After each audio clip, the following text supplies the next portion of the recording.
Damn, Doc. You know the funny thing is tonight though, Doc, of all nights, I actually have like virtually nothing to do to get ready. I'm pretty much already ready. I did all the prep work beforehand. I got some McDonald's coffee, which I usually don't have, but it's full caffeine and we're going ham. I slept super, super well all day. We are out here right now. In every sense of the word, we are out here.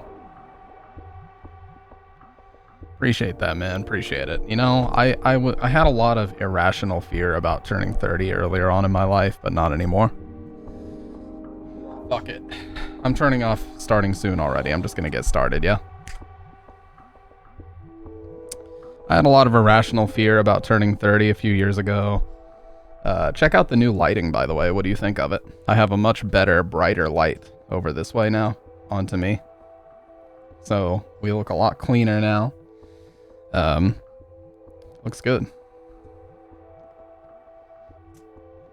With age comes giga chadness and back pain. Truer words never spoken. Truer words never spoken. Let me get my music volume turned down a little bit. Been playing Gears of War. God of War 2018, not Gears of War. I always get confused. It's G of War. God of War 2018, I hear, was very, very good. To be fair, I did see you streaming it the other day, but I just got done with leg day. And I just got done with leg day. And if you know anything about leg day, anyone who frequently goes to the gym can tell you, your legs are so fucked up afterward that pretty much the only thing you want to do is sleep and recover for like the next 3 days. In fact, I'm still kind of fucked right now because of it. But, you know, we're on the path to recovery. It is what it is. I have been, when I get bored, I like to go into the GoXLR Discord and help people out with their setups. And pretty much, dude, this guy exploded on me a couple days ago because I guess he thought I was affiliated with them. And he's like, well, fuck you. If you're not gonna, you know, help me fix this problem, I guess I'll go take my money elsewhere. And I had to DM the dude. I'm like, hey, just so you know, I'm not like affiliated with them in any way. So like, I'm just a guy in the community trying to help out. Like, if you want to go complain, like, their Discord's open, my dude, but I don't work for them. I'm just trying to help you. The hell is that all about?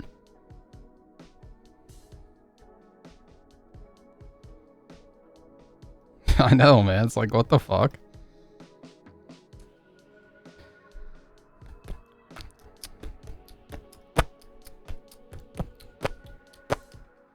Look at this weird ass design on this McDonald's coffee. Oh shit, my key light is still, or my chroma key is still on. Hey, that's probably why last stream looked so weird.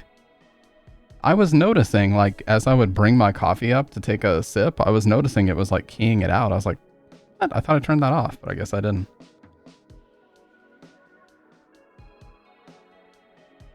Oh my god.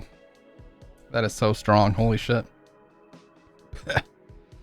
You ever have coffee that is so strong it tastes like fruity on your tongue? It's just a little bit too much. Anyways, Dr. Red, let me start by talking to you. What's up, Shadow Man? Hey, I'm gonna be 30 soon, man. Do I look it? Guys, you know what? Tell it to me straight. Do I look 30? Tell it to me straight. Because I might as well. I'm like 29.9997. You might as well tell me. And be honest. I need 100% honesty. You look 22 to 25. I appreciate that, Dr. Red. In all honesty. You know why? Respectfully, I think you look like you hit 23. Appreciate that, Shadow Man. Well, listen. The reason why I say that is because I went and saw Jerome's Dream back in August. And when I was talking to the lead singer, Jeff, I told him, because I was trying to be honest, and I was like, dude, this is the best you guys have ever sounded. That sounded amazing. And he was like, oh, did you see us back in the day? So that moment has stayed rent-free in my head ever since. I'm like, does he think I look old enough to have seen them back in like 1997? What the fuck? Allergies hit, what do you mean? Red nose or something? I probably do have a red ass nose. But yeah, when he said that to me, I was like, oh, I guess I do look that old now. But I don't know, maybe he was just saying it. He didn't seem to be an awkward guy or anything. I can just tell that, he's still getting used to like younger. Oh yeah. I have a very red nose, dude. I blow my nose with paper towels all the time because I'm too lazy to go like find a pack of tissues. So I blow my nose with things that you should not be blowing your nose with, and it's like sandpaper. Anyways, why is my music paused? Okay. Anyways, I appreciate that, you guys. So I don't actually look 30 yet. We'll have to give it a few years. I was actually reading an article the other day that says most people don't start to look older. Hey, appreciate that, the dev. Welcome on in, by the way. I'd say long time no see, but you've been around. I've been seeing your name. You probably... I was joking that you were tired of coaching me through Rule of Rose. You literally had to get out the chalkboard and smack the chalkboard with the pointer to tell me exactly what was going on in every beat of the story. I am not. I unfortunately cannot walk on water, nor can I turn water into wine. But I'll tell you what I can do. I can go to the DoorDash application and I can order some coffee. I mean, that's the next best thing, right? Anyways, yeah,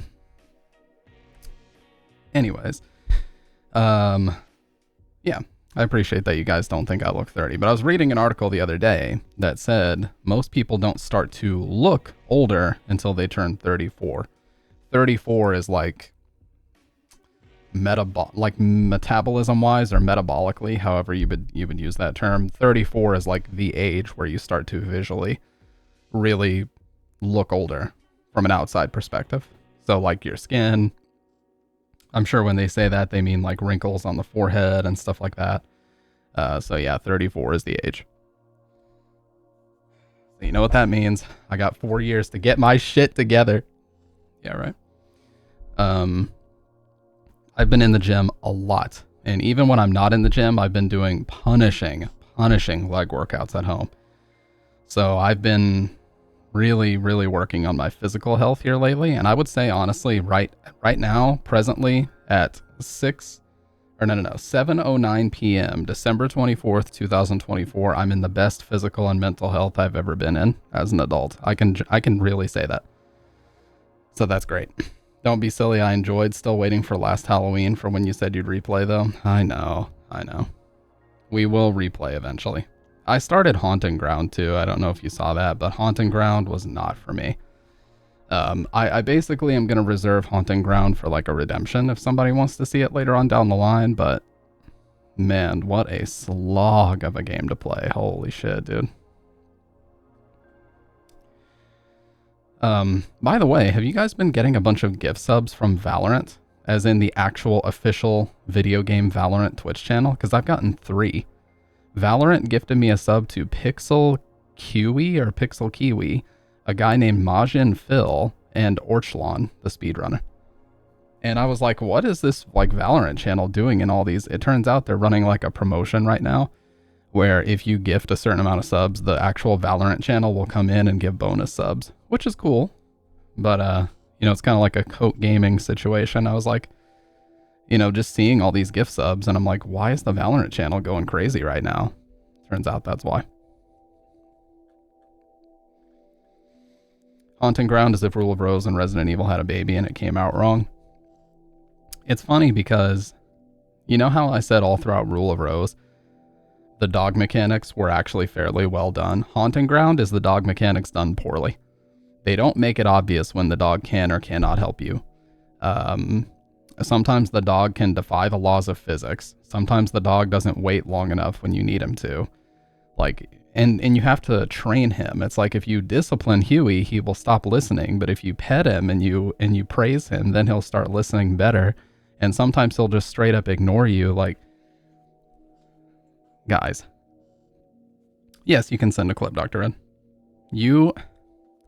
I don't need to be a dog trainer in the game. When I move the right stick, I just need the dog to do what I ask him to do. Like, can we not with this whole dog trainer mechanic shit? I just need the dog to do what I need him to do to progress in the video game. We don't need this whole other aspect of like training the dog and sometimes he'll listen and sometimes he won't. Please, enough. It's like breakable weapons. I don't want breakable weapons in any video game ever. Just don't. Breakable weapons are dog shit. Hey, appreciate that, Stone. Happy holidays //. Hey, appreciate the support over the years, Stoned. You know, Stoned, I was going back the other day to kind of check out some of my older VODs and kind of just see like what had changed over the years, and your name was all over those VODs. Your name was on the Dead Rising stream when I first got the Rollin' Bridgecast 2 years and like 4 months ago. So you've been watching and supporting for a very, very long time, and for that, I really appreciate it. Okay. Let's check out this clip from DR Red. Still DR Red. That's his theme song. I'm still living like a dope dealer. Finger on the trigger. I ain't taking shit from no person. Gentlemen.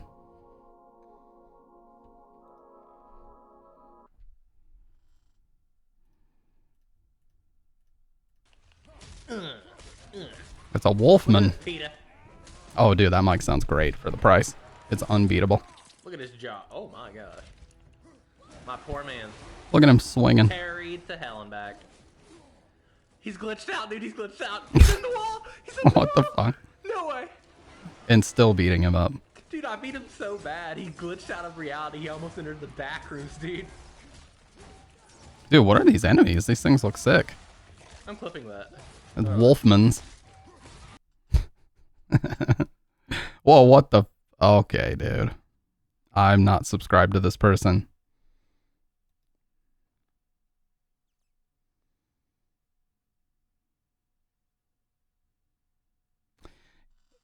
You know what, Stoned? That's the reason why I do this shit, man. When people come in here and say things like that, and I'm not even trying to be all Christmas, Hallmark, you know, emotional or whatever. It really is.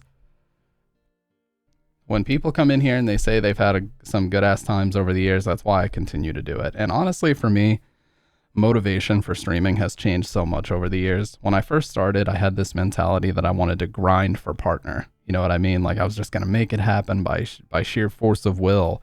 Over time, I realized it's not really about that.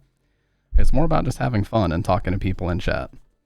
And once you shift your mentality and stop thinking about numbers and just looking at names in chat, you become a lot happier to do this, especially as often as I do it.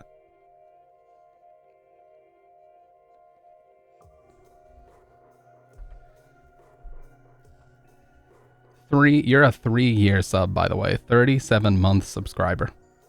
I'm glad we made the Black Chainsaw the longest. The Black Chainsaw is sick as hell. So you started watching... Oh my god, dude. You started watching... If you subscribed the first month you found my channel. November 2021. Holy shit, dude. That's crazy. You've been following since August of 2021. Oh, you put it in the Discord? I'll take a look. By the way, you guys. See what that was. Just heard some loud banging noises in the background, guys. Give me just a second. I think my cat's knocked something over.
It was kind of what we expected. My cat's just knocked over a bunch of shit. Or my boy, my male ragdoll. Knocked over a bunch of shit, but we're good. Okay, what do we got here? Oh, nice, dude. Nice. Is that the, like, complete compendium of Trigun? That's so sick. I've always wanted this.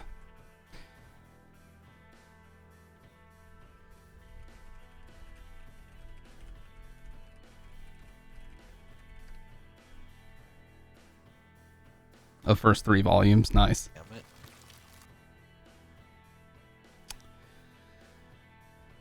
But yeah, the show is like, isn't it the actual show of Trigun that came out in 1998? Isn't it basically like the first volume or something?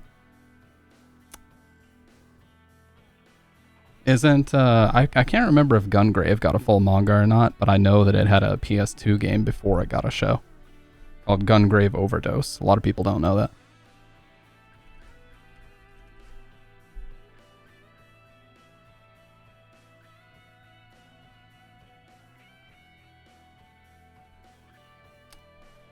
Oh yeah, it's fucking awesome, dude. And yep, that is where my name comes from. I can actually show you the exact frame that it comes from. Check this out.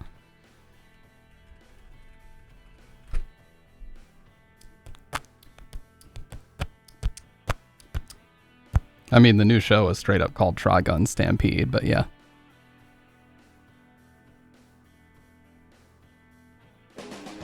Alright. So I'll show you the exact frame where me as an 11-year-old started using this name.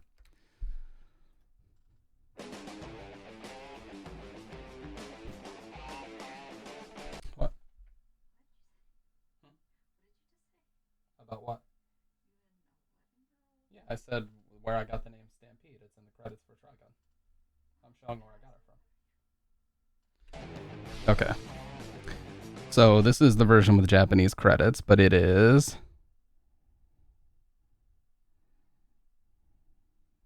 these flashes here.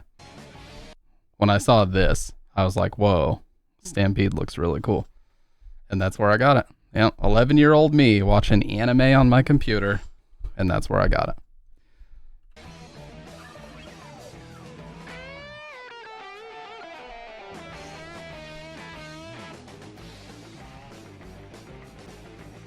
By the way, that's also why my Twitch color was this exact red for a very, very long time. Now, I recently changed it to this silver. So now my Twitch color is literally the exact same silver as this. But for 13 years, I had red for this reason. So yeah. Just a little bit of stamp lore. Look, dude, I might as well release the lore now. Everybody always asks me, you know, YOLO was asking me just the other day in his stream, like, where does Stampede come from? It's a pretty simple answer. Although originally my name was The Stampede and then my initials, but I changed it just to simplify it because it didn't roll off the tongue very well.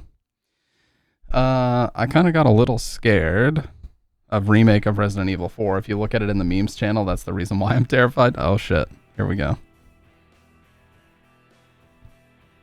Can I window capture this? I should be able to. Yeah, let's go.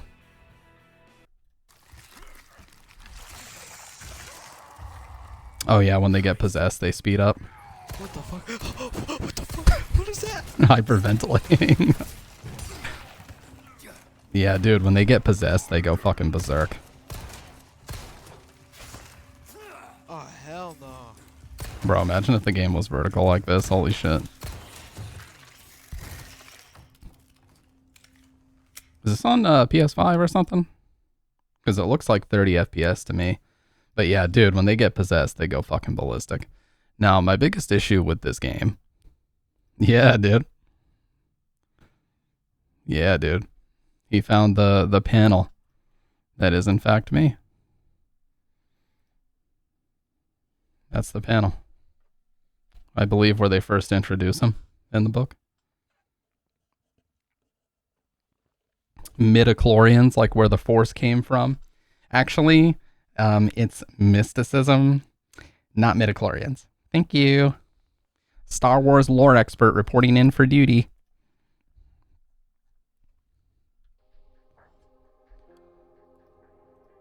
I'm sorry. I don't know where that came from. I don't know what spawned that behavior.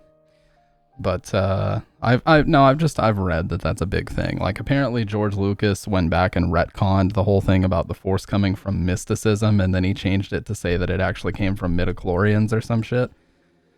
And it became like a big point of contention in the Star Wars community, which isn't fucking everything a big point of contention in the Star Wars community now. Like, everybody, there's literally a whole documentary about it that Twin Perfect talked about called The People versus George Lucas. And the documentary just focuses on how every single, like, story-based decision he made. Adipie, chat, this is real. Adipie, by the way, let me tell you guys. Anyone wondering why Adipie's got the VIP diamond? Let me tell you a little something about Adipie. This is a man that listens. And this is a man that listens intently. I made a throwaway comment one night in, like, March of this year that I wanted to get the Raiden skin in the Fortnite item shop because it was like the only skin that I cared about ever in that game. And this motherfucker, like 5 months after me making one throwaway comment about it, DM'd me at 8 in the morning to say, hey, Raiden's in the Fortnite item shop if you want to go buy it. And buy it I did. The easiest money Epic Games has ever made. That's why he has the VIP diamond. The fact that he even remembered that shit when my admittedly very old brain could not remember it deserves a shout out. What's up, by the way, Adipie? This is my first time drinking full caffeine coffee in like 2 weeks. Oh, no. I did not retire. I took a lengthy break in November. After the Halloween marathon, I took a lengthy break. And then I came back on November 23rd, and I've been streaming pseudo regularly since then. I don't want to say regularly because that's not entirely accurate. But I have been streaming at least twice a week since then. I've also been in the gym a ton. And I'll tell you guys about an irrational fear that I have. I don't know if it's real or not. But I hear that working out and increasing your testosterone level makes it higher likelihood that you lose your hair. Yeah, Adipie, that's possible. I know you're in the Discord, but I do always still post in there and add everyone. I know it's kind of annoying to get the ping every time, but that's the only reason why I do it is because Twitch notifications are terrible. So, because Twitch notifications are terrible, I cannot trust them to notify you guys when I'm going live, so I have to do it myself. So yeah. To be fair, since I came back... Oh no, I came back on the 26th. I've done 8 streams. I've done 8 streams since November 26th. So yeah, I've definitely slowed it down. But don't worry. It's just, you know, we're in a little bit of a valley right now. You know, there's peaks and valleys. But you already know, we'll turn it back up. Are the balding genes in my family? Well, my dad is going to be 55 in 2025. He was born in 1968. No. He'll be 57. Yes, he'll be 57 in like a month. And he's just starting to go bald. So... And his is mostly on the top, not with a receding hairline. I don't know about many other older people in my family. I guess we'll see. But I've heard that once you start to work out, like your testosterone level goes up, and apparently there's a reaction to an enzyme that can cause you to lose your hair. I don't know. I've heard my whole life that hair loss is due to excess testosterone levels, so who the fuck knows? I guess we'll see. Honestly, if I ever did start to lose it, I would just straight up go with... I mean, I already wear a hat all the time anyway, so I would just go with the hat and the beard. Let's go. I'm not going to lose sleep over it.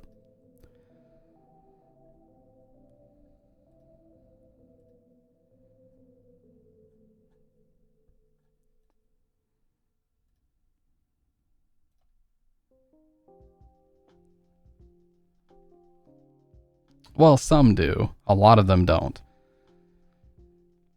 Like, Jay Cutler still has all of his hair, and he's almost 60. And he was definitely, like, roided out beyond belief. when he was competing in Mr. Olympia and stuff. But he might be an anomaly. I don't know. Look, most people I know that have, most guys I know that have already started to lose it have already started. Like, they're not progressing toward it or anything. They've already started. So for me to be 29 and not really have that just yet, I'm very thankful for that. So I'm not going to worry too much about it.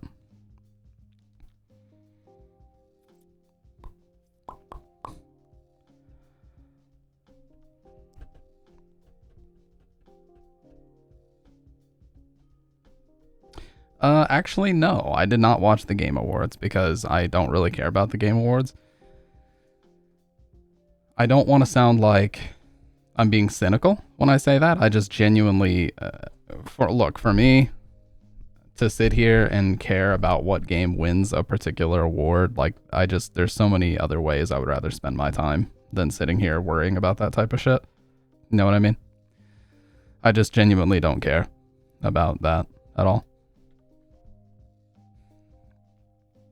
Yeah, like the reveal trailers and stuff are cool, but yeah, like, it's just not for me, really, is what it comes down to. It's like the streamer awards. Like, I thought the whole point, and this is not an original thought, by the way, I've heard this from many other people, but it is what I thought about it from the beginning. I thought the whole point of Twitch and streaming and all these different things was to get away from what we consider traditional media, which would be things like, I don't know, the Oscars, the Golden Globes, you know, these big award ceremonies with a bunch of celebrities circle jerking each other. And now we have the Stream Awards, where they try to basically emulate that in every way. They have a red carpet event. They have all these different, you know, emulations of the Oscars and guest speakers coming out and reading a script before presenting the award, the nominees. It's like, come on, man.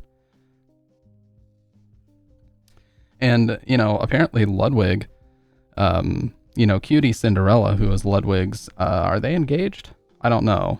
At least his girlfriend. I don't know if they're engaged yet or not, but she runs it. Hey, what's up, Cass? I can call you Cass, right? Other people call you Cass. Well, let me do it, dude. It sounds cool.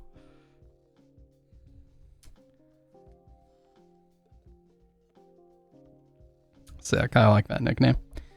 And yeah, it's also going to be my birthday too. I was born on 12/25, so I get to turn dirty 30 in T-minus 5.5 hours.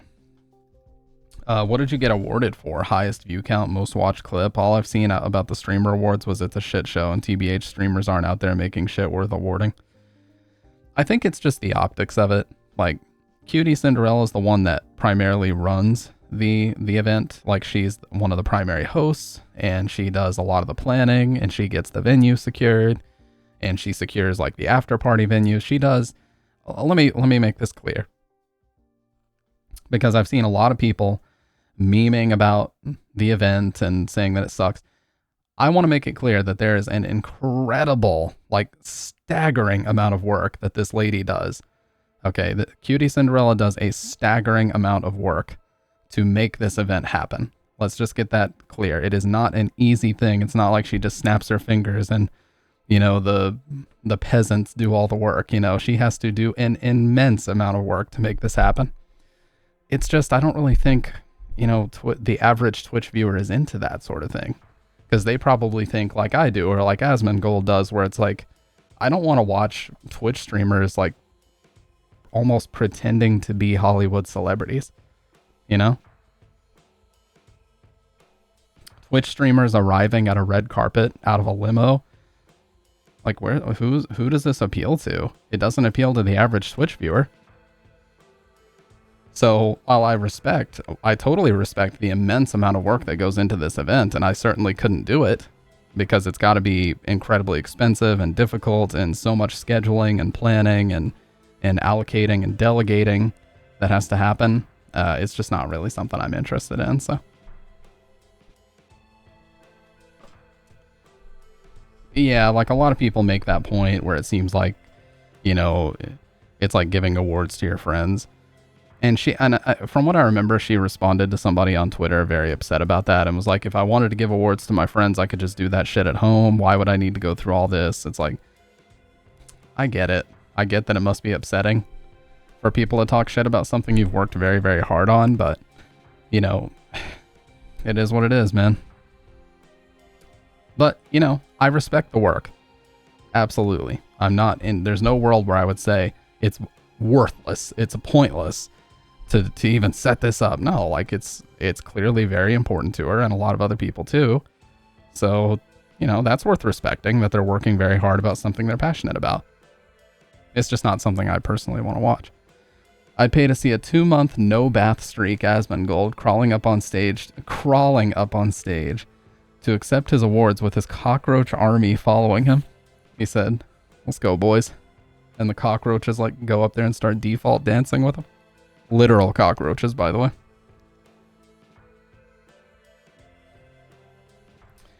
Celebrity culture is dying, and when streamers and such start the same shtick, no one likes it. I agree. Yes. You know, now the viewers, there's been, there's rumors and shit that they view bot for the event. I certainly don't know if there's any substance to those rumors, and I don't watch it anyway, so I have zero knowledge of whether or not the fucking streamer awards or the stream awards is view botted, so I'm not going to make any comment about that, but apparently there's a lot of people that go around saying that they view bot the event and it doesn't actually have that many concurrent viewers. When everyone's super, no one will be. Yeah, and I think you made a great point about celebrity culture, Dr. Red. Like, I don't want to watch streamers that I like to watch playing video games in their bedroom, like dressing up in fancy clothes and arriving at a red carpet event as if they're a celebrity. You know what I mean? It optically, it makes me think that they're pretending to be something they're not, you know? I just don't think it appeals to the average person to see that. But hey, I don't watch. So. But yeah, apparently there was a like horror streamer named Maxi Lobes, and he just kind of made a throwaway comment like, oh, you know, I know this award show is a meme, but I think Distortion 2, should win this award because, you know, X, Y, or Z. And then apparently Cutie Cinderella herself responded to him and was like, you guys take this way too seriously. And he pretty much got bombarded with like a bunch of hate comments and DMs and shit for like weeks on end. And he pretty much like gave up on Twitter after that. From what I know now, he like exclusively advertises his Blue Sky. And there was another horror streamer named Punchy who made a great point, which is your prize for going viral on Twitter now is just that you get DMs full of, you know, people that hate you, harassing the shit out of you that would have never known about you otherwise. When are they going to introduce the most sleep deprived? Oh, dude, if they have a most sleep deprived streamer category, the boy right here is a shoe-in. And if I don't win, it's rigged. Period. End of story. YouTube streamers in general, though, probably unintentional, grew because of that normal average person kind of feel to it. It's not just a rich person with lip implants with a lot of money. Yeah, and, you know, Twitch streamers are not, you know, going on stream with a fucking Rolex and a, like, diamond ring and shit, and, like, you know, they're not trying to flex their wealth at you necessarily. In fact, there's an argument to be made that streaming with worse equipment actually makes you look more appealing to the average person, which is something I don't do, because it's just a hobby of mine and I don't really care about that. But like, there's a lot of streamers who are very, very successful and can certainly afford better equipment than me, but they're using worse equipment than me, and they're almost like putting out this facade that they're not as wealthy as they are. And that used to work until the Twitch leaks happened. So if you guys don't know, a few years ago, a massive Twitch leak happened where they leaked, like, I think it was the top 1,000 earners on the website and showed how much money they were making on a monthly basis. Before those leaks, there were a lot of streamers on that list pretending to be a lot more broke than they actually are. And I remember these two podcaster guys being like, well, they can't pretend to be broke anymore. Not with these numbers being out there. And keep in mind, these numbers were not all forms of income collectively. This was one, it was just like ad revenue and sub revenue and stuff. That was it. And they weren't even including like bits, direct donations, and all the other sources of revenue. Honestly, I can see that. If I browse Twitch, I intentionally avoid the overly professional looking streamers. I'm here to see some chump playing a video game, not a high production value show of sorts. Yeah. See, I'm kind of like in between. My equipment is not the best. It's decent. I would say my equipment is upper mid-range at the best. This shit here looks a lot more professional than it is. It's literally held up with glue, hot glue, and command strips. And each one of these foam panels is like $1. This is very cheap. It's like a $50 background like wall setup, okay? That's what I like. I like the sleeper shit where it looks more expensive than it really is. And that's what these panels let me achieve. You know, if I go to somebody's stream and I see like a neon sign in the background with their Twitch name on it and like 4 different angles that they're switching between, and every angle is like a 4K 3000 FPS camera. You know, it's basically the fucking 6 consoles clip from XQC, right? Bunch of fucking wires. You know what I mean? If I go to somebody's stream and it's like they're putting on a professional like TV level production, I'm not really interested in that. I agree with you, Dr. Red. Now, an Eternal Enigma is a great example. He has the perfect balance. You know, his setup is very nice, but most of it is things you don't see. Like, he's got a big Elgato Stream Deck, a very, very nice PC, but a lot of the stuff he uses is not like a visual thing. He's got one camera, one angle, and a green screen. You know, he strikes a good balance. The important stuff is what's going on in the background and what is kind of transparent to the viewer. Like, you're not going to be able to visually see a PC with like a 4090 in it unless somebody's really vain and they have the PC like in the shot. Which, I mean, hey, if you want to flex, that's cool and everything, but that's just not really me. I'm sorry, if the gamers on here don't have at least 8 RGB strip lights, a white desk, standing mic in matching colors with optional RGB lighting, 7 anime waifu figures, and 6 plushies in the background, a themed night lamp, and a lava lamp, I ain't watching. And you know what?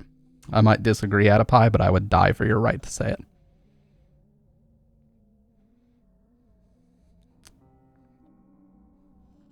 I do agree that there's a certain threshold of too much going on. Like, the thing that killed me was when everybody was getting the neon signs in the background to put their Twitch name on. Although I will tell you, I will probably put a couple of vinyl records back there eventually. I'll get a vinyl record that's the exact same size as one of these squares, and I'll put like the skull record back here and the page 99 record in my background. I will find a way to do that and make it work. Strike one. Dude, can you guys believe I introduced this smoke effect, or Silent Hill fog effect as I like to call it? I introduced this January 14th of last year. Or no, of this year. So I've almost been using these screens and this transition effect for a full year. I can't believe that. But I'm not going to change it because I like it. I love the Silent Hill fog effect. That shit is never changing. I might change the screens. Which, by the way, we have a new offline screen. Let me show you guys this. You guys want to see the new offline screen? The new offline screen is actually the old one. I brought it back because I love it. Check this out. Boom. What do you guys think of that? I haven't used this in years, but I caught this the other day and I was like, oh shit, why am I not using this? It's so good. And all that stuff is still accurate. I mean, the Twitter logo, it should now be an X logo, but who gives a shit? If you go to twitter.com, you can still find it.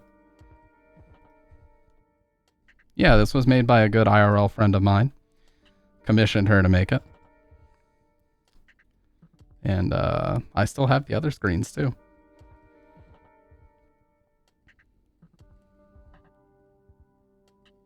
She did such a great job, especially on the clothes of James and Heather. It's awesome. But yeah, I have her other screens that she made for me as well. Let me see if I can find the original ones. Maggie also made me a lot. Shout outs to Maggie, Mag Lizzle. Oh, here we go. Here's the starting soon. Look at that. We got Robbie and Heather. This was another one of the OGs.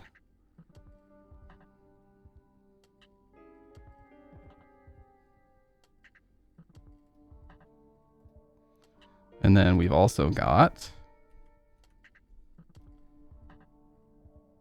the Be Right Back. One of my personal favorites. I wish I could make it like an animated version of this. But this is one of my favorites for sure. Look at that.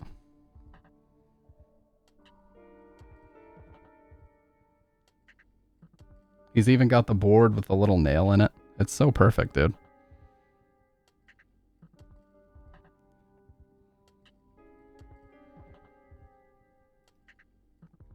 She made these for me. The timestamps on these are so crazy. She made these in November of 2019.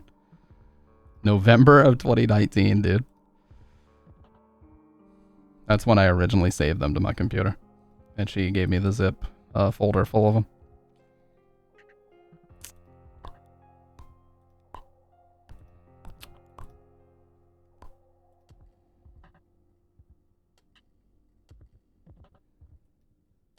Wonder what's going on with Bloober. They've said more about their new IP, show off new art, but no word on Born from a Wish. I think it'll be coming. I think it's inevitable. They make reference to it in the story of Silent Hill 2. When you pass the house, like Maria makes a small little reference, and she's kind of like, oh, I don't know anything about this place, even though it's the manor where Ernest is. I forget what his last name is, but yeah, it's the manor in Born from a Wish that he's in, and she kind of doesn't want to say anything about it. So I think it will come out eventually. How long after the release of Resident Evil 4 Remake did Separate Ways come out? Like 3 months or something? No, it's not Ernest Hemingway.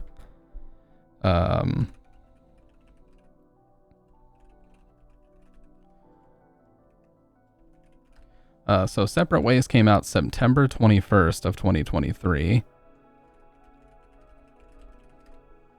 Yeah, and RE4 came out in March. So they waited 6 months. They waited 6 months to put out Separate. Hey, what's up, Burn? Burn is a good friend of mine that I've literally known since 6th grade.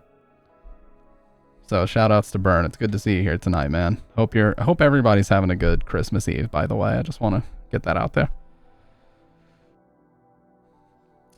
Some RE fans are complaining about no RE news in a while. Like, bro, Capcom has been pumping out solid 9 to 10 Resident Evil games almost every year since 7. We RE fans are eating good. Let them have time to cook 9. I agree.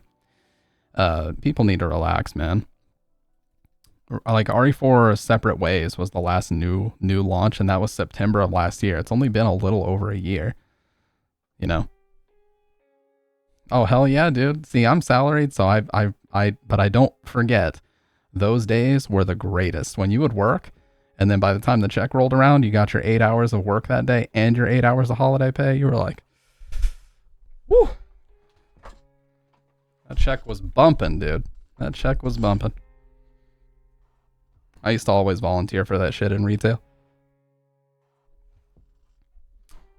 Almost birthday time, a little boy. Yeah, you can still say that for another like 4 hours, dude. Guys, we gotta get started. This is gonna be a complete story playthrough. If I spend any more time yapping, we are not gonna get done. So I need a solid 5 hours to complete the game. We'll probably be done around 1 a.m. at this point. Let's get to work. Let's get to work.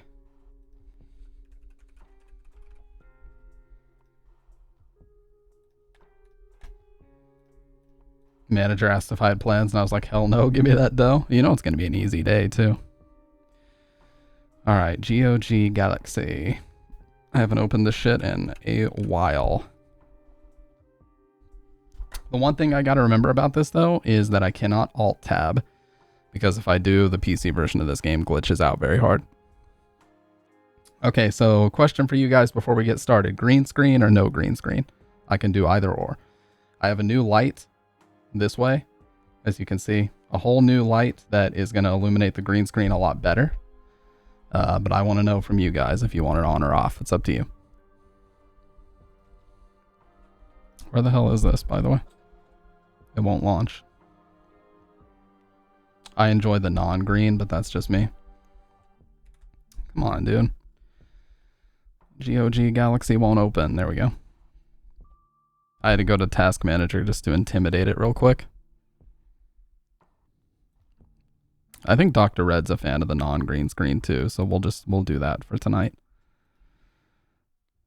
Oh yeah, did they ever put RE3 out on here? Wow, they still never put Resident Evil 3 out on GOG. Like, when the fuck is this supposed to come out, man? They put out RE2 on here. I pre-bought the whole trilogy and they still haven't put 3 out. That's insane.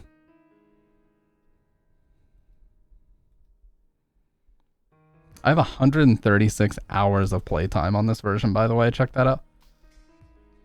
Holy shit. All players averaged 5 hours and we're like obliterating that. Okay, we're going to capture full. Boom. Boom, boom, boom. I'll move the chat to the other side too.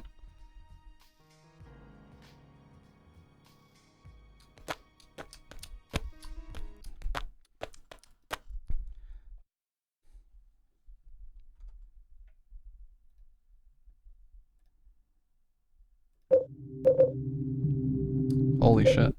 My ears. That's gonna have to be fixed.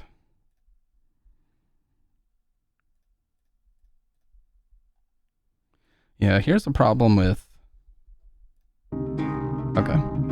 Here's the problem with a lot of games, is they want to route to your main, like, default system audio output, and you have to, like, go into Windows every fucking time you launch older games and reroute it. It's very annoying. You almost have to, like, launch the game before you even start streaming, fix this, and then do all of your yapping before you start. Anyways, we're going hard mode, I already said. Full stop. Commit. You know, we're not doing any pussified, normal, or easy. We're going straight to hard, so let's do it.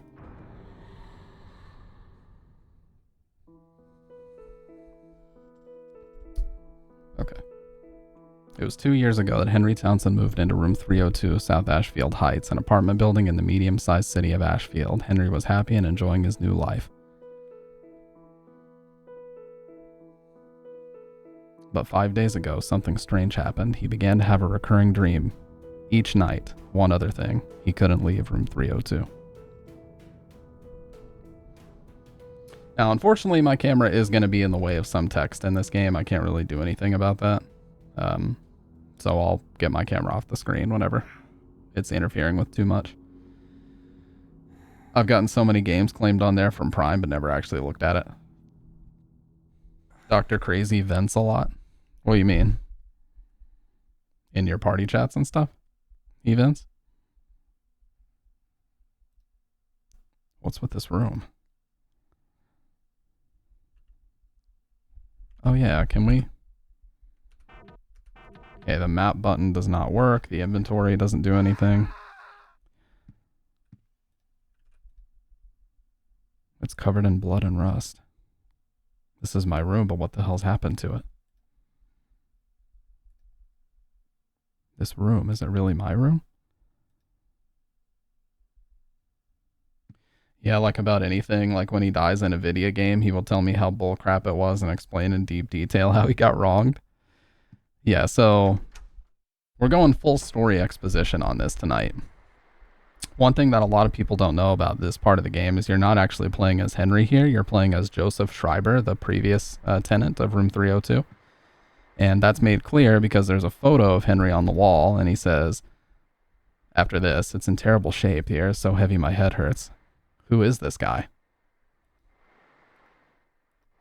And then, something else he says, Where did this big TV come from? I thought I had a record player here.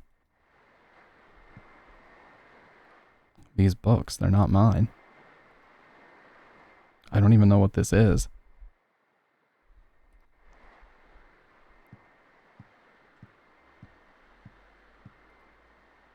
The door's shut for good. So he doesn't recognize any of the furniture or this guy on the wall. So clearly, he doesn't know who the hell this is. And the interesting thing is, once we get to the end of the game and we see his apartment, you will see those things. You'll see the record player here. You'll see different books. The bedroom has a typewriter in it. So yeah. Creepy. It looks like a face.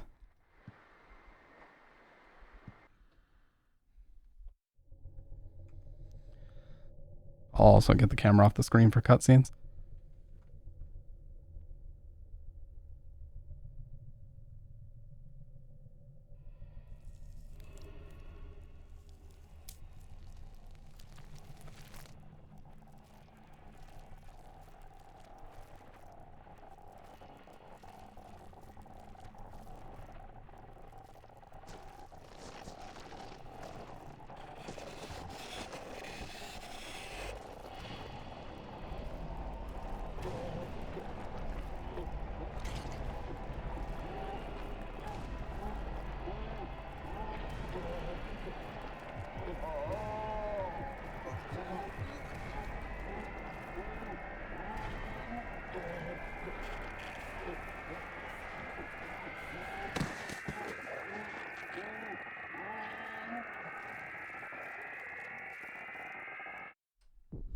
Oh god, here we go.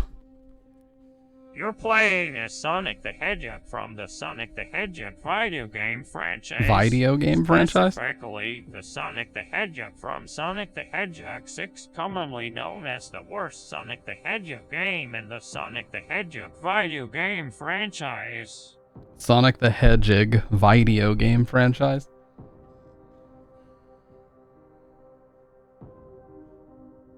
Now that's a franchise I want nothing to do with. Nothing. This song is Room of Angel. Without vocals. Normally there would be vocals here already.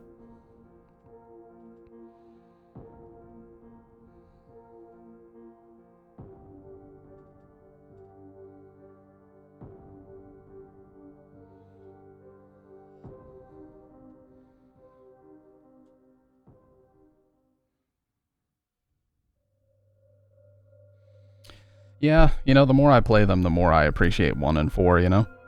Over time, I have to say.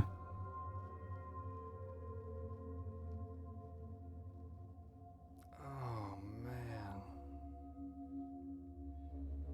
What a dream.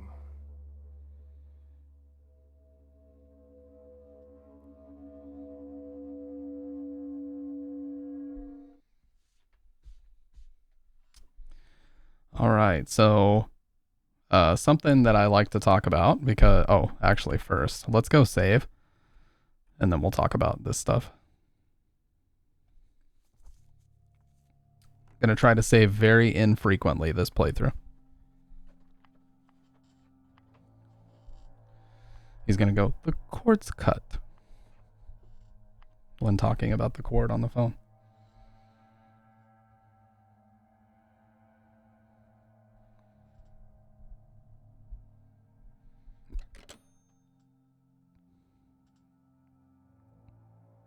Okay, never mind. I think that happens when Cynthia tries to call you later on.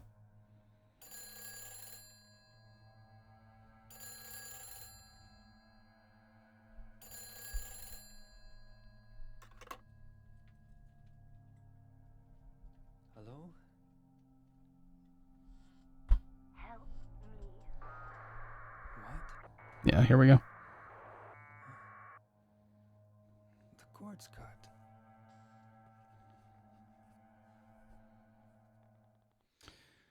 Okay, so there used to be, it is a now defunct website that Konami had up as like a promotional material for the game. And it had a lot of information about the backstory of the characters that is actually not covered in the game. And one of them that was very interesting was a segment covering the fact that Henry's occupation is photographer. So That's where all these photos are from.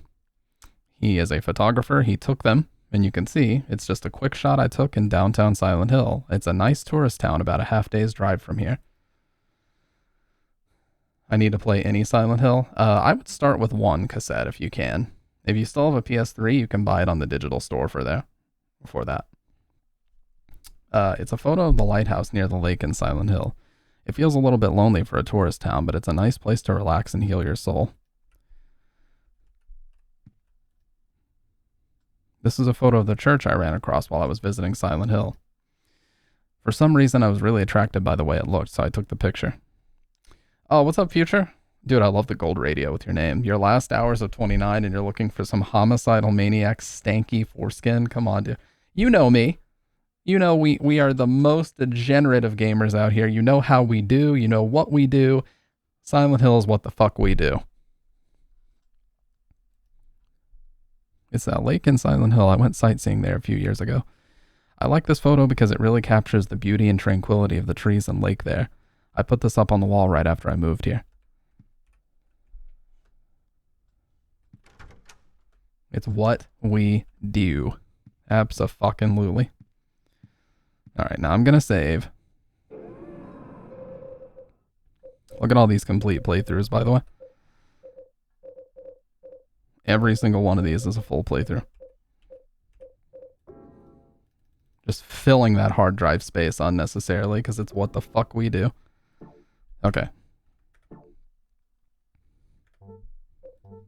Now, quitting to title and continuing counts as a death.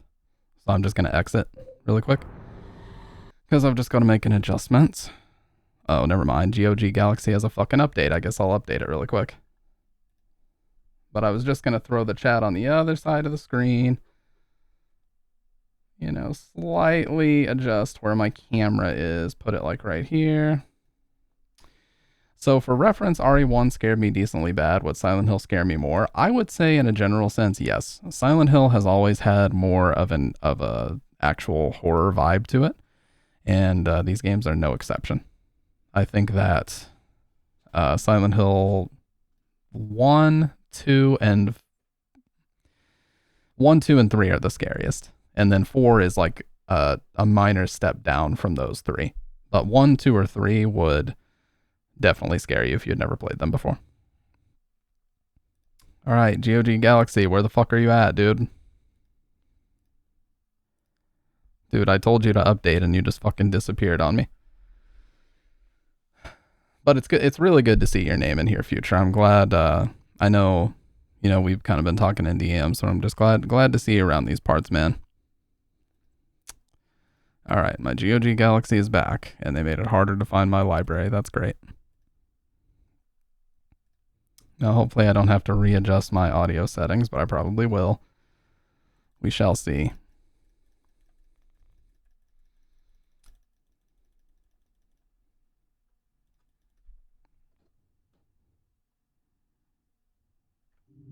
Yep.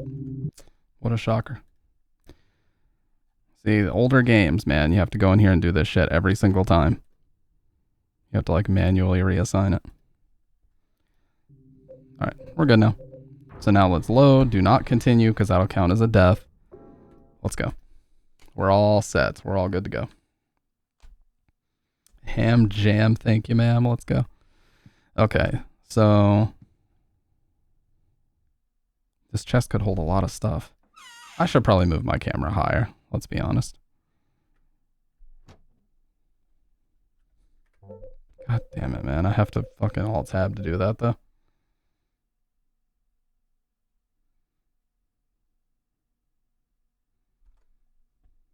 Watch what happens when you alt-tab. I'll put it like right here, so that it's out of the way of most of the text. Now watch what happens. The game turns into the background noise filter only.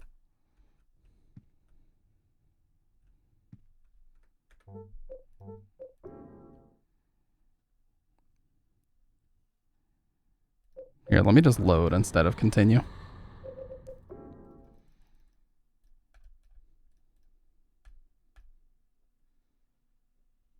Okay. That'll work. Yeah, so now we're mostly out of the way of the text. We're good to go now.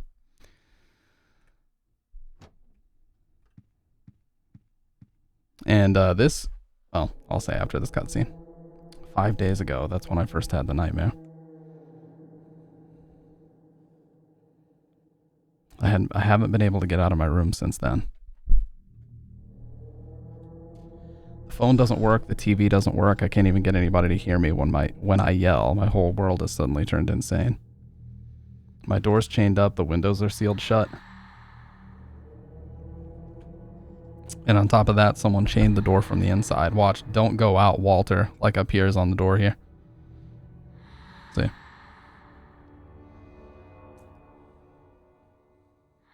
the hell? What's going on here?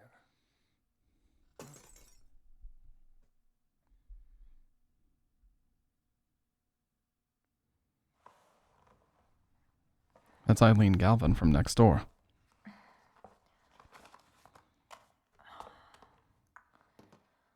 Oh man. Hope my luck changes before the party. Alright. 15 hens on the wall. Keep that in mind as well. So this version of the game, it uses a European executable. Why? I'm not really sure. Probably because GOG, like wherever they did this optimization, I think they're in Europe. Because isn't GOG owned by CDPR? I don't know. Anyways, though, that's why you'll see words like mum all the time. Like mum, why doesn't you wake up? That's why the word mum. And also you'll see color with a U, neighbor with a U. Yeah, you'll see various different words with U's as they're the European variation. But in English, it says, Mom, why doesn't you wake up? Or not English in the American version. You know what I mean? They're both English. You get what I mean? Look at these Roblox kids. Look at that Roblox kid in the background. What the fuck?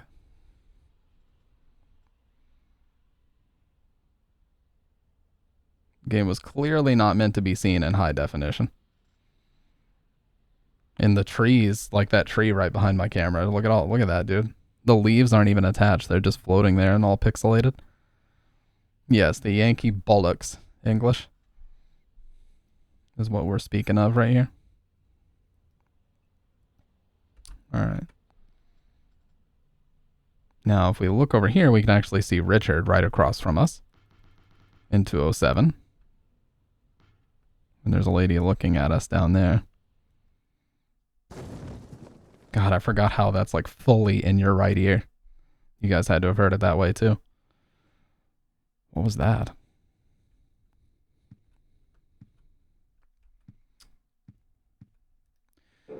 Hey, what's up, Master of Splits 180? I love that name.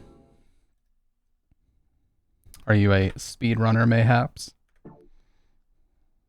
Mastero. Oh, never mind. It is Master of Splits. I don't know why. I just wanted to say Mastero so bad, dude. How are you doing?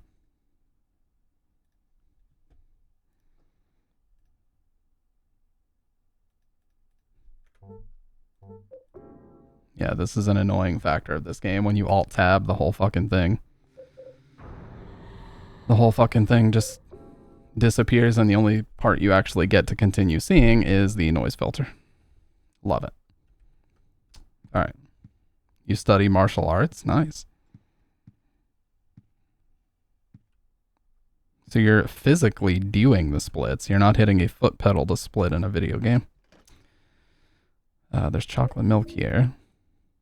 Chocolate flavor. There we go. Flavor with a U. You see that? We have flavor with a U. European executable. Very sweet. It was in the refrigerator at home. And then white wine. Bottle of white wine from the refrigerator. It'll break eventually if I use it as a weapon. So the biggest difference. The 180-degree full pancake splits. Let's go. The gymnast splits. I could never, but I respect that. I brought these books with me when I moved in 2 years ago, but I haven't touched them since then. It looks like a scrap from some book. Man, this thing looks like it was written ages ago. All right, I will get the camera off the screen when we read memos. Through the ritual of the Holy Assumption. Sorry, too much echo. All right, profile set now. Through the ritual of the Holy Assumption, he built a world. It exists in a space separate from the world of our Lord. More accurately, it is within yet without the Lord's world. Unlike the world of our Lord, it is a world in extreme flux, unexpected doors or walls, moving floors, odd creatures, a world only he can control. Anyone swallowed up by that world will live there for eternity, undying. They will haunt that realm as a spirit. How can our Lord forgive such an abomination? This part of the book is too damaged to read. It is important to travel lightly in that world. He who carries too heavy a burden will regret it.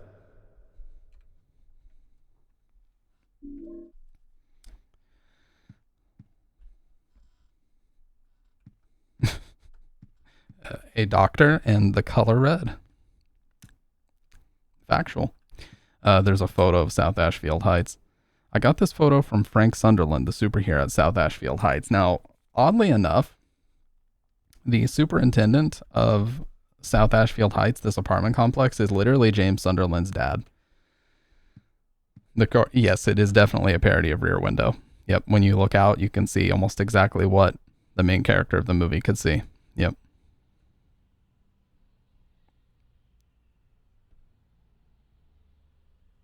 Big inspiration from Rear Window. Not a lot of people pick up on the Hitchcockian references, so shout outs to you, Master of Splits. You seem like a very knowledgeable individual, and I appreciate that. I gotta tell you, as a Silent Hill streamer, I get very tired of people coming in here telling me that Silent Hill is based on a real town named Centralia, and that the snow is actually ash, and all that shit, and I'm like, guys, I appreciate that you're interested in Silent Hill, but can you not make me debunk this for the 3 quintillionth time? Thank you very much.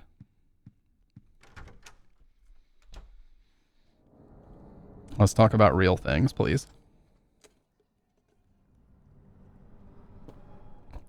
Look at this crazy ass McDonald's coffee design. What the hell? Yeah, I don't know what's up with it either. Somebody in there? When do we get to PH? I'm not even a Loud Mountain fan, and I understand it better than most in the Silent Hill fandom. Lol, so random ass cup. I wonder if I can get out this way. Grace Kelly is so strong in that movie. Oh no. The sewage pipe's broken too. Silent Hill's actually located in the same town as Blue's Clues, clearly. Yeah, and I don't need evidence because I have Twitter fans that told me that. That's what most people think. They say, you know what? I ask them, where's the proof of this Centralia stuff? And they're like, a YouTuber told me. I'm like, okay, well, there's your problem. You learned it from a did you know YouTuber. Where's the Sailor Moon outfit? All right, we're just going to take the sewage pipe with us. We don't really need it, but I'm going to take it anyway. Anyway, this is the big difference. What is that? You guys see that shit on the right side? What is that glitchy? I've never seen that before. Anyways, what's up, Ryrog? Long time no see, dude. If you press shift, you can actually speed this part up. So he's like sprint crawling through here. Thank God you don't have to do this every time. It's automated from here, but yeah. Hold W and shift. Yeah, you make your once a month appearance, Ryrog. You clock in for your half an hour a month and you're like, see y'all next month. Goodbye.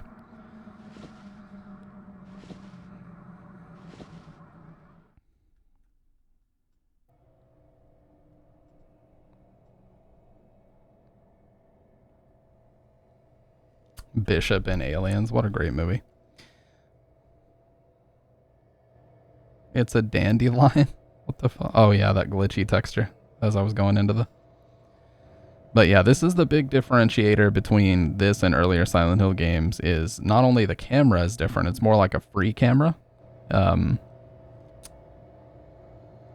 then also the inventory system is completely reworked.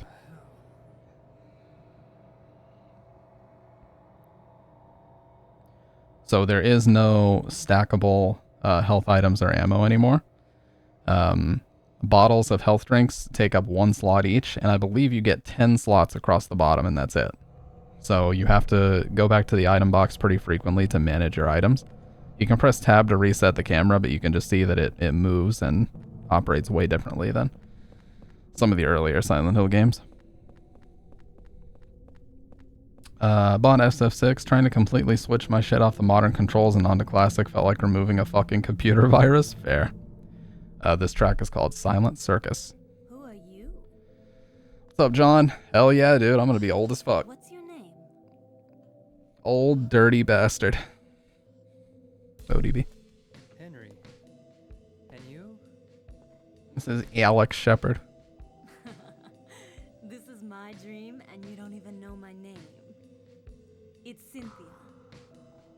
Your dream. That's right. This is just a dream.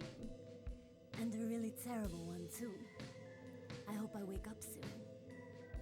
So you think this is a dream, huh? Well, if it's not a dream, what is it? Goatee is gonna be gray? Nah, not that soon. I want Give it a that, year. but I Give it a year, then it will be Blockbuster. Give it a year. I don't know why I said Blockbuster. I'll just call you John. Will you help me find it? I'm kind of scared all alone. I'll do a special favor for you later. There's favor with a U as well. You'll see a lot of examples of that. It's just a dream, so I might as well have some fun. Give Stamp a goatee with a Doctor Strange strip of gray in the middle and that shit would slap. I actually think that wouldn't look bad. You know, Dave was going on about touch of gray a while back. Intentionally putting touch of gray in his hair. So now Cynthia is with us. If you click the middle mouse wheel, you get your item equipped. There's a charge that you can use now. You are invincible when you swing and you're charged, by the way. No, I don't believe you can hit her. Oh, never mind. You can. But she won't, like, mutiny against you or anything. Gonna be 30 and start eating liver and onions? Fuck no, dude. I'm on that carnivore shit. There's people on Twitter that are big into carnivore and, like, in their late 30s and genuinely pass for, like, mid-20s. I'm not even bullshitting. There's a lot of influencer bullshit about the carnivore diet, but that is not bullshit. So as long as I keep eating the way that I am, I should maintain relatively similar looks until my late 30s. And then it'll be inevitable. Father time is undefeated, as they say.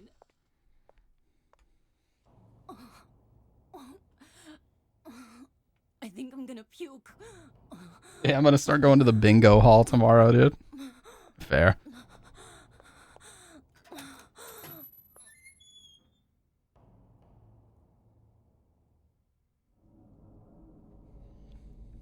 Yeah, she was with us for all of, like, 2 screens.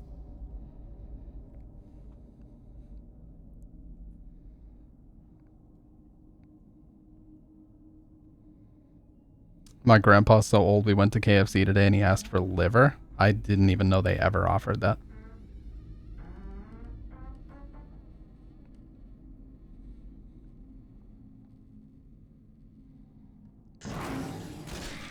I swear you can use bug spray in SH2. Grandpa, let's get you to bed.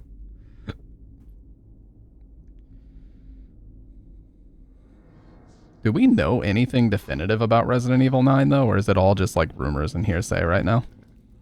By the way, you don't have to fight these guys at all, and in fact, I will not.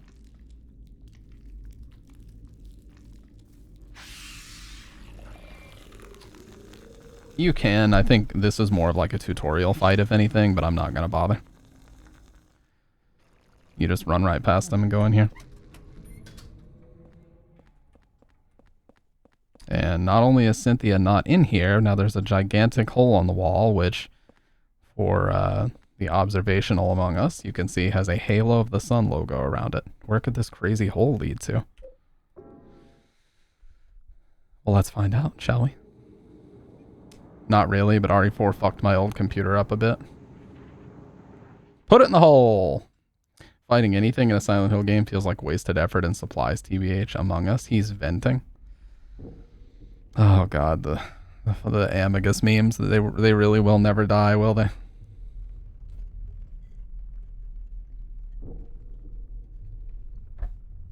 What? Another dream. Eileen and Heather's the same voice actress. But it Really? seems so real.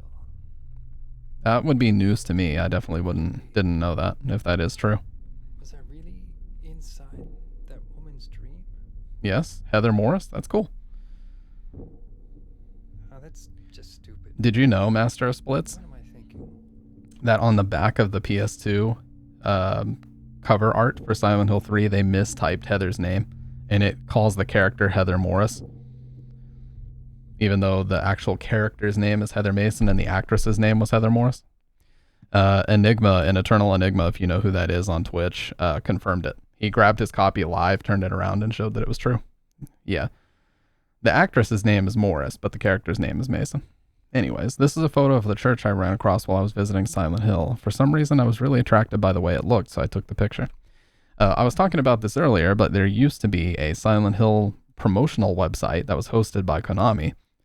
And in that photo, not in that photo, in that website, they explain that Henry Townsend's occupation is photographer. So, yeah, that's why he's got so many photos. They're probably, photos that he took while he was out for his job.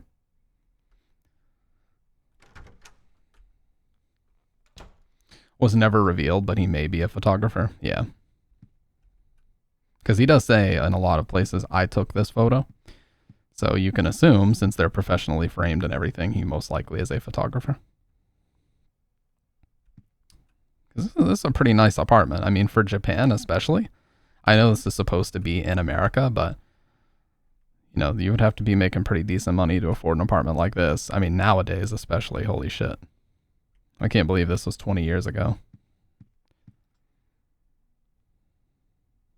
The fact that this game is 20 years old too, like, holy shit, man. All right. The furniture's been here since I moved in. Huh? That's weird. Somebody moved it. Moonlights as an OF model photo. Oh no.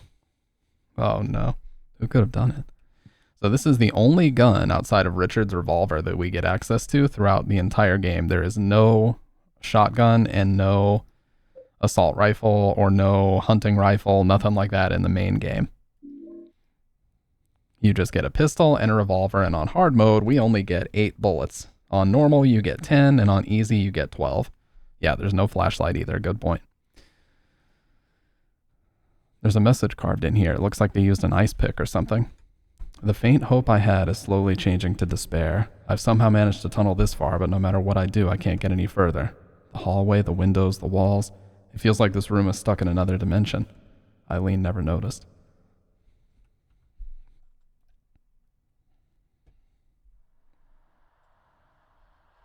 And there's a... Sorry, I left the echo on. There's a strong rumor that this game was not originally intended to be a Silent Hill game. But I guess recently those rumors have kind of been squashed, and it turns out that the whole time it was at least supposed to be Silent Hill adjacent.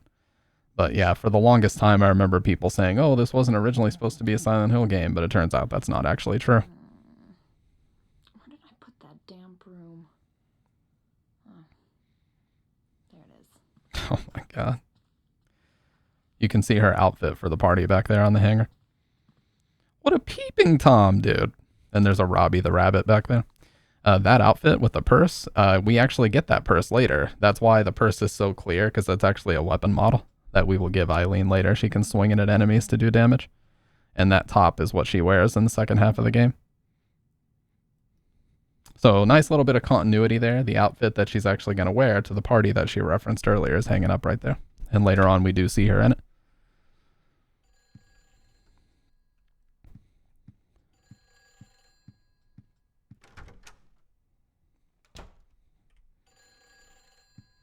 Remember, the cord is cut to the phone, by the way. Where did you go? Hurry! Save me! If you need a token, there's one here. I read Eileen was thinking of inviting Henry to the party. Probably. Now she's out here cleaning up after the stuff she dropped.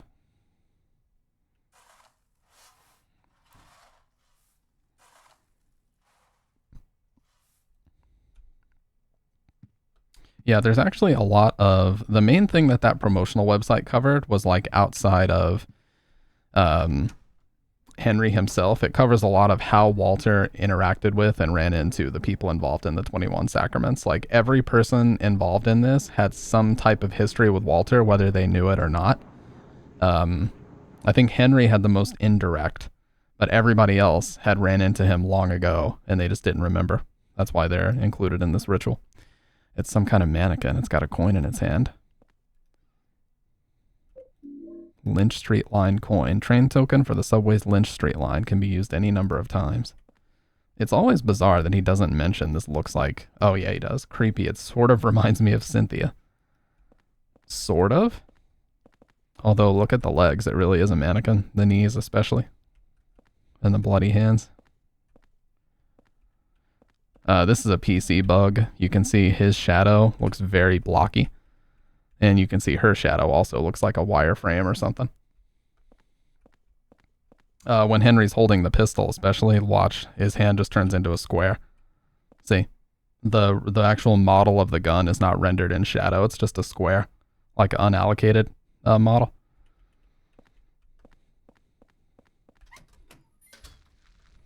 Alright, so we get our first little bit of actual Silent Hill sounds right here. In this room.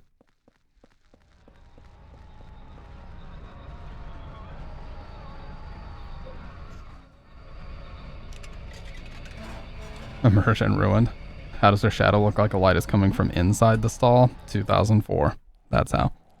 2004, baby. Now, this was a big point of contention when this game came out. People really hated that it had ghosts in it. They are, of course, unkillable, but they will introduce a mechanic way later on how we can pin them down. But no, you can never kill the ghosts. It's filled with some kind of weird stuff. Okay, yeah, there's nothing to pick up here.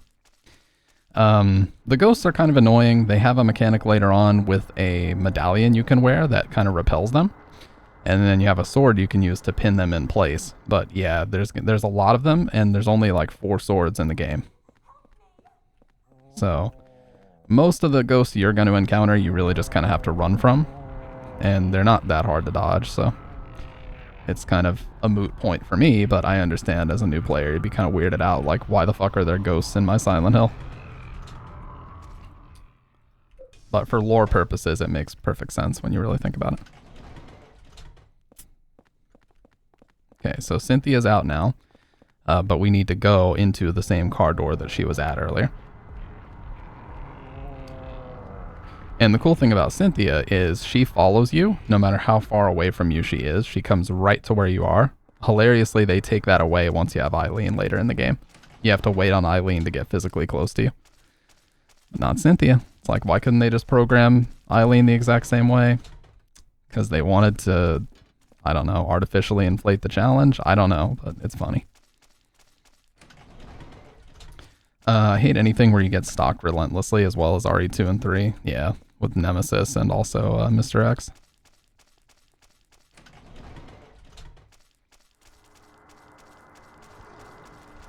Alright, so now we're on the other side. So I believe there is some ammo up here that I'm going to grab. And again, we don't have to worry about Cynthia at all. She will immediately come to whichever area we're in. Doesn't work that way for Eileen later on, but that's alright. Okay, I'm actually geeked. What do you mean, Ryrog? Whoa, look at those shadows. You can see Cynthia walking down the stairs. Yeah, shadows are pretty bugged on PC, I'm not gonna lie.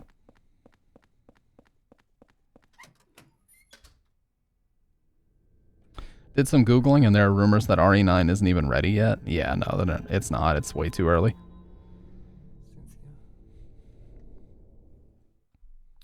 Okay, so now Cynthia disappears. She runs off. And we need to do something just to make our lives easier later on. We're going to unlock this door over here. More handgun bullets. Don't need to go that way, but I'm going to unlock it.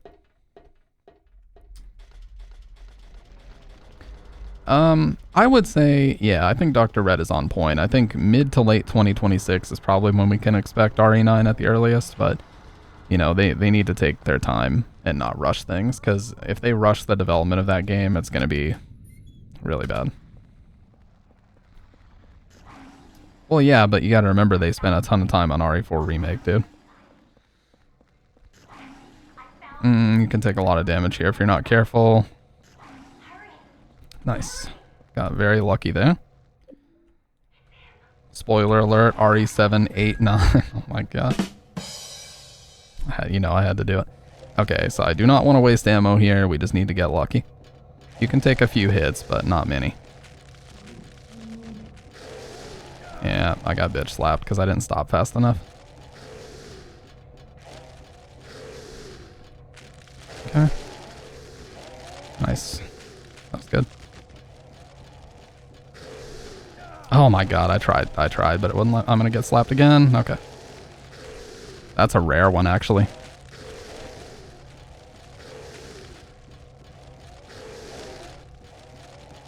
Oh, okay. That's pretty lucky. Nice, we're good. That was solid. Yeah, that can go so much worse. That can go way worse than it just did. I believe there's a health drink in here. Oh, more ammo. Okay, we're kind of stocked up. Reset the camera, make life easier. Alright, we're in good shape.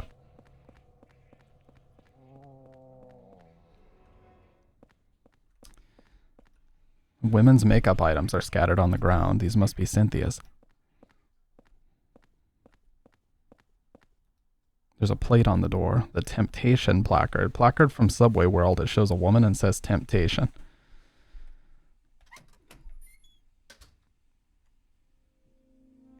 This is also Room of Angel, except it has vocals this time.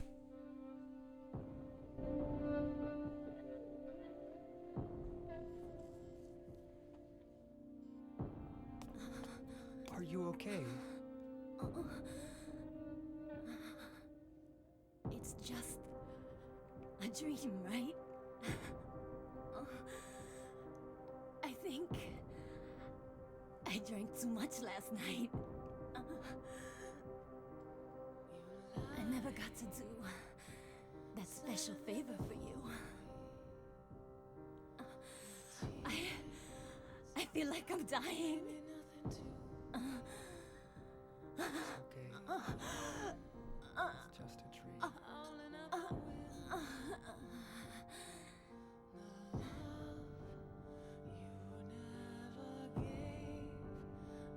It's just a dream.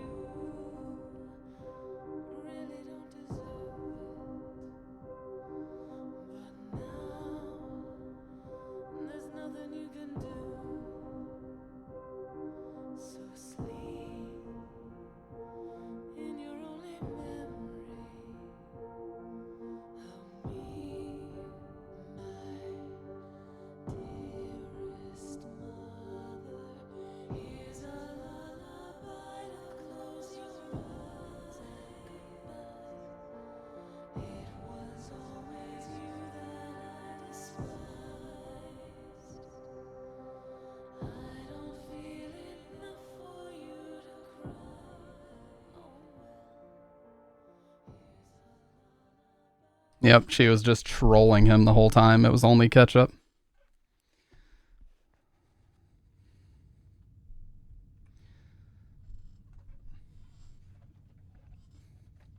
Yeah, you need to go tweet that at Ito and tell him that you know more about the game because you were told that from a YouTuber.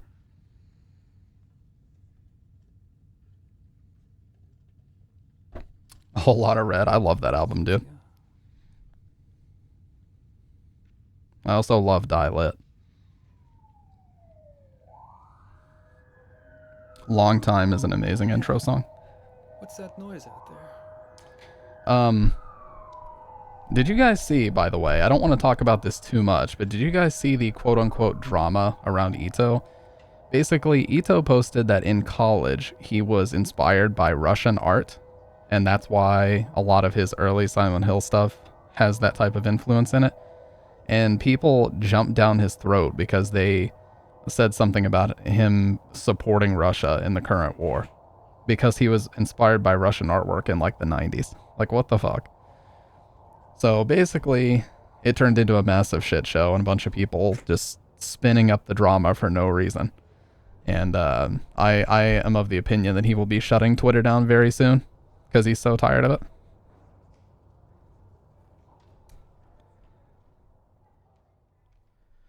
Who was the director for this? Was it Imamura? Because I know Masashi Tsubayama did all the enemy designs and stuff, but I forget who the director was. Quit yapping and move her already. Damn, she's got numbers carved into her chest. I wonder if...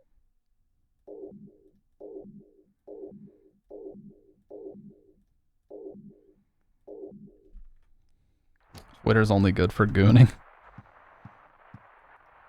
The radio said he was arrested for urinating on top of a flagpole. What the fuck? Although the cult itself is gone, I'm sure the spirit of it is still alive. There are too many strange things happening in that town. I'm investigating 2 people, or maybe I should say just one. I've just about discovered what's going on. April 8th. Did he post a video of the radio saying that, like a modded version?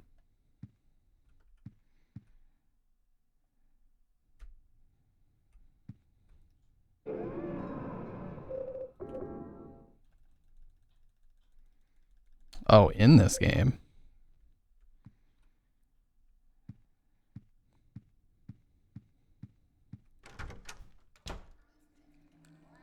Now, the first half, of course, is kind of a cheat. It's kind of a giveaway because anytime you come back to the apartment, you're automatically healed, even on hard mode.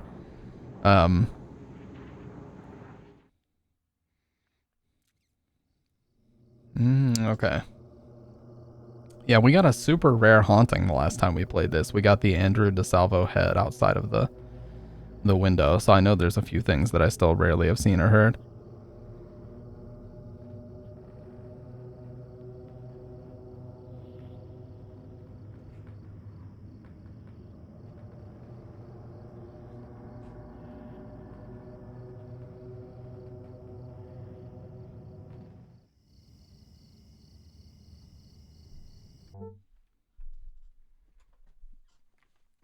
Bridget just brought me some more coffee. Let me grab it really quick.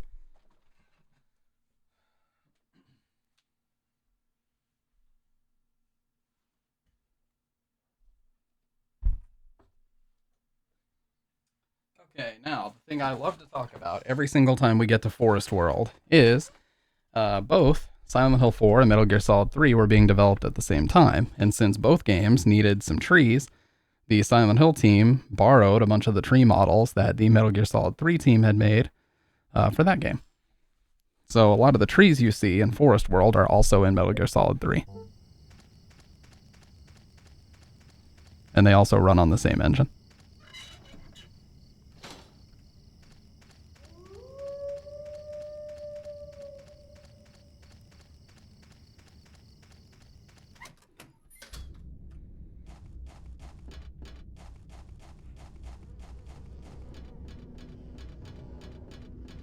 Oh, there's a box of ammo here. I'm probably going to take a hit for doing this. Oh my god, I hit no. Whew. Yep, there are. Yep, there are photos. Because they were both internal teams at KCET, which is Konami Computer Entertainment Tokyo. So they had 2 internal teams. One of them was Kojima's team, and the other was Team Silent working on this. And I believe they had other teams too, working on like Castlevania games and stuff. They actually had a pretty decent sized operation in like the late 90s and 2000s. It stopped with a brake pedal engaged. There are all sorts of things scattered on the seat. Among the trash is a scrap of paper with something written on it. It's been a while since I came here to Silent Hill. Maybe I'll meet the devil this time. But whenever I come to a cool place like Silent Hill, I always get real thirsty. Jasper Gain. There's a memo pad in here too. I'm not sure what that nosy guy meant when he said his home is the orphanage in the middle. The lake is northwest, so the opposite is southeast. The nosy guy said one other thing I don't understand. If you bring the dug-up key, you can't go back. Put it away somewhere before you return there.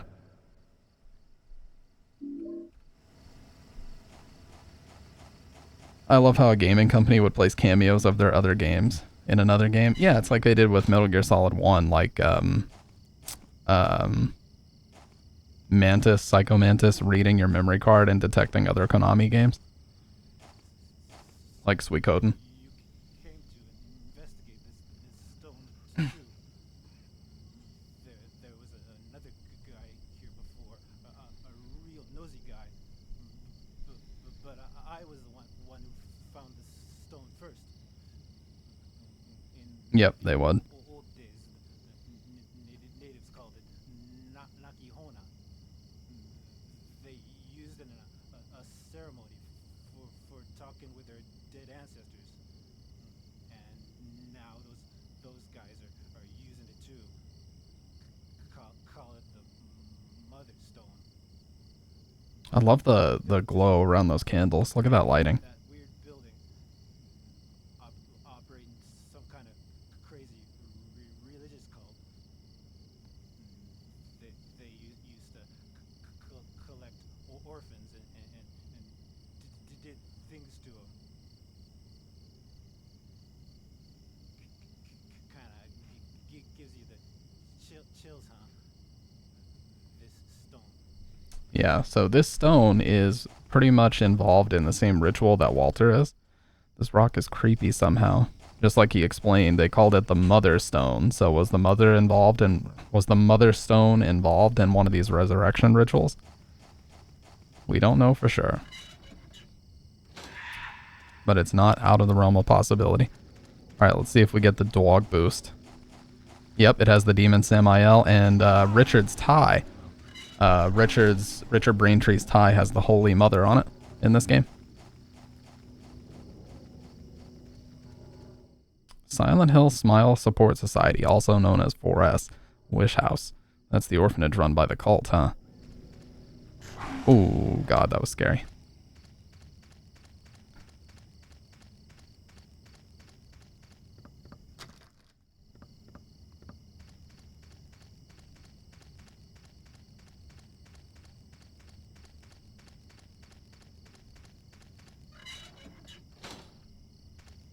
Yeah, we'll see that shirt here, actually.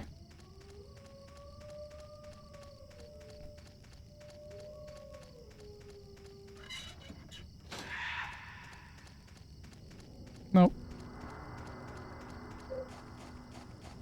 We're gonna have a lot of ammo for the stockpile, though, that's for sure.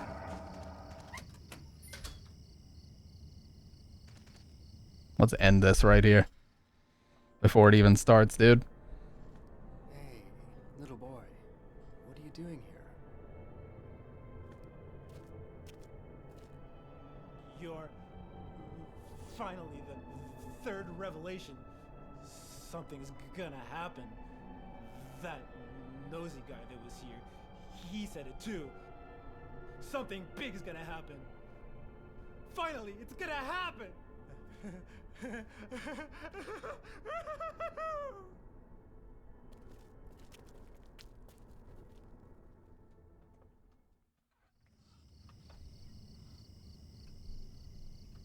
Now, here's something cool. You can actually see it's a gravestone. There's nothing very interesting about it. If you look in here, a grave has been dug here. On the bottom of the coffin are the numbers 11121. Now, if this is your first playthrough, this means nothing to you, at least not yet. But we know, because I'm sure most of us have played this is Walter's grave. He was number 11 after the 10 hearts. So this was his grave. And later on, if you examine this, a bunch of those like locusts fly out after you.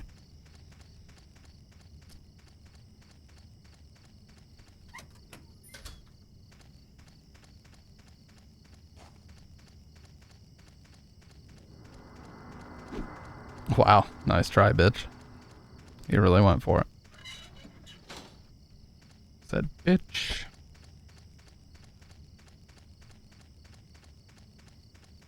Alright, so now Jasper is going to be here, and we are going to need to go grab the chalky milk because he's very thirsty, which makes no sense because chocolate milk would actually make you more thirsty because it has so much sugar. That's neither here nor there. We're not here to lecture Jasper about his beverage choices. But he will ask. The door won't open. Fucking open it then. That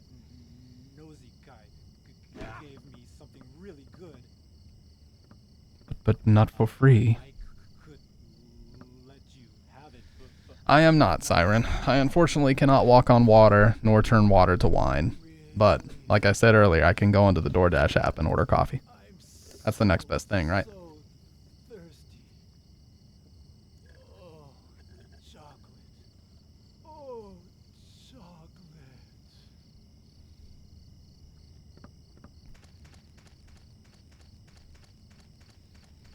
Alright, let's go get this jackass's chocolate milk. DoorDash is very expensive, but, you know, we save it for rare occasions most of the time. Not always, you know, we do indulge every now and then, but, you know, we're trying to get better about that. It is very expensive, though. There's no doubt about that. So if you look at the health, watch it regenerate. The first half of this game, the apartment is a free heal. So this is why you need to stockpile your healing items now, because the second half of the game, we do not have this luxury. So every healing item you find, you gotta... Oh no. It just reminds me, Future, that one streamer who went to a TwitchCon and said, just flat out admitted he had a god complex because he was the streamer and everybody else was beneath him. Bridget kind of got chocolate milk. She got a frappe from there. But I can't do sugary stuff like that. This is probably where she was going to ask him if he wanted to go with her to the party. There's something going on in this room. Yeah, don't use any health items in the first half. If you can avoid it, you need a stockpile for part 2. What I call part 2. Richard, can you see anything from your window? No. Everything. Look at his tie. He's got the Holy Mother on there. The guy who lives here. No, I do get the joke because of Jasper. I know his name and face, but that's about it. Well, I'm gonna go call the super. Yeah, good idea. 16 hands on the wall now, by the way. So now there's a 16th hand when we started with 15. But we have our chocolate milk now, so let's go give it to Jasper. Jasper Kitty. I'm sorry, I won't make a DSP reference ever again. I'm sorry. I think we can skip this too. Yeah.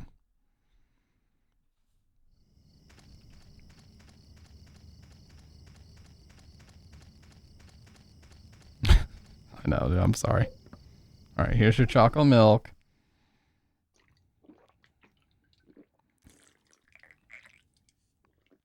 Not only did I do nothing wrong, I simultaneously did everything correct. Awesome. That's kind of crazy, actually. Here, take this. There's something written on it. And Henry's just not in this cutscene for some reason. They wrote him out of the story for this part. They wrote him out of the story. It's a small spade with a bloody inscription. Written in blood is opposite where the lake and the house meet, inside the hand holding onto the ground. Alright, so that is this way.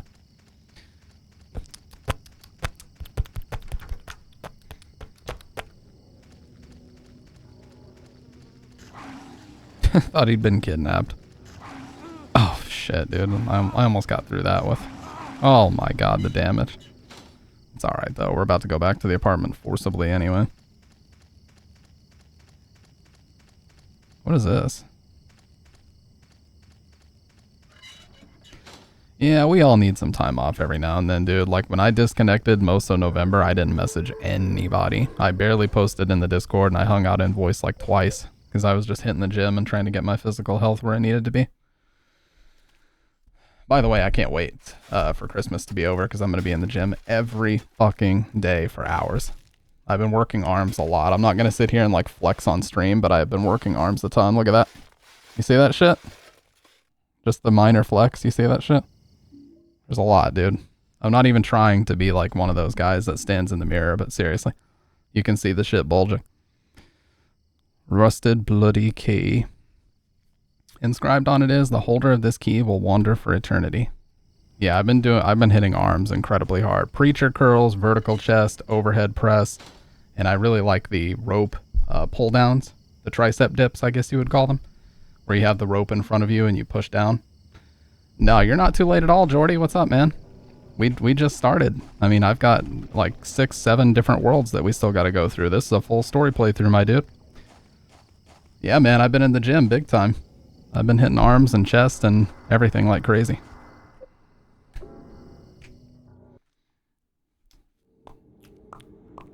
I did leg day a couple days ago. And I'm still kind of fucked from that. But, you know, the best thing about leg day is when you're fully healed, it's like you got a new pair of legs. It seriously feels like somebody gave you like mechanical implants and you just feel like they can take you forever, you know? Yeah, look at us healing.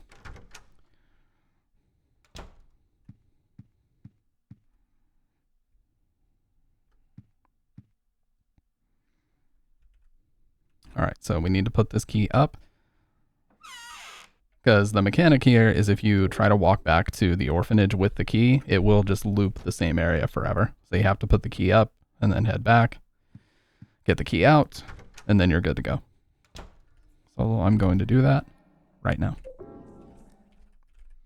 I don't hit the gym because I have some gym equipment. Dude, I would love to.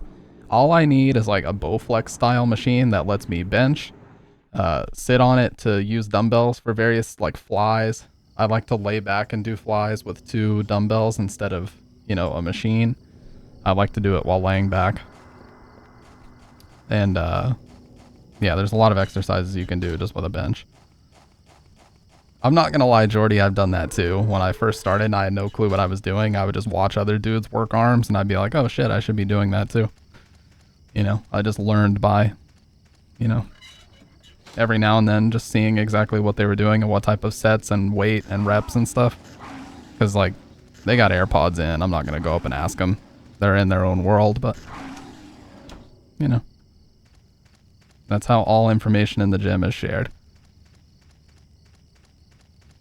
You just learn over time what you should be doing.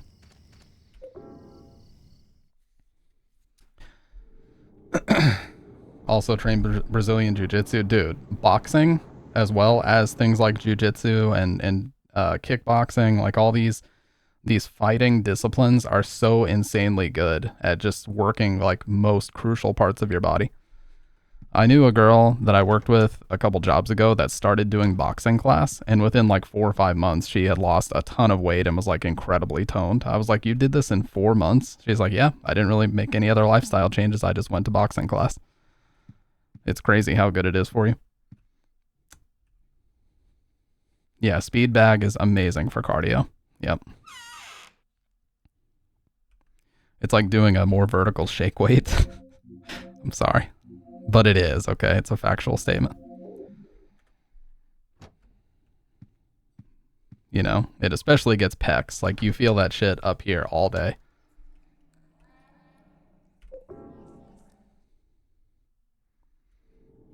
But yeah, there's something, I don't know how to explain it, but, you know, it's like, you know how people say beer is an acquired taste? Muscle soreness is an acquired taste. You know, when you first go, you're going to be fucked for like 4 or 5 days. You're super sore. You're like, damn, I'm never doing that again. And then every single time you do it from then on out, the soreness gets less and less and less intense. And then you start to get addicted to the feeling of being sore because you know it means mentally you have this checklist of making progress when you're sore. That's where I'm at right now. When I'm not sore, I feel like something's wrong and I need to go be sore. Yeah, you should never feel like a stabbing feeling in your muscles. Like, it should never be a sharp pain. It should always be a dull ache sort of pain. And if it's any more intense than that, you went too hard. It's falling apart and I can't even read most of the pages. Here's a part I can read.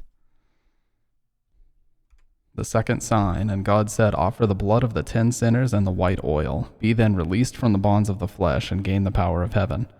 From the darkness and void bring forth gloom, and gird thyself with despair for the giver of wisdom.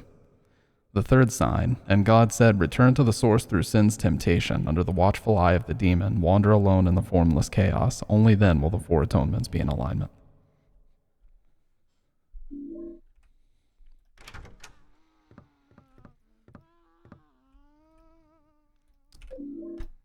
Source placard. It shows a baby and says source.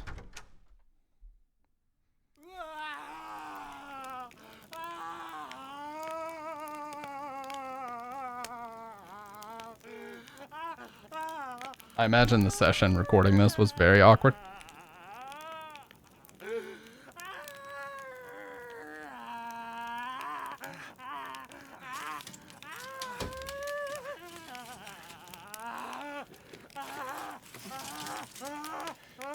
How have you been, by the way, Jordy? Long time no see, man. Met him, the one the nosy guy talked about, the devil.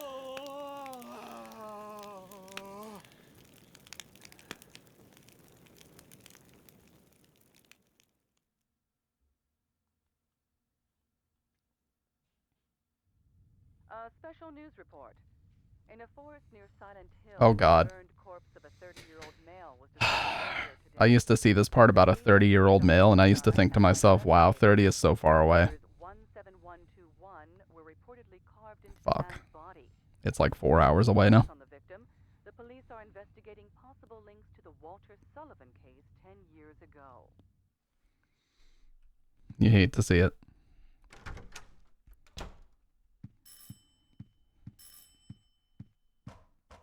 Jeez, my fucking mouse went crazy. This is the superintendent. Are you in there, Henry? This is actually James Sunderland's dad. I'll push you in your wheelchair to bingo, Gramps. For real. Help! Let me out of here! Is anybody home?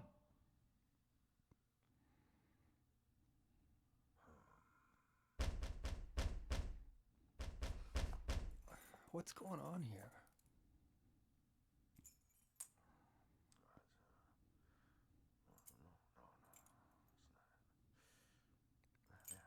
Oh, you can see the third row of hands. You see right there next to his right shoulder? There's the third row of hands starting, so we now have 17.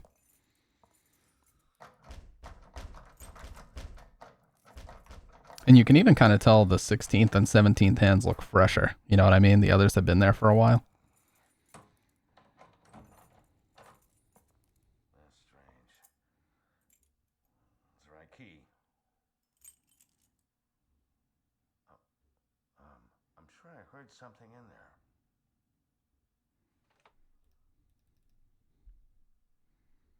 Yeah. That sound. It's the same one as back then.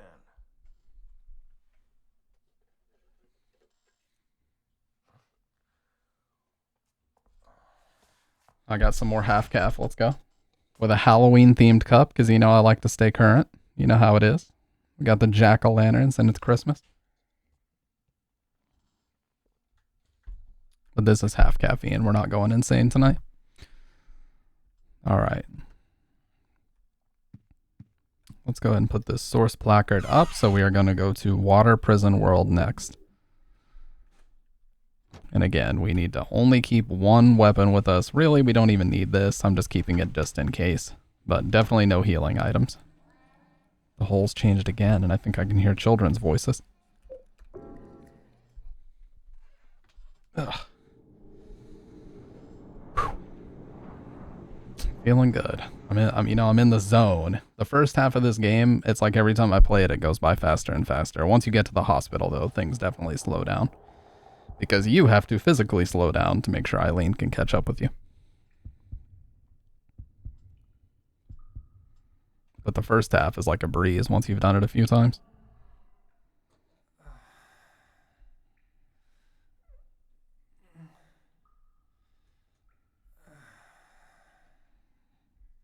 You guys got any Christmas plans? You guys doing any traveling, anything? Or are you guys just chilling at home? I am going to be doing some traveling tomorrow. Nothing too crazy, though. It's like an hour-and-a-half drive to get to my parents' place. And we usually stay there for, a good 4 or 5 hours, just hang out and catch up and everything, and then head back, and it's just kind of back to business as usual. But it's always refreshing, just to go over there and kind of be in a different world, you know what I mean?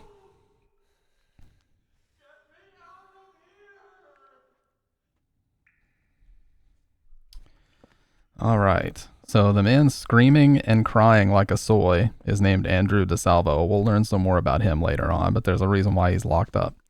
There's a sloppily written note on the ground. Lucky, I finally escaped from the cell. I decided to take a careful look around this building. The scariest place was the first floor basement. There's a kitchen in the northeast, but next door in the northwest is a death chamber. To get in there, you have to punch in the right numbers. I don't know the numbers, and it was too dark to even see the panel, so I didn't go in.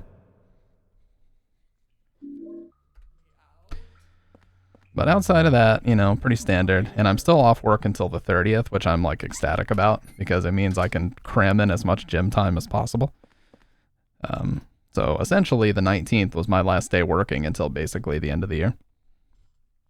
To get to the surveillance rooms in the middle of this complex, you have to use the corpse disposal chutes in the cells. However, on the first and second floors, these cells are locked, so that's so the kids wouldn't discover them. So you have to get to the first floor from one of the cells on the third floor. I know how to do it, but it's really a pain. Also, the lights only work on the third floor. Tree day over here is still a work day. Technically, I'm on the clock, but I called in sick, so I'm working from home. Hell yeah, let's go. Alright, we have to grab a key from down here.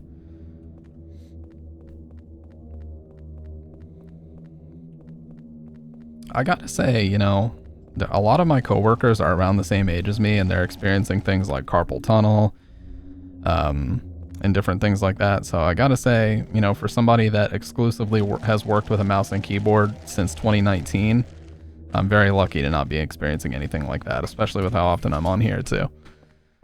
But I don't want to say too much, because any day now, I could be like, damn, what is all this wrist and top of my hand pain about? And it's like, oh, you're infected with carpal tunnel, you idiot. So I don't want to speak it into existence. I just, you know, I've been very lucky so far to not really have it.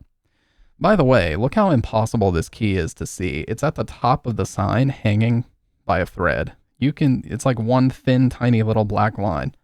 A lot of people, when they play this for the first time, can't even fucking see it. Look at it, it's like impossible to see. Water prison exit key, up is carved into it. Watch that one wood slat has a splinter. Yeah. A lot of people, when they do their first playthrough, completely miss it, and I understand why. This is a rough game to do a first playthrough of, because there is some pretty cryptic stuff in it. And I'm not gonna lie. That's for all my Kitchen Nightmares fans. Ruby Tates.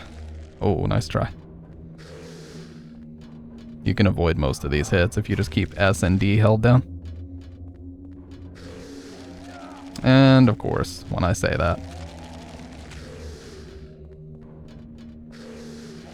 Oh my god, he literally swung at the air and hit me anyways. It's okay, we're almost done with Water Prison World already. So we gotta open the sluice gate on the roof. So let's go do that. By the way, this part always reminds me of Big Shell from Metal Gear Solid 2 a little bit. Just this big structure in the middle of a body of water, you know? God, we gotta play that again soon, dude. Those games are so fucking good.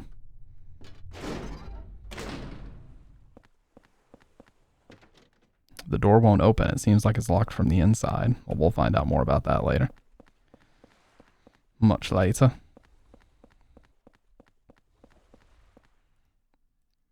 Alright, so this will impede the water flow so we can actually get into the prison cells that have water flowing into them.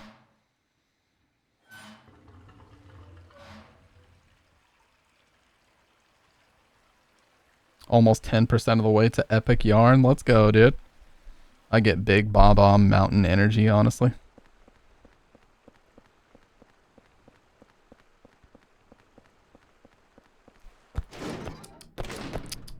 Kirby's Epic Yarn. That's what you're gonna make me play? Really? Really, dude. I believe it's 5. 1, 2, 3, 4, 5. No, dude. Maybe it's 4. I might have fucked up. I definitely fucked up, but I'm gonna take this ammo anyway. No, I've never played it. I don't own a system that runs it currently. Oh, I know what you're talking about from the tower. No, that makes sense, dude. Super Mario 64 is and always will be like the penultimate 3D Mario game. the absolute peak of the 3D Mario games. In my opinion, not surpassed. Super Mario Sunshine got close. Okay, this is not the right one. Super Mario Sunshine got very, very close. I just, I wasn't really feeling the whole jetpack shit mechanics or whatever. Like, the water spraying mechanics didn't really hit me. But I did love the portions where you just played as Mario and, like, the obstacles floating in the middle of space. Time trial sections, those were fucking awesome. Emulate it? I mean, I could. But no, I mean, I would be down. A Wii is like $50, dude. There's really, really good deals on Wii's out there. I'd be down. And I need a Wii anyway to play Shattered Memories someday. Okay. I think I did this one last time. I'm not going to do it again. 3, 4, 5, 6. I think this is the one. This MF game. Hey, what's up, Wood? How you doing, man? What's up, Kendo? Andrew DeSalvo, former guard of the water prison. Yep. Did some very questionable things to the children here, and there's a reason why he became a target for Walter. Really? I did the same one? Are you fucking kidding me? You'll give me 5 subs when I do. When I do what? Play Epic Yarn? Wait, I think I can find out which one it is based on which door does not open. But I'm going to use this opportunity to farm some bullets. How have you been, Josh? I haven't really talked to you too much since we played Lethal Company. Okay. So I'm pretty sure it's this one. So this would be 2, 3 from the front door. Like, how's life been going for you, man? Life in general. I'm going to be owed as hell very soon. I think to the tune of like 3 hours from now.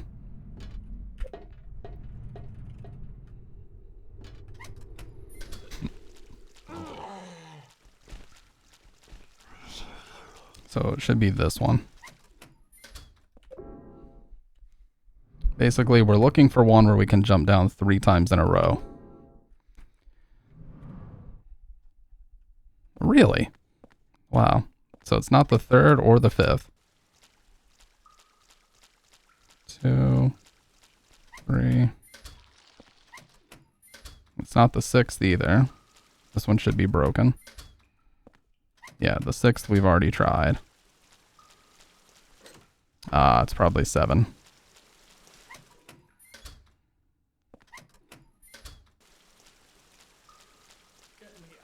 Okay.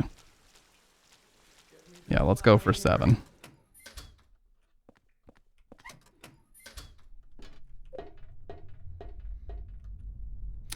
Been good, TBH. Nothing big has really come up. Amen. That's something to be very happy about. I've been hitting the gym hard, though, dude. You've probably seen my little post about it.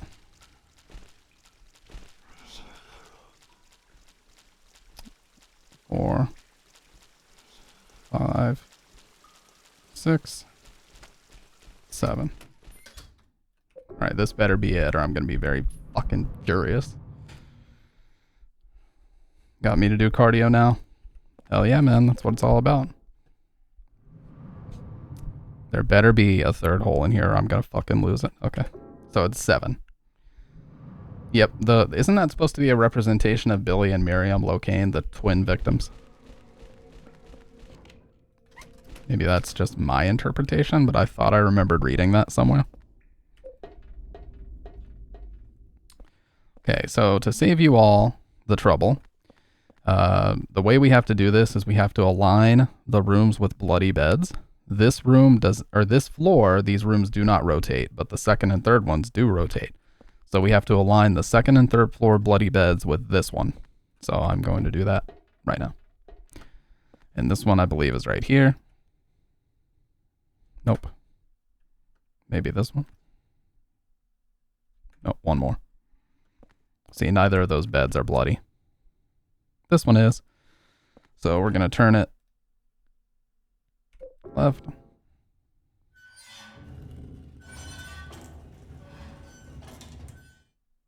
And that should put it here instead. Nope, it moved it this way. Yep. So now we're just going to go left 3 more times. And that'll fix this room up. No. No. I'm not really into all that. I just like how it makes me feel.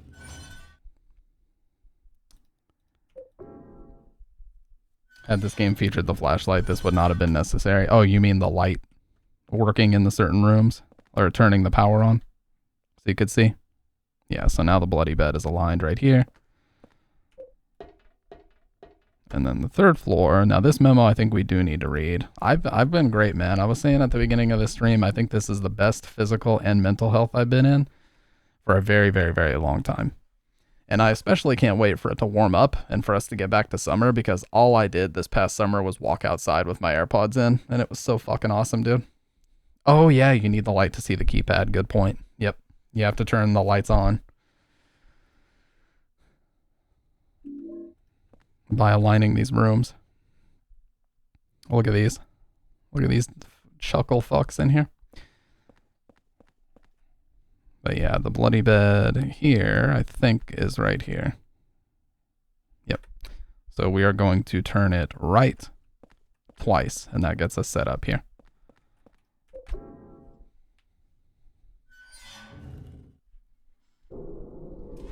And this lets this guy out.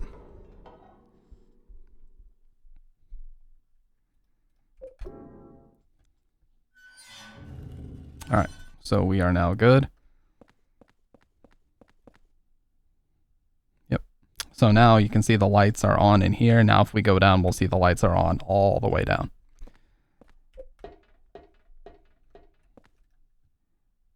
See, the lights in this room are on now because they're being illuminated by the room above it, etc., etc. It keeps going all the way down. Bloody diarrhea on the bed. Okay, that's just foul. That's just foul, Kendo.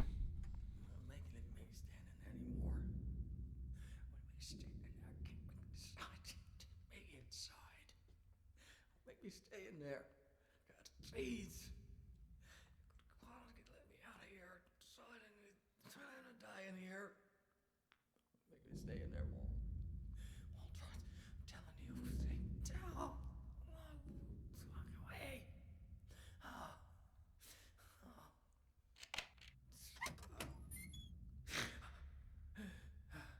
Who is that boy? And who are you? His name's Walter. Walter Sullivan. I used to work at the orphanage watching the kids. I'm Andrew DeSalvo. They tried to make it seem like an orphanage, but according to that town's holy scriptures, it was actually the center of their religion. And that kid Walter, he was really into that mumbo. Notice how vague he was about that? Watching the kids. Center of the Holy Mother business. It was scary. Oh God. Oh my God. Oh my God. Oh my God. The fucking embodiment of soy. This guy right here. We'll learn more about him as time goes on. But most importantly, we're going to go in here. Nope, wrong room.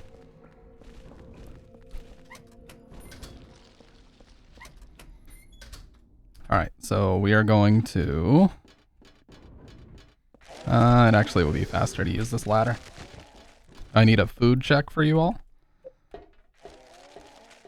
What about your lunch?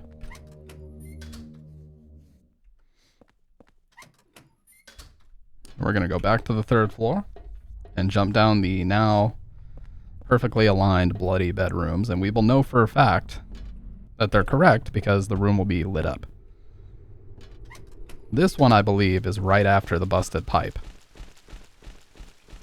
Whoa, he's boosting us, dude. Right here, I believe this is it. Yep. Alright, so we're done with Water Prison and we can re-heal. We have still not used a single healing item in the game, which is very good. Because like I said, we need to make sure we don't do that till the second half. On hard, this shit is no joke. And now we're going to be on the other side so we can actually see the keypad. Right here. Watchfulness placard. It shows an eye and says watchfulness. I usually have pepper steak, rice, soy sauce, red and green bell peppers. That's usually what I have. That's my favorite one, dude. But otherwise, sometimes we'll just have another turkey. It's turkey season anyway. Yeah, so this is the torture room that they had for the kids, by the way.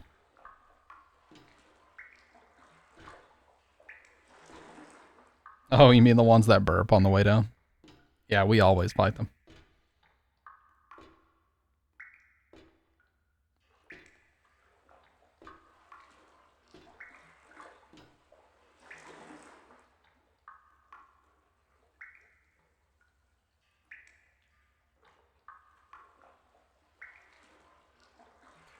You know, something that always weirded me out about this game is that there's basically no ambient music when you fight enemies. Like, there's just only the sound of the enemies because there's no radio. That's another big difference in this game. No radio, no flashlight, no breast pocket flashlight. No traditional inventory system.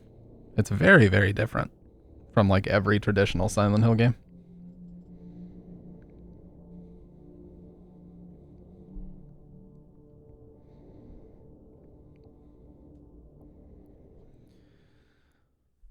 But yeah, I don't know what it is. Maybe it is as simple as endorphins or whatever, but just getting a sweat going on a treadmill is like the best feeling in the world to me. You know what I mean? Actually, my favorite feeling is getting a sweat going while walking outside in the sun. That's my favorite feeling, like, ever. Radio's on the bookshelf. Yeah, it's not portable. It's like a stereo. Now he starts to say different things about these photos. I wonder if there's a connection between Silent Hill Church and the orphanage in the forest. Here too. There's a rumor that something weird happened at that amusement park near the lighthouse a few years back, but nobody knows the truth. Apparently, it's super rare to have a sunny day in Silent Hill. I was just a lucky tourist to show up on that day, I guess. Could that forest world have been somewhere on this photo of Silent Hill? He'll also say different things about the ones in the living room now. Oh yeah, this is the shower, right?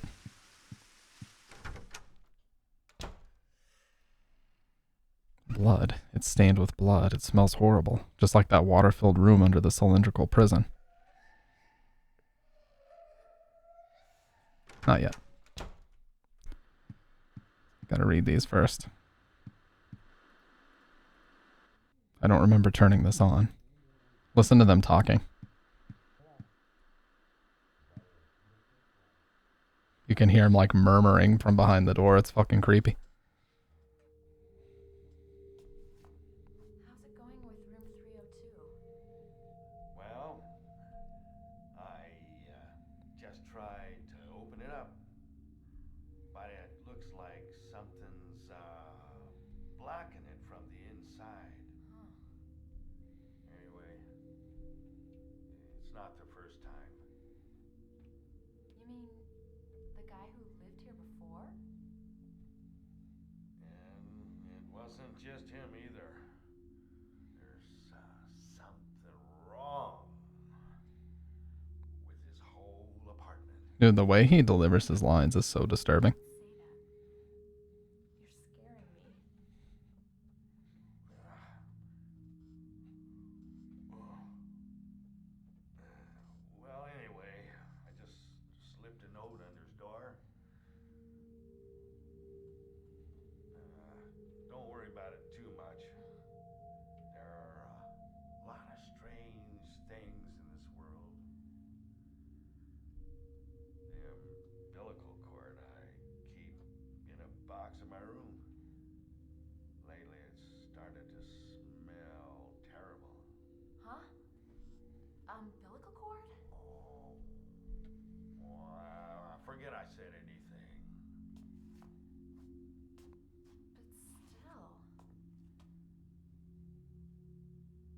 Those Another hand on the wall now has been revealed.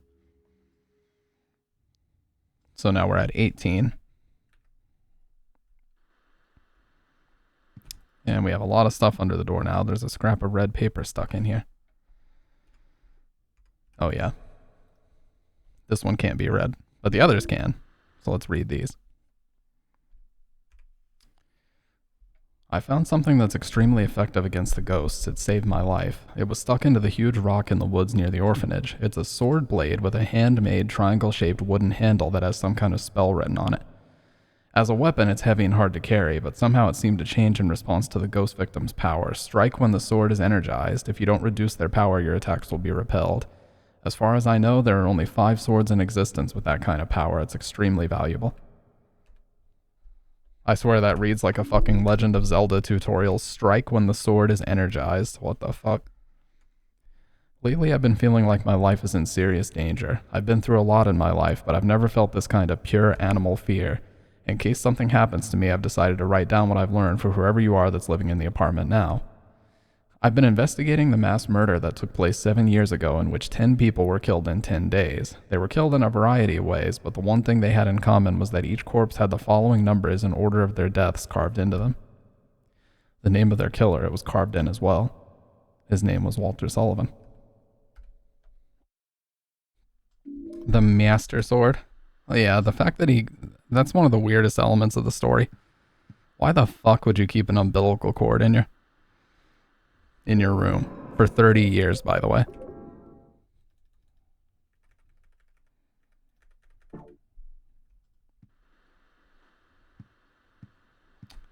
Let's make a little bit of space here.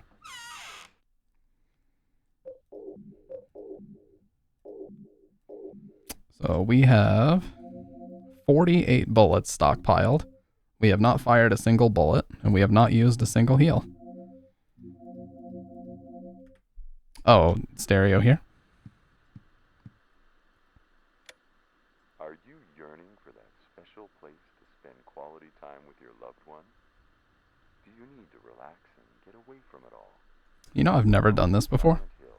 For the ultimate peaceful getaway. Oh, so it's in one of those that he... Keeping umbilical cords is more common in the Eastern Hemisphere. Really? Oh, keep doing it. Oh, okay. It was the umbilical cord, not a circumcision skin. Oh my god.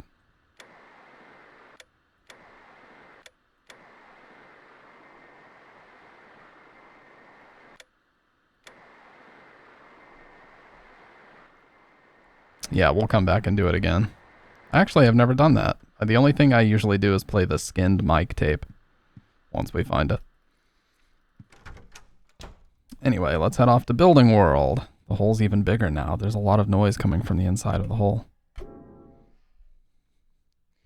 God, I'm gonna have to switch out my mouse soon. I use the SteelSeries Rival 3. It's a very basic ambidextrous mouse, but this one I've been using for like a year, and it's so like shiny from all the sweat and shit.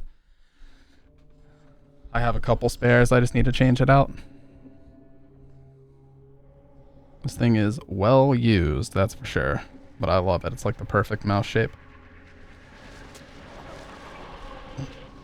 Yeah, I will. Oh shit, by the way.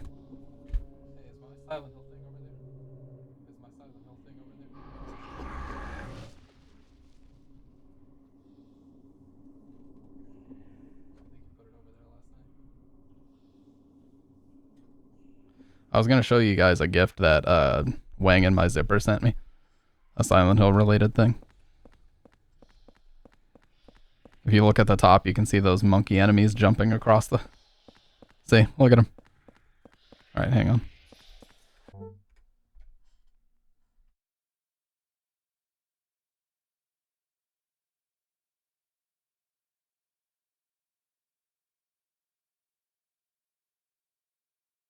Okay, I want to show you guys this really quick.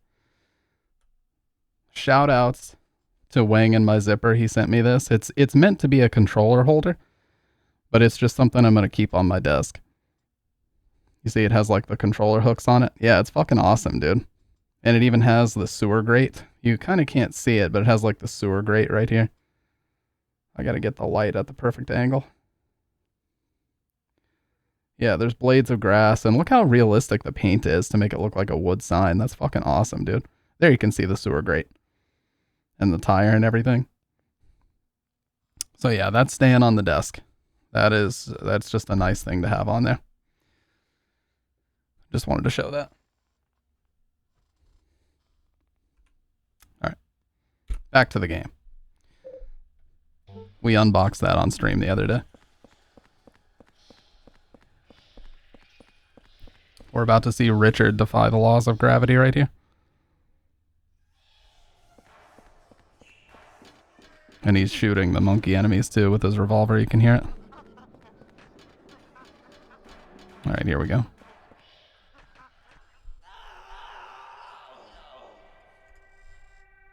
Ouch! And he's fine. Just an ouch. Where the hell am I? Hit him with the ouchies.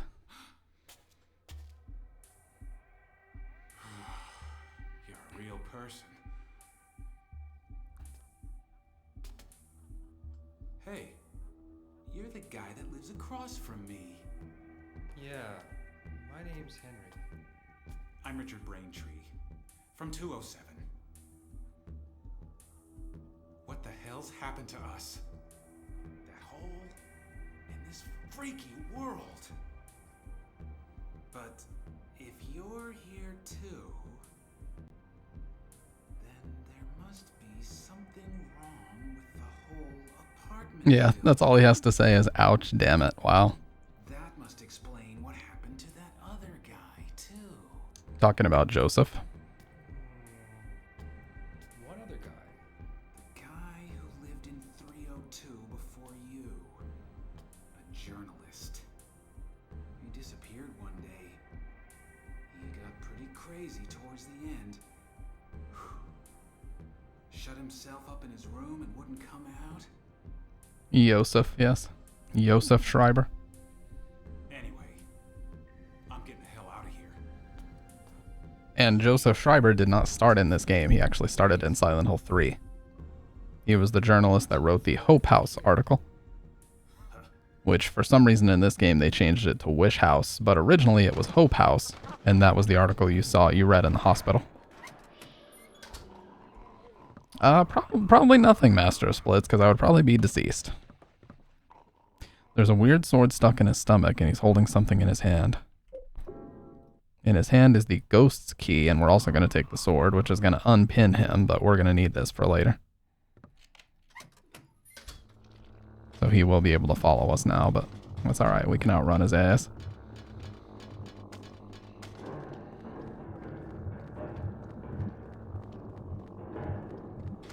You says ouch. Yes, in the afterlife I would say that, but most likely I would be deceased.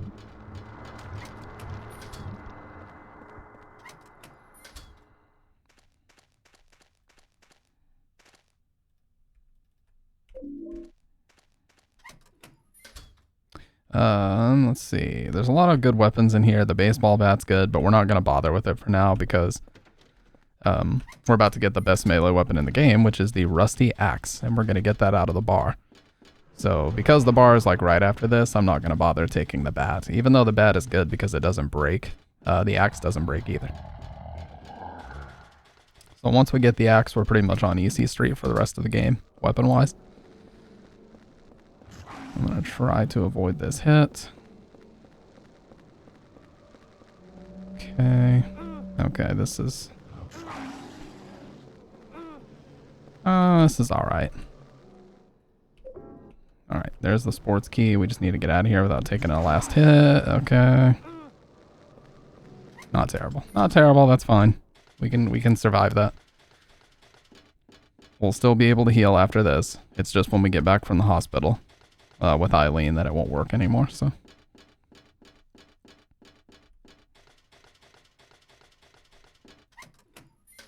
Alright, so that's the key for this.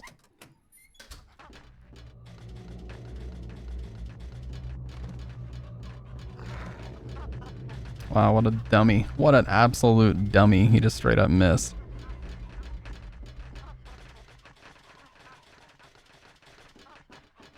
And then we're gonna have to hop on the elevator here.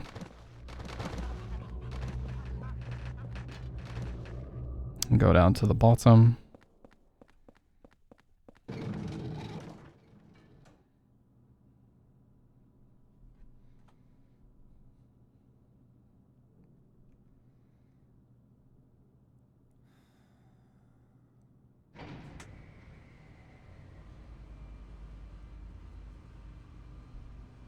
Oh, I don't know if we see it yet. Oh yeah, we do. Are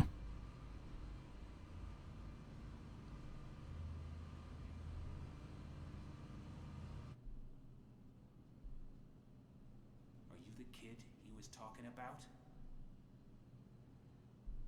You live in that apartment too, huh? Say, you look a lot like a little punk that I once caught sneaking around there. Do you know something about what's going on? Hey, you! Stop! Yep, and he pretty much sealed his fate right there. I'm sure when we find him, he will have had a triumphant victory over Walter.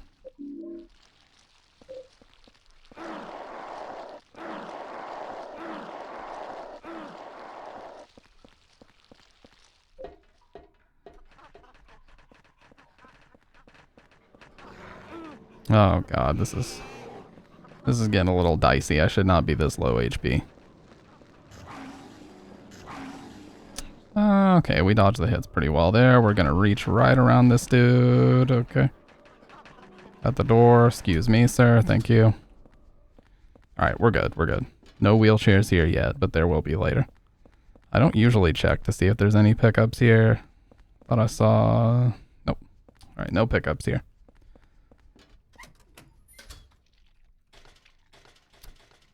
When we come back here, of course, with Eileen. Basically, you'll see it in the speedrun a lot. I don't borrow necessarily the speedrun strats, but there is a strategy you can use where essentially you bump into Eileen and she reels back, and in the time that she's reeling back, it gives you enough time to run away from her and leave her in safe areas. If you leave Eileen in an area with enemies, she will take a shit ton of damage. But if you leave her in a safe area, you can run around and collect whatever you need to collect and make all your progress without having to worry about her. So, there's a memo here. Alright, the boss said that the number this time is the last 4 digits of this store's phone number. But the phone number is written right there on the sign on the roof. Anybody could see it from South Ashfield Street. Is that really okay? Now, normally we would go back and just look at it, but I already know what it is. It's 3750, so we're just gonna go.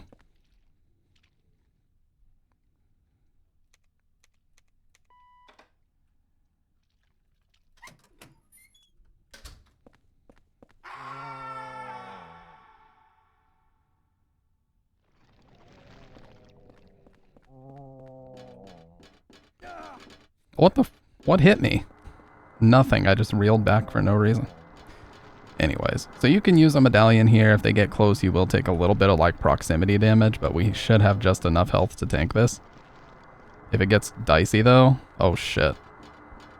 Yeah, him being that close is really not good. Jesus, he really went for it. I'm gonna have to hover over this in case I get any lower.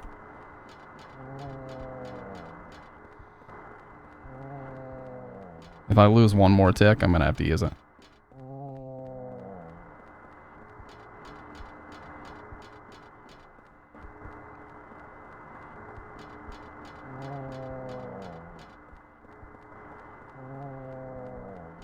I had to use it. It was getting too close. I would have died like right there if I didn't use it. Alright, well, we made it at least. That's the important bit. It's door number 207 from my apartment building. Chaos placard. Has an abstract picture and says chaos.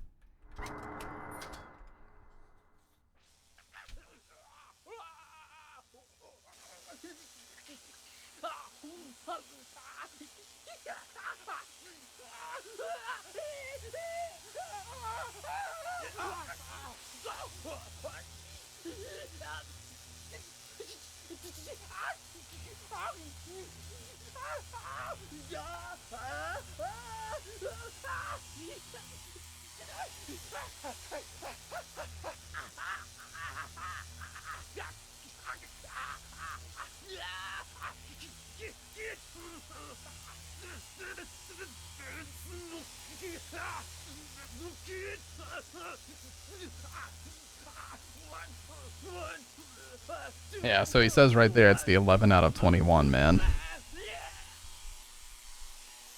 So again, confirming that the graveyard we found in Forest World is in fact his.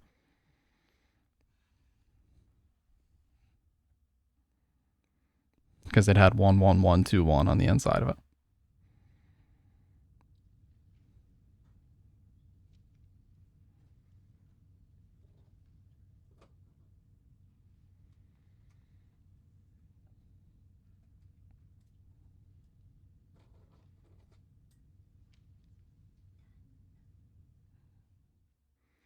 All right, so we're going to let ourselves reheal because it's crucial right now, and I think he says something different about this now. Yeah. It seems there's some kind of ancient native religion still active in Silent Hill. There was even a rumor that a UFO came flying right by the lighthouse. I heard that it's almost never sunny in Silent Hill, and people say that when the fog comes out, strange things happen. Maybe that orphanage is in the forest. And the cylinder-shaped prison were both somewhere in this photo, too.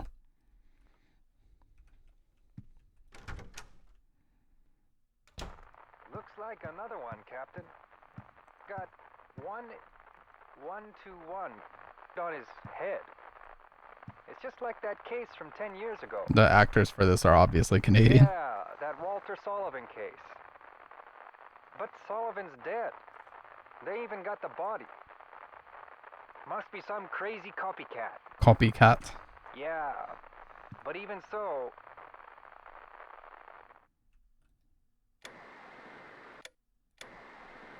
No, it does, for real. Look at it in the movie, dude. In the movie, it's like a really nice resort town. I got this photo from Sunderland. He uses room 105 as the superintendent's room. I think there's more red pages now, too. No, not yet. Next one is the apartments. We don't really need anything special for that. So let's just go. Oh, well, let me make some space at least. So this will put us at 56 bullets stockpiled. We don't need the steel pipe anymore. We don't need this sword. We don't need the chaos placard. Any of this shit. We're good.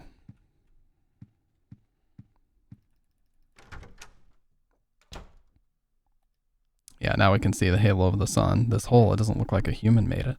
It's getting bigger and rounder. I think I've seen this pattern before.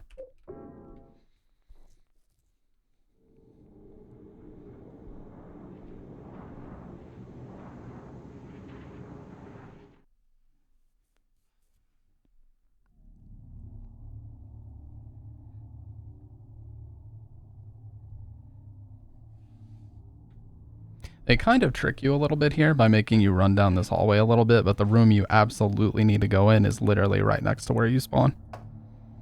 So here we can see Eileen dressed up for the party. See, she's got that outfit on we saw earlier. And a bunch of makeup on. So again, nice little bit of continuity. She's completely dressed up to go to this party now. And yeah, we'll see how that ends up.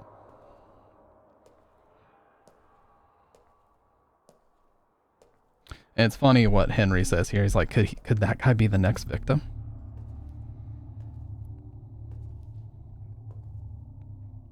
And you notice all the enemies are dead. It looks like my apartment. What the hell is this?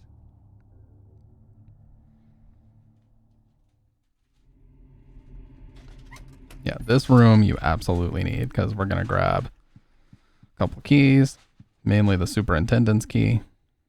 It's a photo of a nurse that says, "I love you" on the back. This guy, is it the super? He was much younger in this picture. There's a key taped to the back of it. By the way, Bridget is wrapping some gifts. So if you guys hear that, that's what it is. Teaching Despair, Wish House. This is the same memo from Silent Hill 3, but the important bit is it was written by Joseph Schreiber, so the previous tenant of room 302.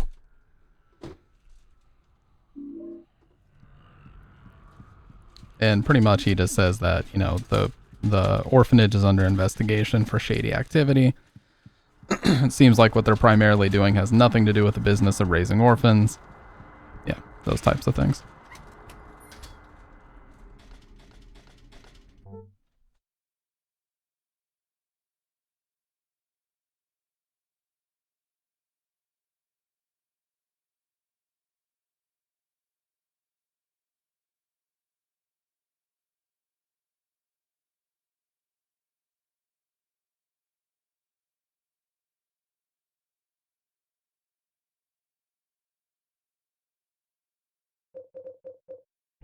I always found it funny how they call the whole building the apartment and the apartment's rooms. Yeah, I wonder if it was a translation thing. There's a scrap of red paper stuck under the door. This is the same way they show up under my door. And then here's Eileen's apartment, which is locked. What was that guy doing here? Could he be the next victim? Or could it be...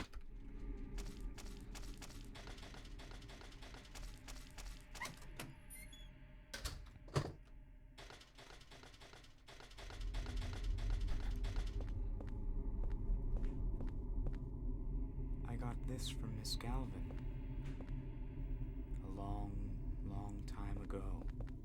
Let's get to the fucking meat and potatoes here, dude. Let's just end it.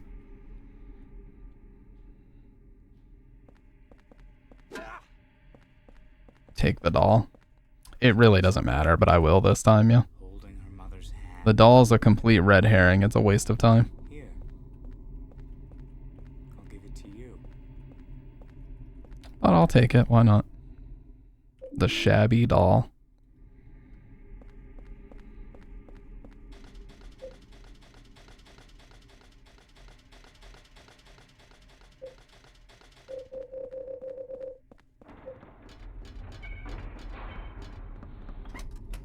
Alright, we're going to head to 105 now. And in here, we have a key ring for every single apartment except, of course, room 303, which is the one we need. He says, actually, it looks like one is missing.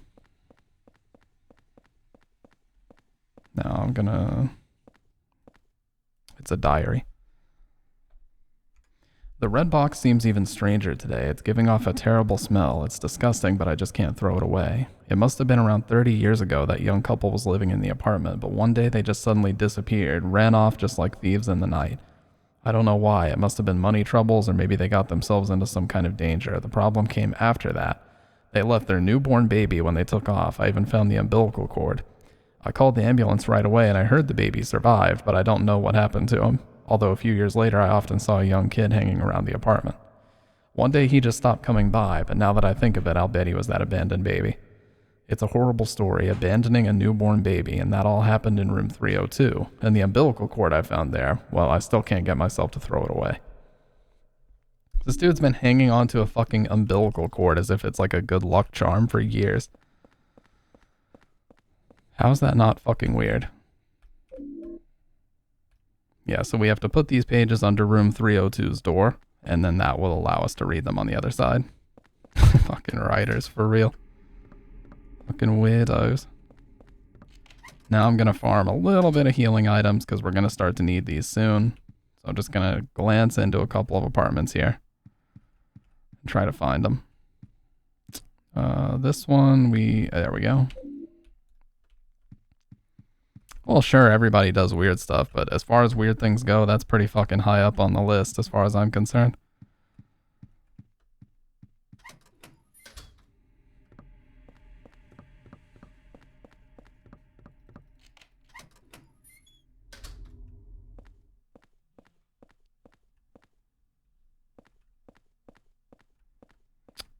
Some of these apartments have healing items in like the bedrooms and stuff.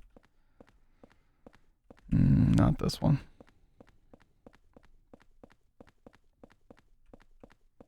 Look at this. This guy has fucking speakers installed inside of his walls. The most normal normie does stuff like that. Somehow I doubt that. I do agree with you, though, that the average person does a lot more weird stuff than they're willing to admit. Because almost every time somebody goes on social media and is like, is it just me or does everybody else do this weird quirky thing? And then everybody else is like, OMG, that's so me. Anyway, the scrap of red paper that we actually need is over here in one of these rooms. Whichever one actually lets us look inside the fridge is the one we need. You piece of shit. Dude, there's so many. Holy shit. Fuck it. We're going in. We're rushing in come what may. Okay, I avoided all that damage. Let's go.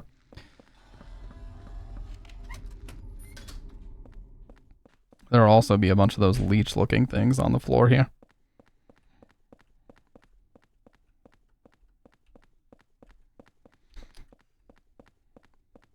The human creature is a terrifying Perendelian cluster of impulses and contractions, and this is why I drink. Yeah, this is the one. So there's a trick that PC speedrunners do where they bind one button to interact and one button to attack. I just have one button for both. So I have to stomp all these things out before I can open the fridge. But yes, there is a way to get around having to do this. Alright. It's wrapped up in these torn bloody jeans. It's the body of a dead cat. There's a torn red paper in one of the pockets. Alright, so that's the one that's going to tell us where to find Eileen's room key. Now I'm just going to glance really quick here, see if there's any healing. Nope. This is the one we need to actually make progress, though. And then there's only the one left.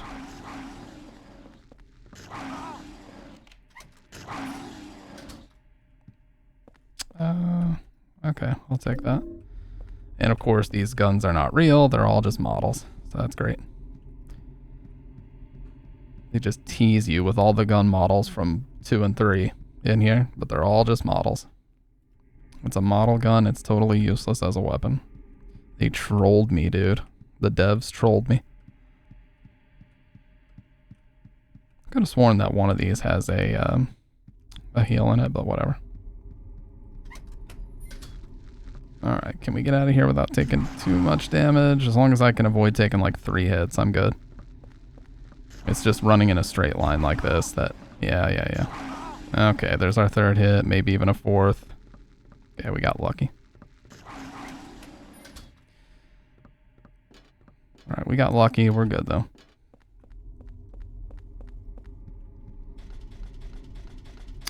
I'm going to stockpile this first aid kit, so we will have 2 health drinks and a first aid kit stockpiled, I believe, for the second half of the game. That's alright.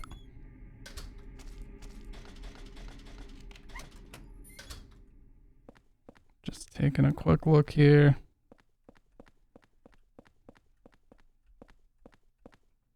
More bullets. Damn, dude. We have like 8 cases of bullets stocked. Neighbor smoking weed and hacking his lungs out. Jesus. I'm just not a fan of smoking in any capacity. So we can hear her banging on the door and screaming now. Well, she must be in good shape. Can't be anything questionable going on. Alright, so we gotta put these pages here, and then we're gonna head back and read those pages, and they will tell us where the key is.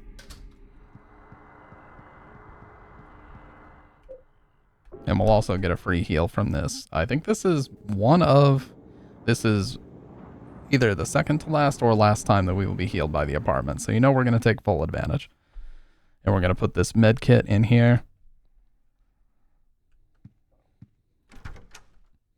And there's also a new mechanic that gets introduced in the second half of the game where the apartment is possessed and we have to put... What the hell is this? The dryer sprayed blood all over the place.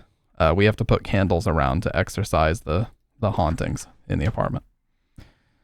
Alright, so let's take the opportunity to heal. Put this up.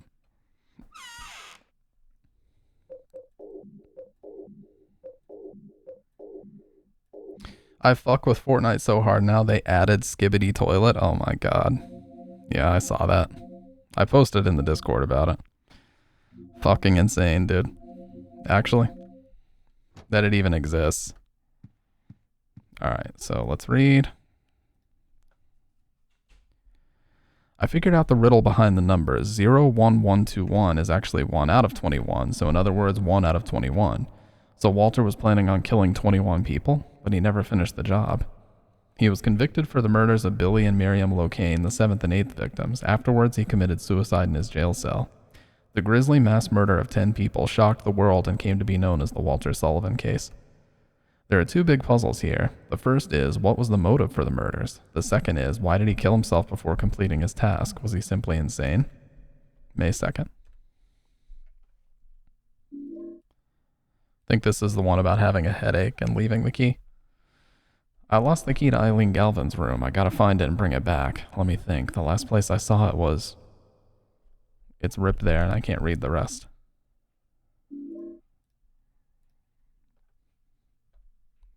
Oh yeah, I had a really wicked headache that day and just collapsed on the bed. Maybe if I look near the bed in my room, 302's bedroom, I'll find it. I get headaches every day now. It's terrible. What am I gonna do? Jesus, I know that, man. I had such a bad headache a couple days ago. I ended up taking like 2,000 milligrams of acetaminophen just to get that shit, tamed a little bit. I was fucking out of it. I picked up the key that Eileen from room 303 must have dropped. I thought I'd return it, but she wasn't home. I guess I'll give it to the super. Okay. All right, we are done. And when you read that, you can actually find the key. It spawns over here. So now the key is down here. We grab it. And this is her room key. So now we got to go back to the apartment world, enter her room, and see if we can help her, because clearly something bad is going on over there. Look at that hand. It's not fully formed, but it's almost there.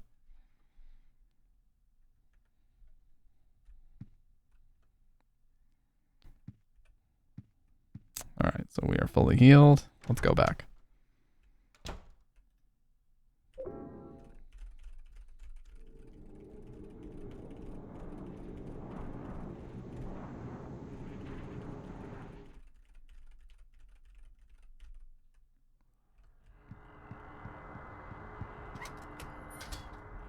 Now listen, you can hear her scream.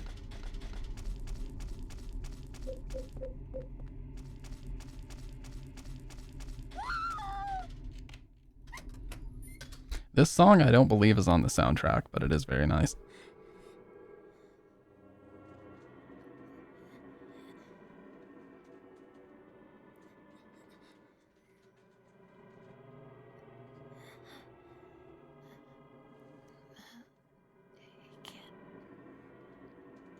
Thanks.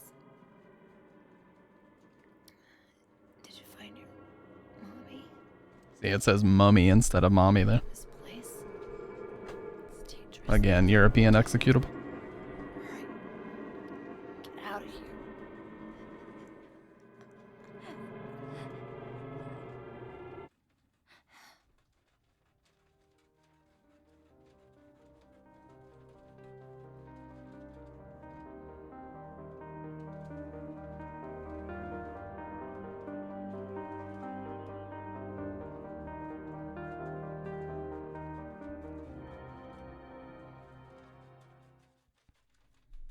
All right, so this, I believe, is the last time we wake up in the apartment and it still heals us.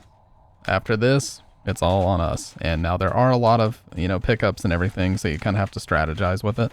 But yeah, the game gets significantly harder here because now we have to have Eileen with us and she is very slow. She limps around everywhere. Yeah. This is where a lot of people check out on a first playthrough, and I totally understand it. It's very frustrating. But yeah, not me, because I'm a hardcore gamer. I love this game to an absurd degree, and I will put up with its bullshit every time with pleasure.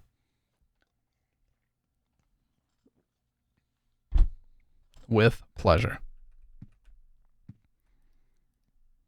Yes. I didn't think anything of it when I took the picture, but now it gives me a seriously creepy feeling. Maybe it's just my nerves playing tricks on me, but this photo gives me a weird feeling. Maybe it's my imagination, but I get that weird feeling looking at this photo too. It is what I do, absolutely. Maybe it's just my imagination, but I feel something like fear coming from this photo. Yeah, so when originally we started the game, he was talking about these photos fondly and how he remembers taking them and everything. Now he's talking about how they all give him a creepy feeling. And remember in the prologue or the intro section, we saw that face. Now look at the exact same part. What's this? Something is starting to break through the wall here. Yeah, the way you handle Eileen for the rest of the game has a big impact on what type of ending you get. Stamp just went ahead and made all the regulars mods except me. Not all of them, no. I only have like 3 mods. Like Dr. Red, Kendo, and Future. And then I think that's it. There's only like 3 or 4 mods at the most. There's some kind of strange paper stuck in here. Card with some kind of frightening demon on it. And then there's a scrap of red paper stuck here. I don't think I can protect myself. He's truly insane. I can't hold on any longer. His power can't be measured. I was so scared today that I sealed off the back of the storage room. I wonder if Eileen Galvin is okay. She has no idea what's going on. But she's in danger nevertheless. See, the thing that I don't understand about this game is Joseph doesn't know what a record player is. Or he doesn't know what this stereo system is. He says, I don't even know what this is, but he knows about Eileen. So is he just like incredibly old-fashioned or something, or what?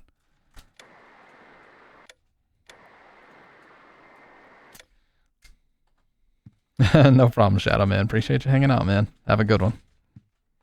Have a Merry Christmas. All right, we got to get our placards out of here.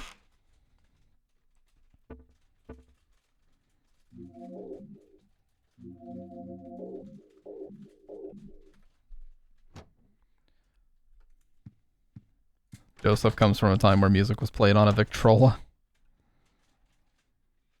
Some kind of stain. Come to think of it, it also looks like an evil demon.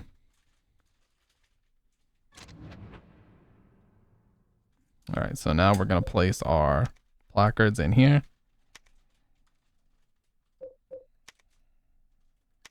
And that will open a portal. And this is what we'll use from here on out. But, before we do this, I'm trying to think of what we're actually going to need here. Realistically, we don't need anything. In fact, I'm probably good to just bring this, but I will go ahead and save. Probably the medallion would be smart, because we are going to find another medallion anyway. Yeah, I'll bring a medallion. And we'll go ahead and save.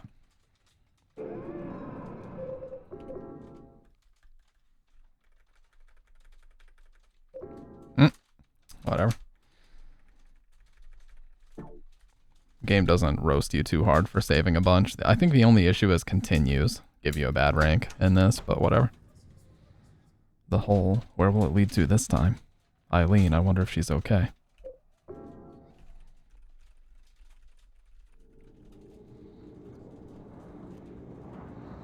Now, if I was a modern streamer, I'd say, all right, guys, bust out FanDuel. Let's get to betting. Let's set up a parlay. Is she all right? What room is she going to be in?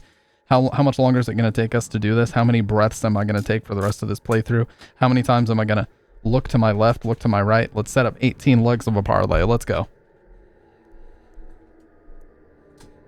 Really, I should say that's kick streamers.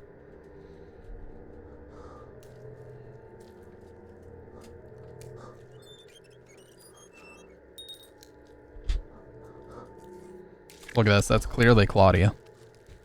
You only see her for like 2 seconds on screen, but that's clearly Claudia. What was he doing to the body exactly?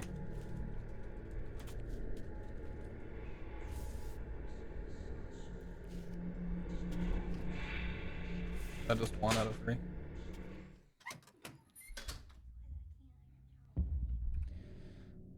Alright, so I'm going to kill all of these because they're going to be a nightmare to deal with if I don't.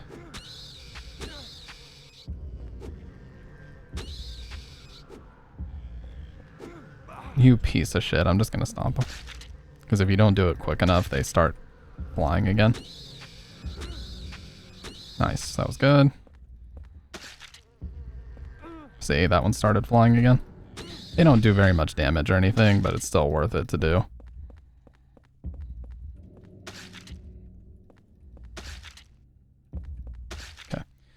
Would it be too far-fetched to assume Walter at some point met Claudia during this time? No, not at all. There's a note when you first go into the orphanage.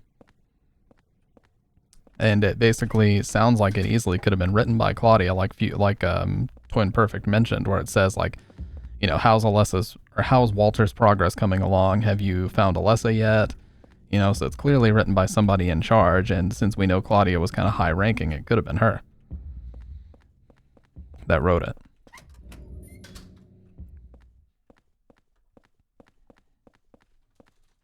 I don't know why this paper cutting knife is here. I really don't. It's a nurse's memo. I lost Eileen Galvin's hospital room key. She was a patient brought in with severe injuries. I wonder if I left it in one of the other hospital rooms. I really hope not. This is my favorite song in the game, and there's no doubt about it. It's called Fortunate Sleep, No One Disturb Her Dead. It's such a beautiful piece. Seriously, listen to it here. I'll turn it up.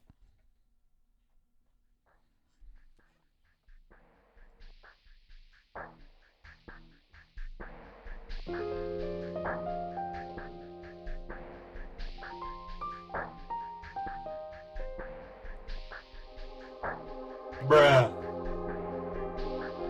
Really?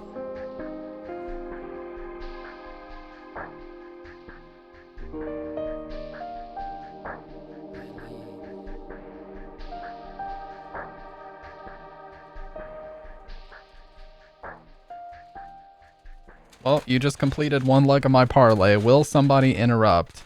Will somebody interrupt my favorite song in the game? Exactly 2 hours and 56 minutes into the stream with a bruh sound redeem. Let's go, baby. I got 6 more legs. Nah, Byrne is a person I've known in real life since I was in 6th grade, so his situation's a bit different.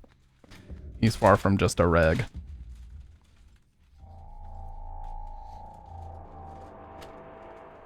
We used to hang out in college all the time, too. You remember. He remembers. Or just joshing.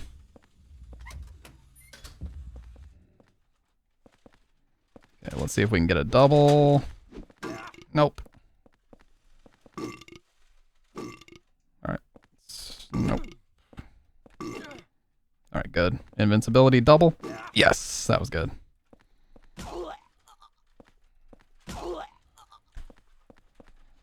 Stomp one more. And again. And again. Okay, they're both dead. When you can walk through them, they're dead. Now, this room is crucial.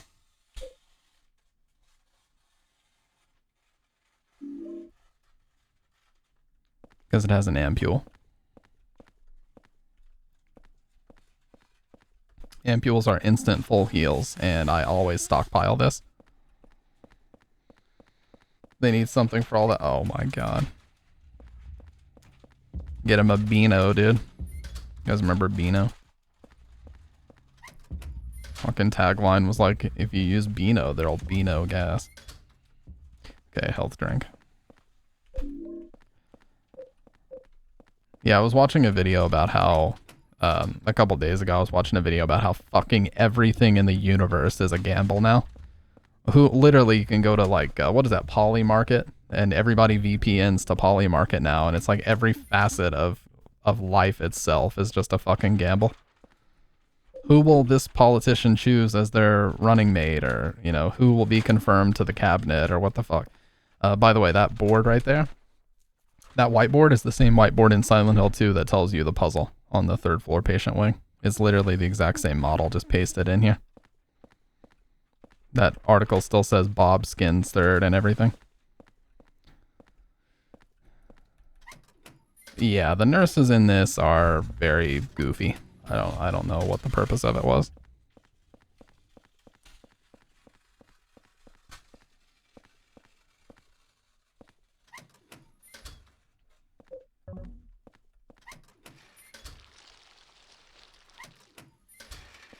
One of my favorite rooms in the game is in here.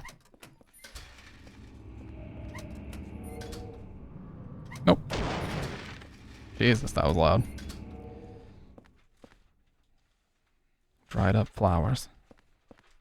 Oh, Okay, yeah, we're gonna have to start collecting these candles because these candles are gonna be used to exorcise the hauntings in the apartment.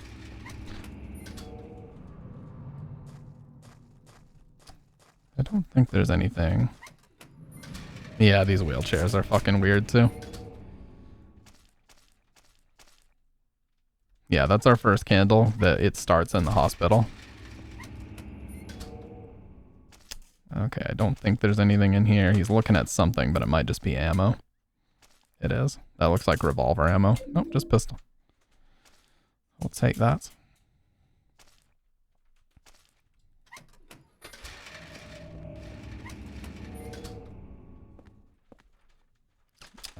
Don't need that medallion. Yeah, he does look at items. Yeah, the revolver is great, but it's actually not that... It's a good gun, but it's not that much more powerful than the pistol. Truth be told. There's revolver bullets. Oh, we're almost out of space here, gamers.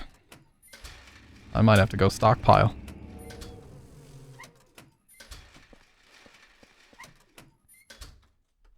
Okay, well... Ooh, look at this. No, that's toward the end of the game. That's called the One Truth.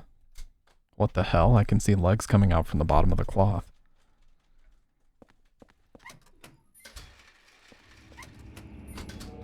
Yeah, my favorite room in the game is one of these hospital rooms where you can see the light coming in.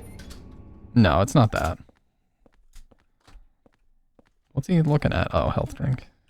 Okay, we are officially full up. I'm gonna puss out and go stockpile. Excuse me. Oh my god, I had the medallion on and everything and they still hit my shit. What is going on, dude? I'm supposed to be goddamn immune. Okay, not immune, but alright, we're gonna puss out and we're gonna stockpile. Cause you know what? It must be done. And I believe it's... Nope. Yeah, there it is. Yeah, it's a room with just warm light coming through a window, and he talks about, like, it feels like the room is stuck in a different dimension. I just love the look of it so much. And it is kind of a little bit of respite from all the fucking chaos going on around you, you know? Guys, I gotta tell you. I'm so fucking happy to be doing this right now. Yeah, see, it is still healing me. I think once I leave this room, it may not anymore, though. What? I'm just so fucking happy to be doing this right now. Still, after all these years, you know, I still enjoy this game immensely. But, you know, doing it in this fashion on stream is what makes it really, really fun. It literally never gets old. Let's heal first, and then we'll leave.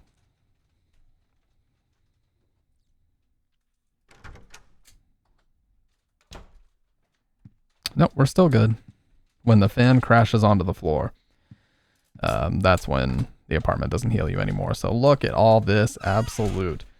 Yeah, it never gets old, but you know who does? Me. Thanks for that reminder, future. Oh my god, that I think that might have just sealed the deal. Look at that stockpile we just set up for ourselves. 3 nutrition drinks, 1 ampule, and 2 first aid kits. Holy shit. And look at all the bullets we have stockpiled. 72 with 6 revolver bullets already. Insanity. Really, we have 80 pistol shots with this. And this. Boom.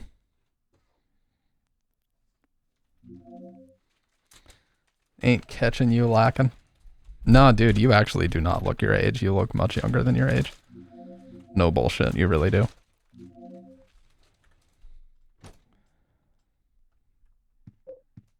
You look way younger than your age, and I don't want to hear anything to the contrary because it's true. Oh, hush, my man got bashful. Man said, oh, you.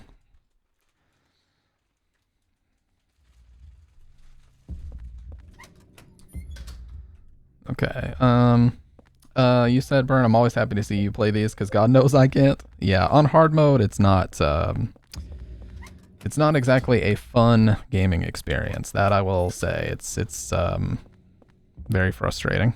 So I understand that some people just don't want to fuck with it, because especially once you get Eileen, it becomes a much tougher game. But I just enjoy it immensely, and it never gets old for me. So need to press the button to call it to the right floor. We're gonna do this to get a head start on when we get Eileen. Oh, bitch! Why did I run right into him, dude? I knew what I had to do. Oh, they're fucking comboing me, dude. I'm getting in here just to stop them comboing me. Okay. Now we're in good shape. So I believe we were here. Yeah. Do you know Future? You do not know. Future is a Twitch friend of mine.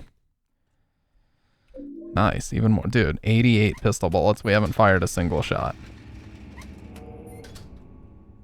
Okay, this is the one that has the key to Eileen's room.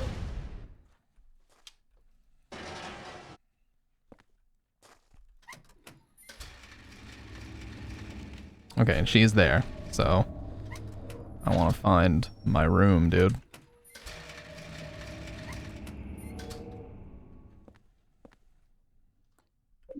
I could probably go ahead and use this health drink if things get dicey. But I gotta find the room I was talking about, dude. Yeah, Future's a good dude. I've known him for a while. Oh, I think... No, this ain't it.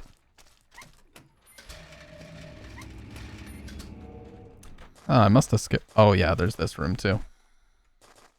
One of the weirdest rooms in the entire fucking game, no doubt about it.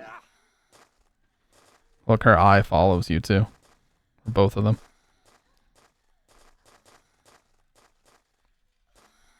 He doesn't even comment on it. He says absolutely nothing. Okay, so we must have skipped a room or two.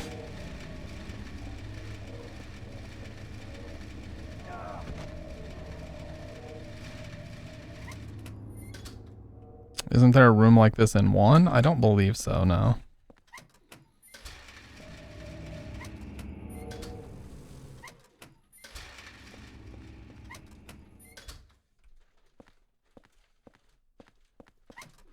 Yeah, I think I skipped over 1 or 2 rooms.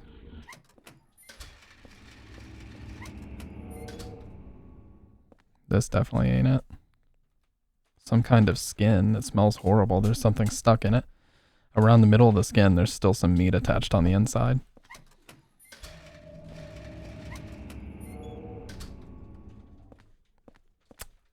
There are a bunch of x-ray pictures stuck up on the board. Are these Eileen's x-rays? Well, we definitely didn't go in here last time.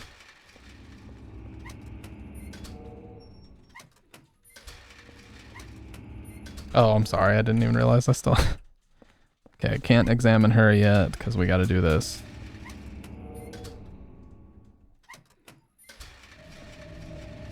Whew, that dodge. This isn't it.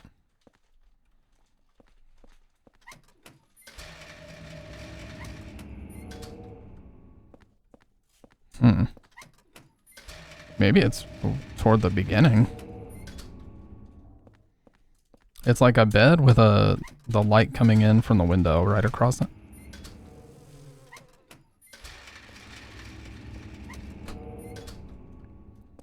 Oh, this is it. Okay.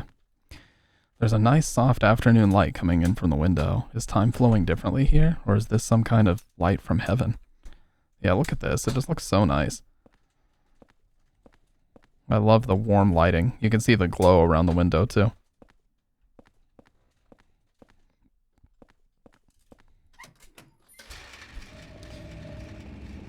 I'd like to believe that Henry's totally at peace with the fact that he's a voyeuristic bent and just nom-noms edibles and chills out. He just has very little to say about anything, ever. He's a very quiet, reserved guy. I wouldn't even say necessarily that people have an issue with him. He just is like the most everyman main character ever. You know, he's like super average in every way.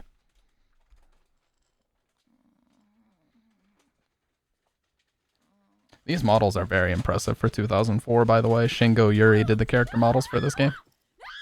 Eileen, relax.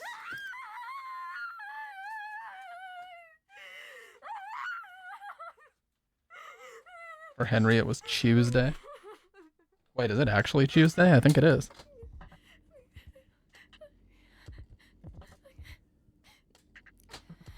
Henry? From next door. What are you doing? This song is called Drops of Shame. I don't know where to start. There was this strange hole in my room. I saw people getting killed. All these weird other worlds. And I saw you get attacked too. What are you talking about? I'm supposed to believe that? But it's true. And there was a kid with you. I remember now. I was getting ready to go to my friend's party. The boy protected me from the man with the coat.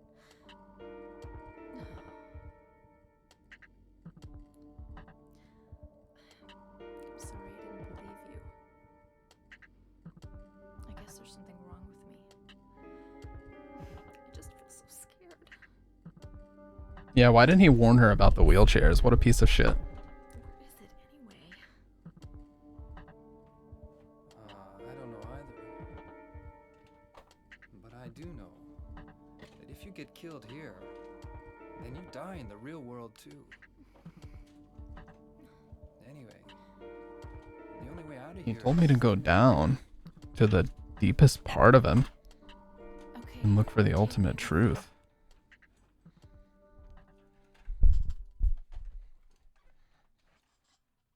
Ugh.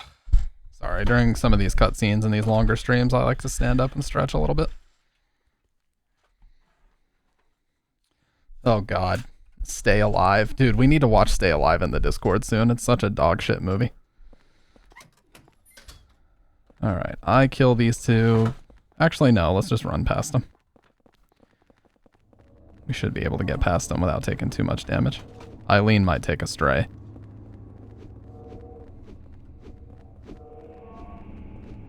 Okay, she's close enough. Oh, what? Oh, I forgot one of them was in here. That's alright, we'll take her ass out right the... Oh god, that's the future of streaming. Yeah. Oh god, that's grim, dude.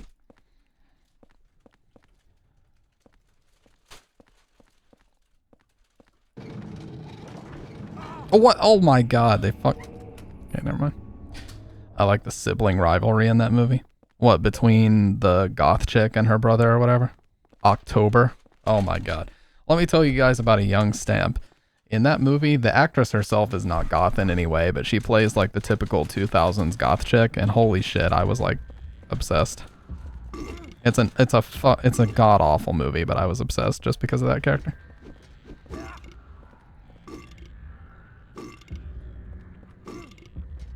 Letting it charge, and good. You get invincibility. You piece of shit.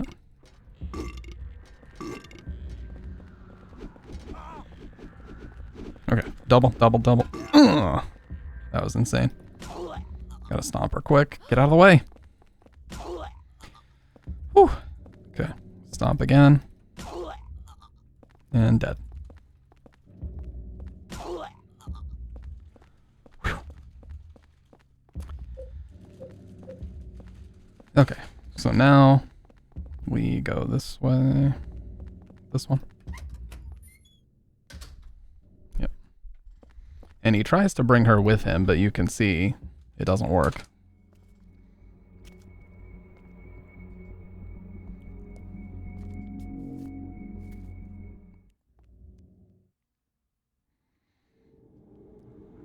Yeah, that movie is absolutely god-awful, but I can't help it. I love it. So we're going to watch party that in the Discord soon.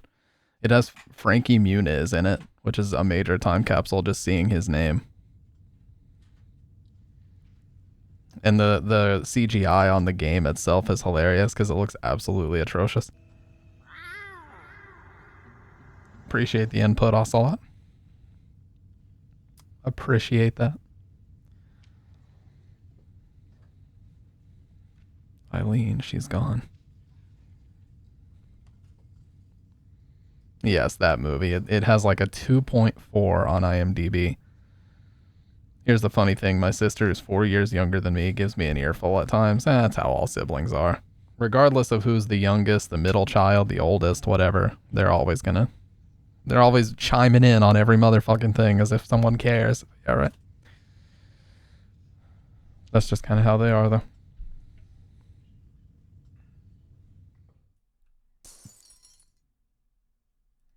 Okay, so now we hear that sound. You notice we are not healing anymore.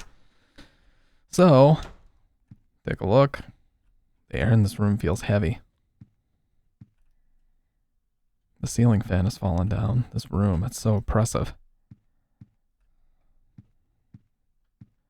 And that little thing in the wall is gone now. So now we no longer get healed. It's a red envelope. There's a letter and a small key inside.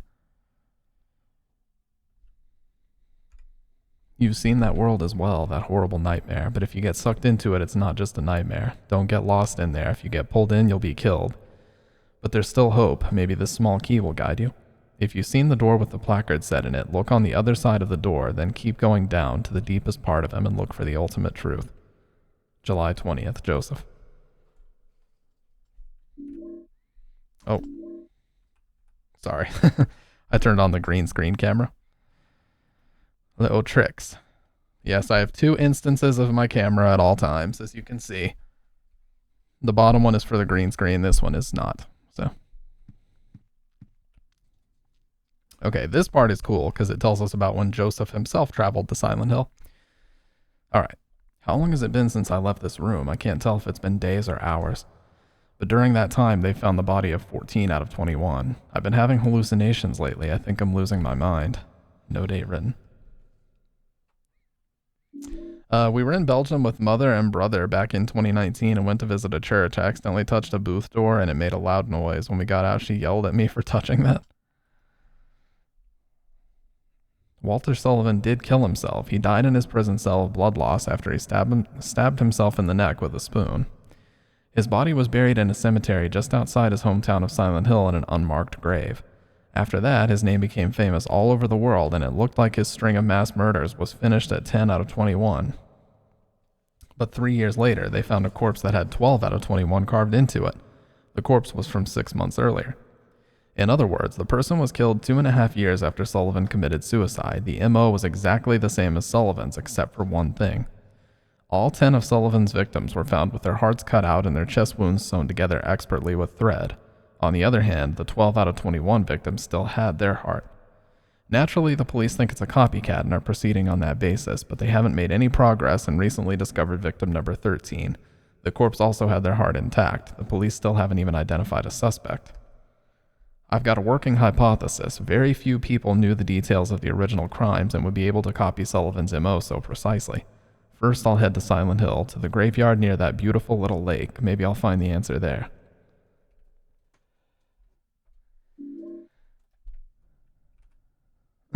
Yeah, if you could dig that up, Burn, that would be amazing.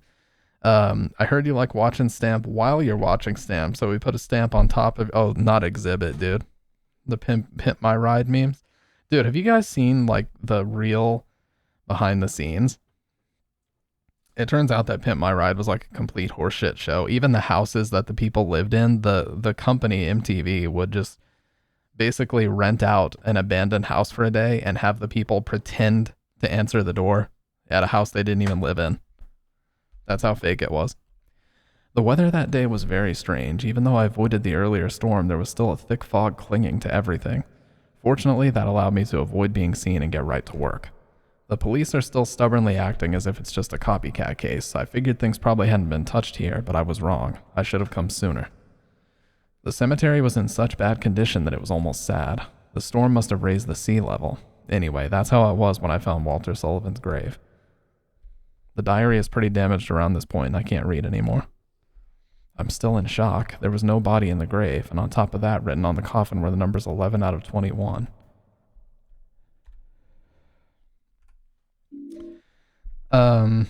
No, I got you, Master of Splits, yeah. It's definitely, it's definitely like a sibling, no matter what the age difference is, or like the gap or anything, to always chime in on stuff like that. I think that's pretty standard behavior. Dude, I actually have so many bullets now, it's insane. Look, we haven't fired a single shot. We have 88 plus 8, so 96 bullets total. Yeah, my brother did used to stream on Justin TV. Way back in the day. So did I. If you look at when my account was established, it's before Twitch.tv even existed. February 2011 is when I created my account. That's when it was strictly Justin TV.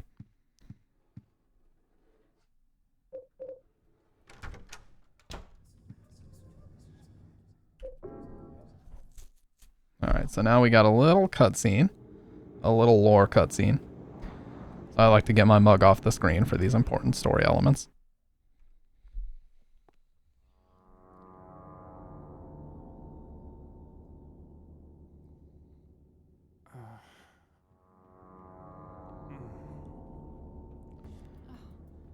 Henry.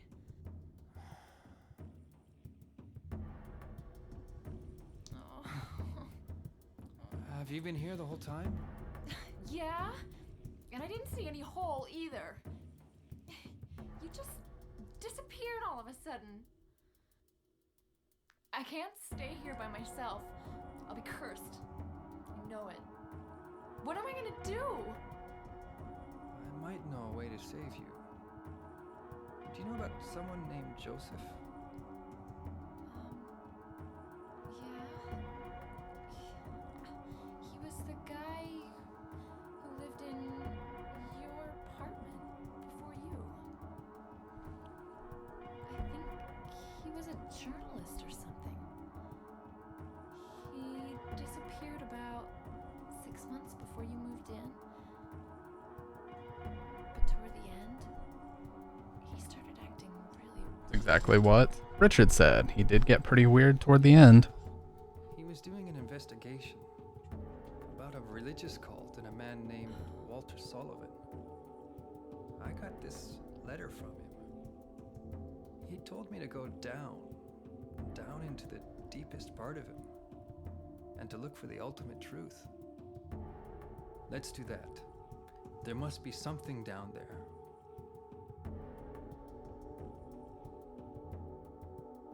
Okay. I'll do it. You're the only chance I've got. I'll stick with you.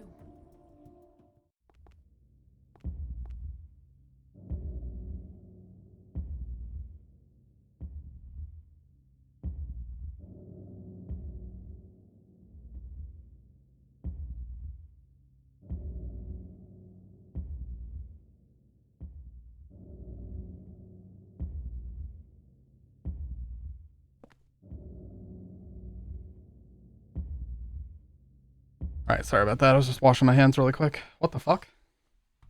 My game just crashed?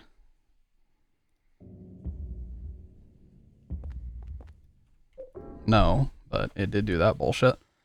I definitely did not alt-tab, so I don't know why that happened. I just sat down and pressed a button on the mixer. Should be alright though. In Friends, Monica acted like a mother to Ross even though she's younger. True. Very true.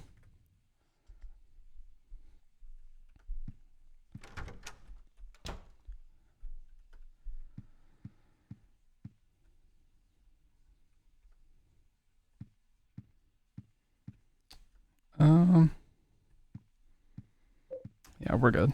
I just want to make sure I didn't get that glitch and waste to continue. All right, let's sip some more coffee. Let's go. Second half of the game. Let's go.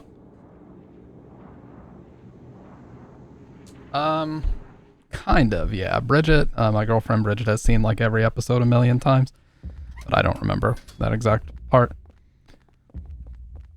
All right, we already killed these two. Look at these bodies mangled up in the gears. All right, here we go. kind of low HP, but that's alright.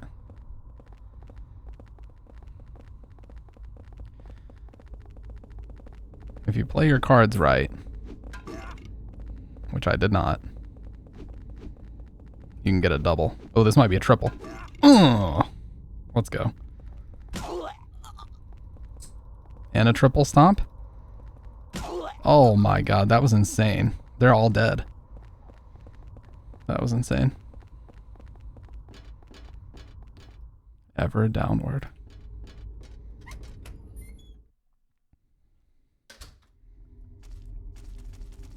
Oh, yeah. I do remember that one.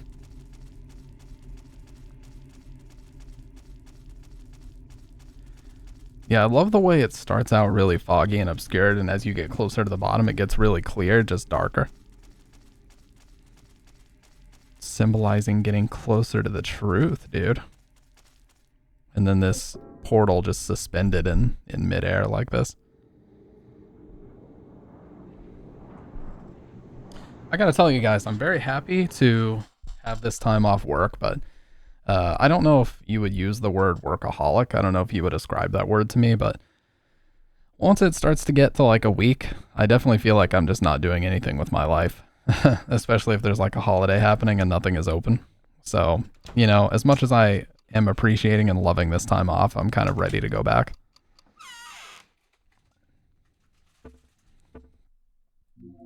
Let's see.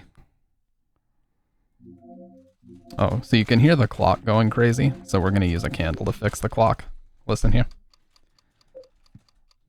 Hear the clock? I'm getting a very bad feeling all over. Right here. Place the clock. Or place the candle next to the clock and watch it. It'll fix the haunting. It'll solve. There we go. And now it doesn't hurt anymore. You're proactive and wired to be productive. Yeah, dude, even if I have time off work, it just, I don't know, it's tough to explain, but it definitely just makes me feel like A, I'm not doing anything, and B, I have this really irrational fear that they'll think, oh, we can operate just fine without him, and that they'll just decide to like let me go or something because I decided to take time off. It's such a stupid thing to even think, but I don't know why my brain does that. Especially considering it's never happened and I've been, you know. Anyways, doesn't matter. However, I might have managed to retrieve my own cringe SH fanfiction as well as the zombie story I tried to write several chapters of. I remember that. That was on Facebook, big time. Let's go ahead and swap these out. And then we're headed to Subway World, so I'm going to need these. And I'm just going to grab one of these out and you... I think I'm going to find at least one here. Yeah. We won't bother with it yet. Yay, capitalistic brainwashing. And when we do come back, I will need to grab the pistol because we're going to need it to make sure Eileen doesn't take stupid damage on the staircase. And I have more than enough ammo to make sure that happens. Or I should say to make sure that doesn't happen.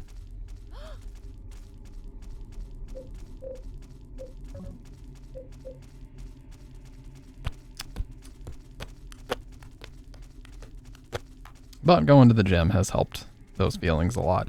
I think it's funny how I don't just want to say for guys, because I know this is kind of universally true across the board. It's like I personally, when I go to the gym frequently and work up a sweat every single day, I just feel like everything mentally just sorts itself out. You know what I mean? It's like everything is just good to go because I got that in, especially when I go first thing in the morning, and that's like how I start my day. There's just no better feeling. I'm gonna try to take this one out, but you gotta be careful because if you don't stomp, like immediately they get back up. Yeah, see? Like bounces back up.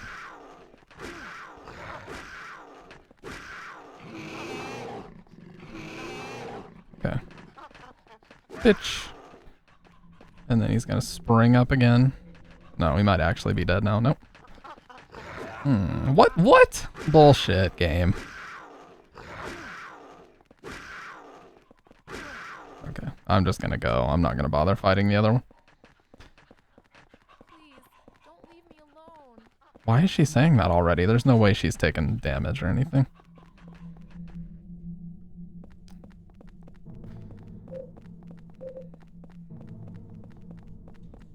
Now, these candles are actually dual purpose. Their other purpose is actually healing Eileen. So if she takes a ton of damage, she'll actually stop and start like chanting because she gets more possessed. And if that happens, you can use a candle to clear her of that possession. So, but you got to be careful because, of course, the more candles you use on her, they're very few and far between, the less you can use on the apartment. And if you don't exercise 80% of the hauntings in the apartment, you don't get the best ending. So we need to make sure she doesn't take damage and I'm able to use as many candles as possible in the apartment from this point on. So here we have the ghost of Cynthia. As we go back through these areas, we're going to find the ghosts of the characters we met here.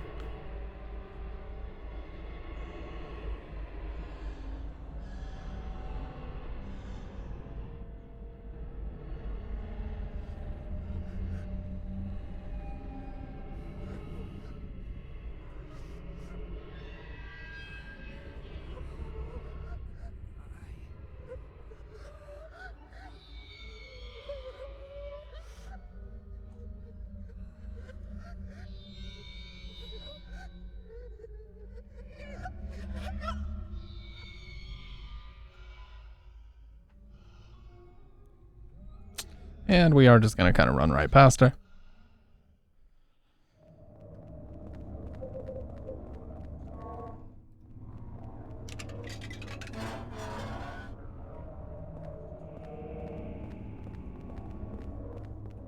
Okay.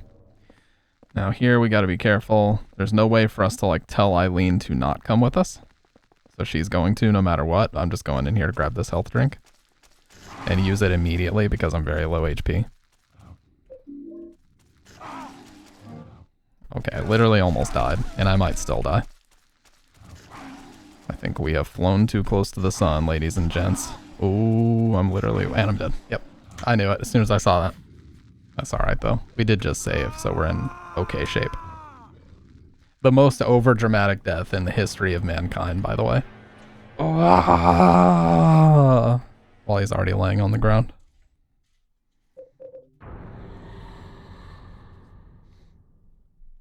Oh, it actually just put me back here. That's alright then. Well, that's alright. Yeah, so, I don't know if it's really worth the risk. I'm just gonna run past this guy this time, though.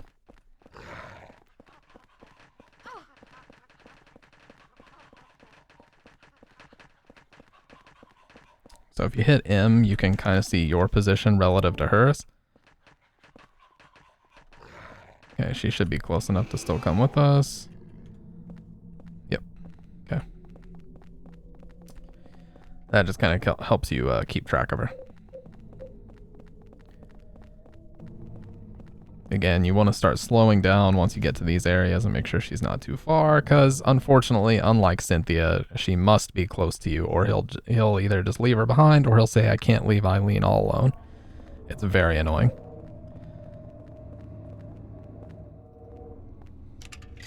Alright, so this time we won't bother. We'll just leave that health drink where it's at.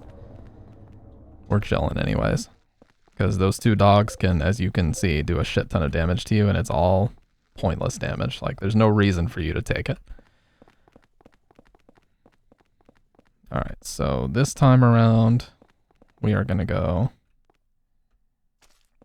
across. Wait, why didn't I get the toy key? Joseph is still alive. Oh, never mind. I think I know. Yeah, here's Cynthia.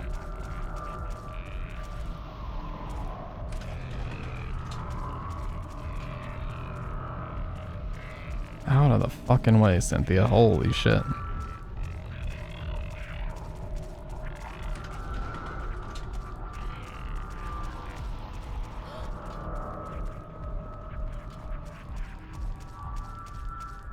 And again, we have to wait on her every time. It's fucking annoying, but there's no way around it.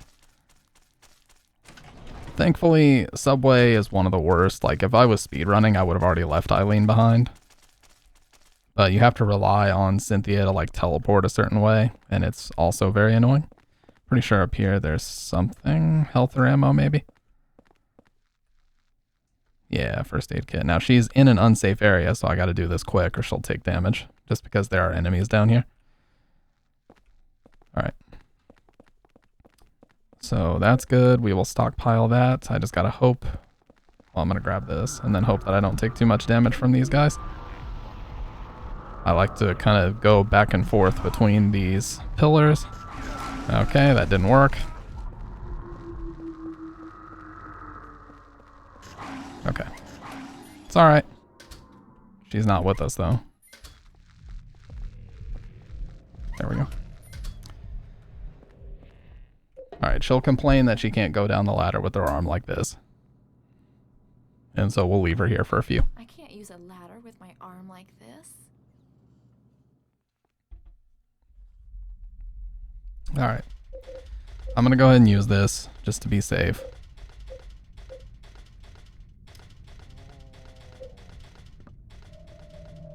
Oh yeah, and also we're gonna go... never mind. Not yet.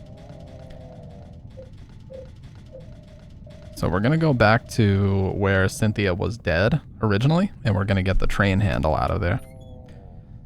And then after we do that, we have to go back to the apartment and get the toy key.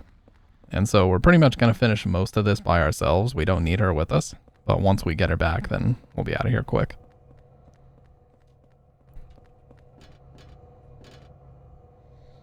And again, we have to get lucky here because these fucking things.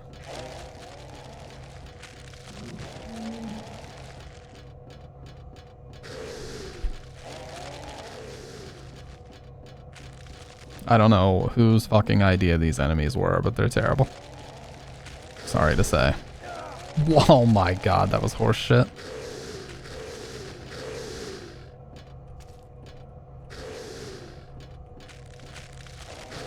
I got memed so hard right there, holy shit. And again, 4 hits from the same one. That's how bad the luck can be sometimes. Alright, we're good. Whenever the top of the stairs starts to get dark, you're good. Alright, so I think there's a couple more dogs in here. Is there another health drink? Yes. I will grab this and I will use it. Baited his ass. Let's go. Oh, let's go. Whew. It was not me, but... Alright, so now Cynthia's commuter ticket is going to allow us to get in both. Oh yeah, we don't have this yet because we need the murder scene key. But this lets us get down the King line or the Lynch line, so we can go down either way, depending on where we need. Now, Eileen is still in a safe spot, so what I'm going to do is head back here. I'm going to go down the other side. We're going to go straight down the Lynch Street line again. And we are going to get out of the apartment by going back to where Eileen is. Or get back to the apartment by going back to where Eileen is. And the good thing is, I unlocked this door the first time we came down here, so I can just go straight through this door now. Which is this one up here. So I don't have to keep jumping back and forth through the whole train section over and over and over. I can just do it this way.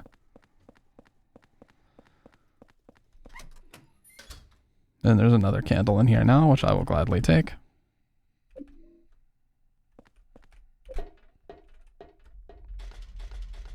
Yeah, speedrunners, they don't necessarily die to those, but to get an optimal run of this game, like if you wanted world record on this game or something like insanely optimal, it virtually is mostly going to come down to luck now. Like, the hospital is complete randomness. The room that Eileen is in versus the room that the key is in is completely random, and to the community's knowledge, there's zero way to manipulate it at all.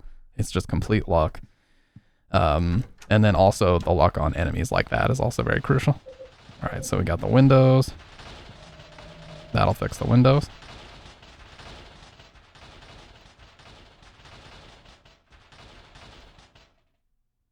Okay.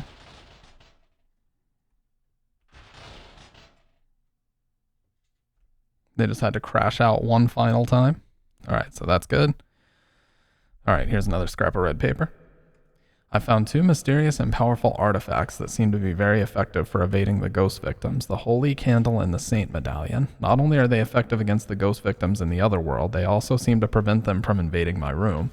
Just light the candle near where they're coming in and its holy power is activated. The Saint Medallion seems to repel unholy energy when it's worn or equipped. I'm starting to gain some hope.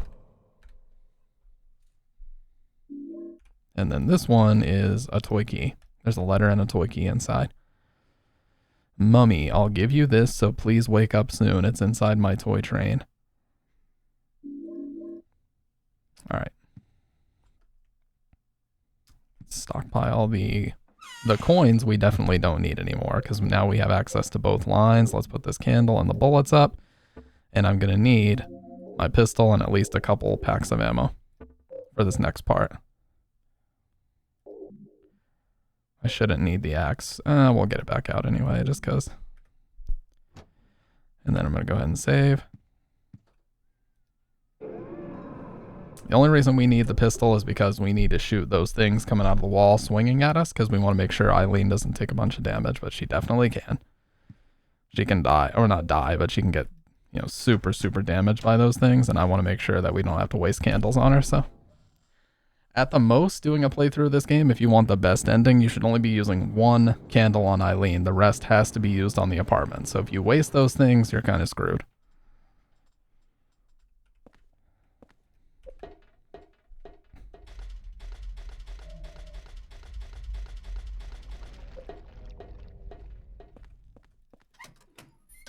Okay, so we're going to go down, and there's a chest that we're going to use to open this.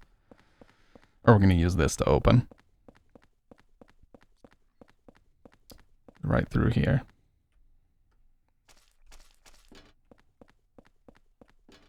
There we go.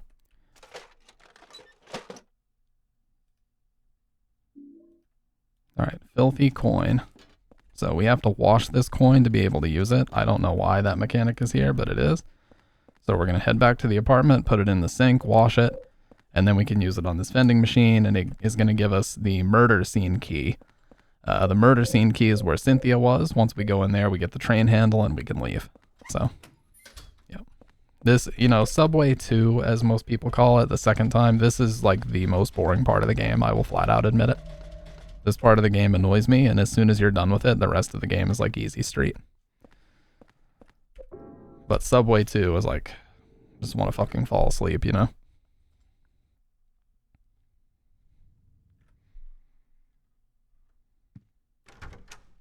Yeah, it's good that you can leave her in safe areas, but still kind of annoying. So we're going to wash this coin in the sink here.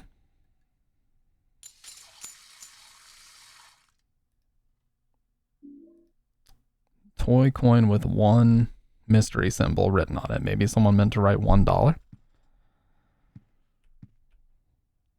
Oh yeah, another. A few days after Walter killed himself in his cell, several residents witnessed the long-haired man with the coat here. Through his window, Richard Braintree in 207 saw the man moving something heavy and doing something in room 302. Even Sunderland, the superintendent, saw the man with the coat hanging around room 302 and confirmed there were signs of someone having been in there. Did it just say you washed it in the dishwasher? No, I think it's it. Wait, did it? If it did, that would be news to me, but yeah. Could be another translation issue.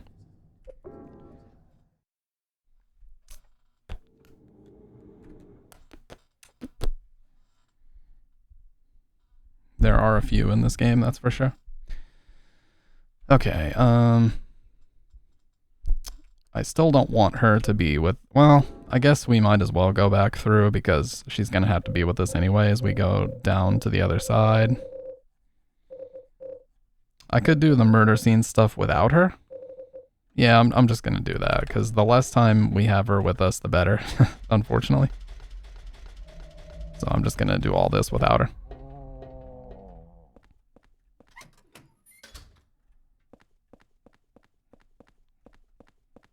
So we're gonna use this at the vending machine down here. That's lit up.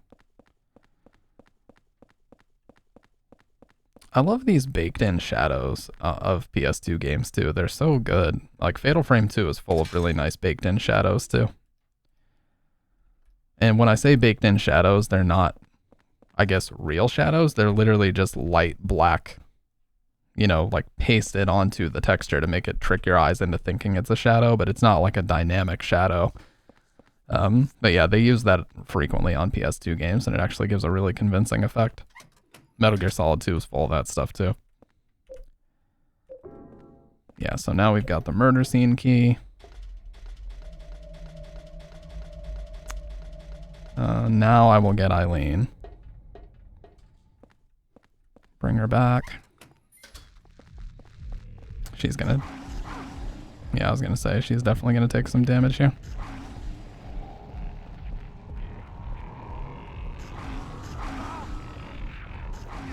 Oh my god.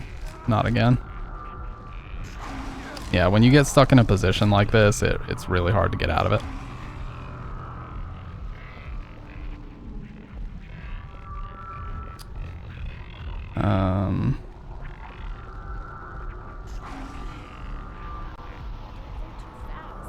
Okay. That was lucky. That could have turned out a lot worse.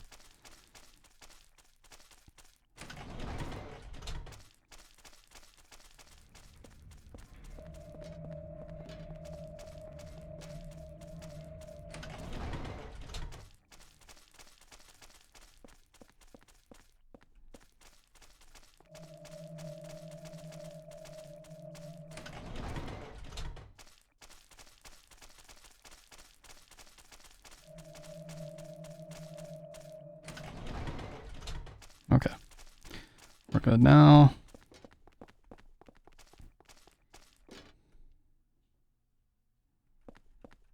Okay, so we just gotta go up here. That's the sound of Cynthia teleporting, by the way. That loud ass sound. I'm not gonna risk going this way this time, because I'm probably gonna die. So all we're gonna do is go up. And now that we have our commuter ticket, we can go this way and straight over to the other side to get the train handle. Other side. Yeah. Got the murder scene key. And in here is the train handle. Okay. So again, this is risky. And I'm not going to take this risk because I don't want to have to do Subway 2 over again. That just doesn't seem like a very fun, a very enticing proposition. So we're going to head back to the apartment really quick and heal, and then we will come back. I just need to make sure that Eileen doesn't get stuck here because... Okay.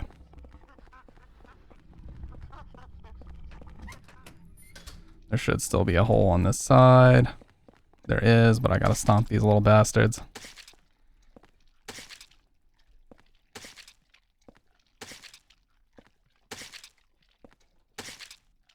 Riveting gameplay, by the way. Okay. Yeah, so here comes the difficulty. Once you get to Forest World, you're fine, because there's a shit ton of health drinks everywhere, but Subway 2 can be a little tough to survive with the dogs and everything. So you always want to make sure that you're ready to come back and heal if you need to.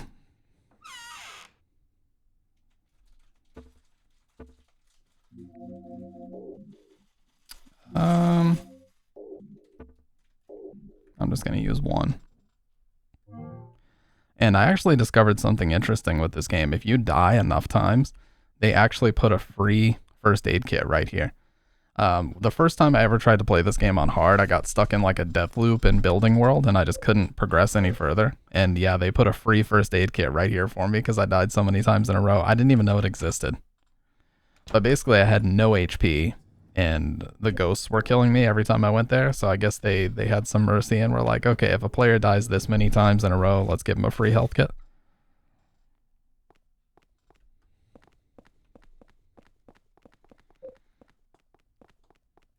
Okay, now let's finish this shit.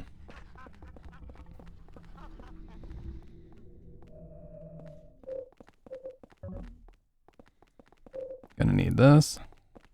But we're going down King Street.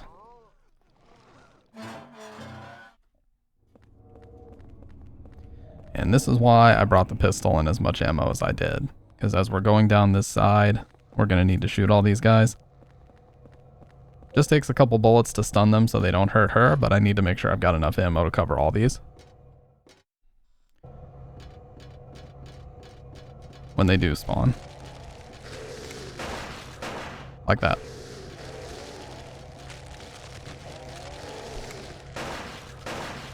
Yeah, now that... What? 2 shots didn't do enough? Whatever.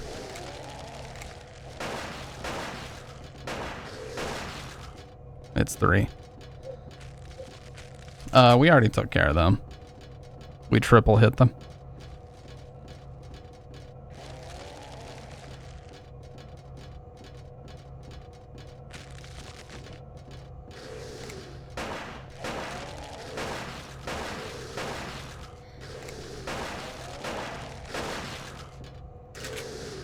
Oh, damn it, dude.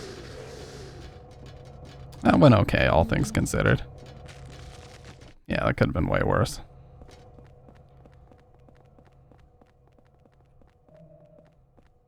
Alright, so we just need to go in here, use the train handle. There's 2 ghosts like immediately in the way, which is very annoying, but we just want to get past. Use this. Alright, the car moved about 1 car length, and then we just go and essentially mash until Eileen comes along with us.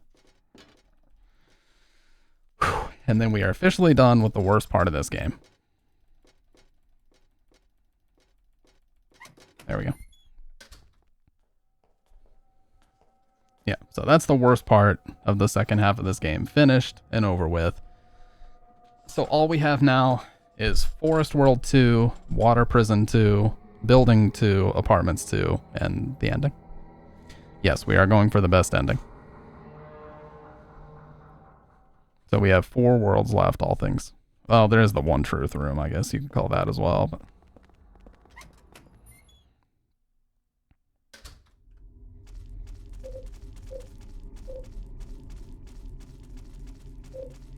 Alright, so now I can get rid of her commuter ticket. We definitely don't need that anymore. And the good thing about Forest World... Oh yeah, by the way, look at this.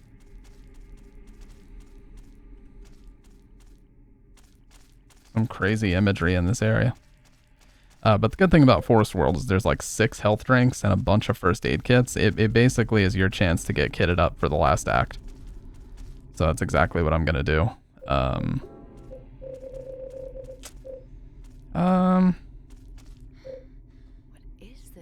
think I should be alright. I don't need to go back to the apartment just yet.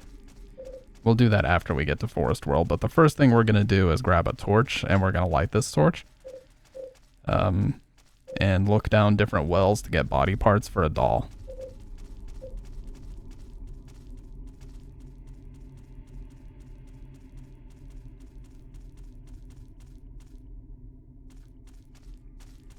Okay. And from here on out, Walter himself is going to start chasing us. So I believe he comes in here in a second with a gun. But we're going to grab this. Holy flame. And then we're going to take this and light it. And as we get close to these wells, once we use it, it'll let us see parts that we're going to get to rebuild this mannequin.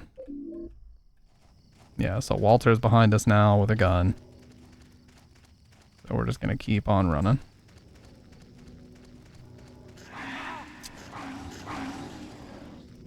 God, I've taken so much unnecessary damage from these fucking dogs, man. Insane amounts of damage. Look at this shit. And I'm probably going to take more. Waiting for her. Yep. Because you gotta wait. Got no option but to wait for her. Okay. Now, the good thing about this part is this area is considered safe. So we are going to leave her here. I'm going to take this candle. And what you want to do is just kind of run into her like that. And then as soon as you start running away, as long as you don't slow down, she won't be close enough to you to track you down. So we're just going to keep running. And she should not come with us. Okay, cool. So now we are on our own, and we don't have to worry about waiting on her.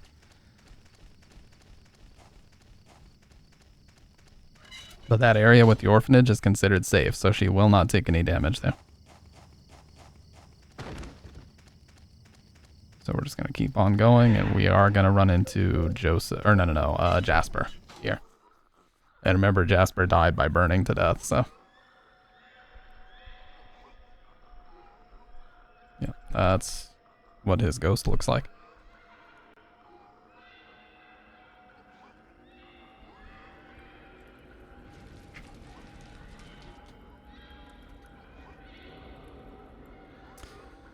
So 4 hours in, how close are we to midnight?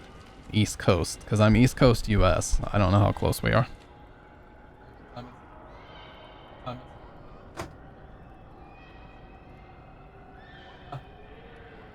Okay, so we have about an hour left. I have 1 hour left of being 29. Let's go.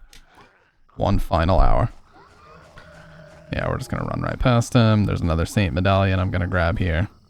Oh yeah, we're also going to light the torch here. What would be really cool is if you could hit him with the torch and light him, but you cannot. That would have been sick though, huh?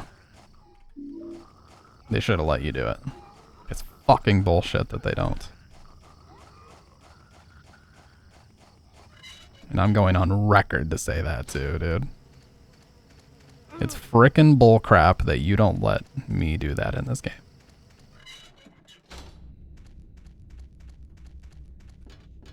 I think there's a... Oh, never mind. There's a health drink. I will grab that and use it immediately.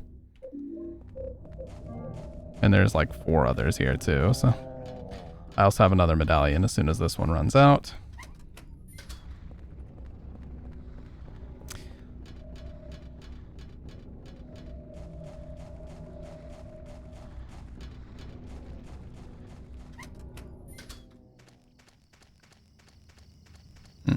Yeah, you can see him looking, so we're gonna light it here.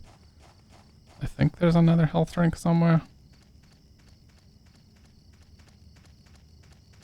But anyways, the well is up here.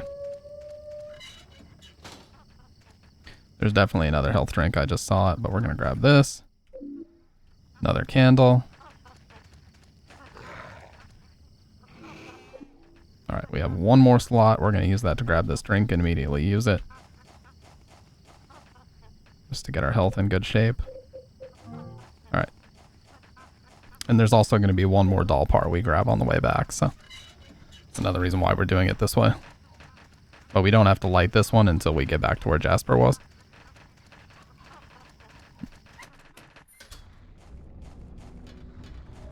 Yeah, like the second revisit of most of the other worlds is not very gimmicky, but I just hate the way that Subway 2 is all about like backtracking and shit.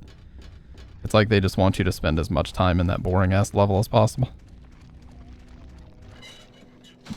That's why it's easily my least favorite of like this whole game. Okay, let's try not to take any stupid damage here. Any more than that. Okay, that'll work.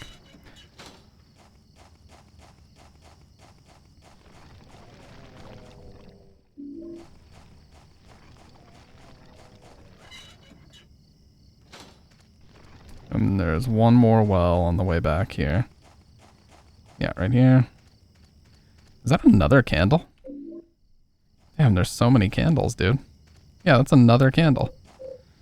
I need my medallion to break. Let me just walk around for a little bit and let my medallion break. Why is it not doing anything? Okay, there we go. It's not like repelling him at all.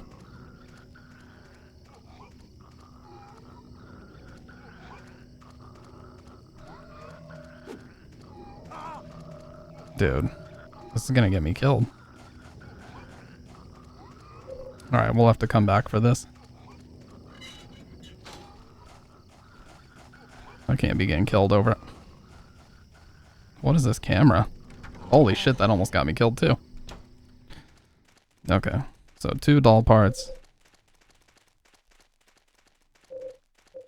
Both arms. Now we just need the legs, but before that, I gotta go back to the apartment and stockpile this shit and heal again, unfortunately. I took way too much damage from Jasper. I don't know, man. Look, I'm not gonna play super risky. I'm not trying to take insane risks right now. I'm just trying to win. Okay. So slow and steady. I'm not trying to like risk getting hit by Jasper again because he does huge damage. This might also break the medallion, but that doesn't matter. Okay, the TV is the haunted thing now. Okay.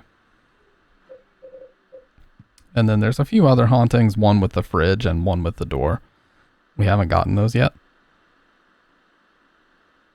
Okay, that fixed the TV. Let's grab one more heal out of here. Unfortunately, we gotta grab our other first aid kit. As long as we have the ampule for the last fight, we're good. You know what? I'll grab just one of these.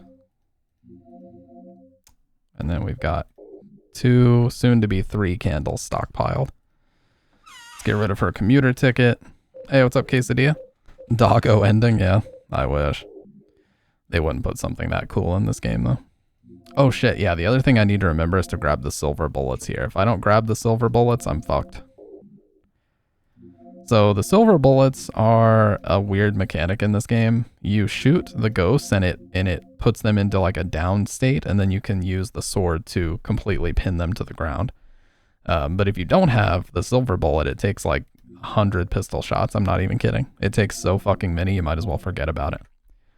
So for us to get a key off of Andrew, Ghost Andrew, we absolutely must have a silver bullet. And you can find one here in the forest world. How you been, by the way, Quesadilla? Sorry about that. My theory is that Walter never died at the prison. It may have been someone else who committed suicide. Either that or the person the police arrested was not the real Walter Sullivan. I'm in no position to investigate what really happened at the prison, but in any case, Walter didn't die at the prison. The man with the coat that showed up here was the real Walter. 7 years ago, he did something bizarre in that apartment. I'm certain there's a link between that and the bizarre things that have been happening here. Just a little bit more and I'll have this whole thing figured out. I may even find that the real Walter is somewhere nearby. July 18th. Just had unhealthy amounts of tamales. Is there an unhealthy amount though?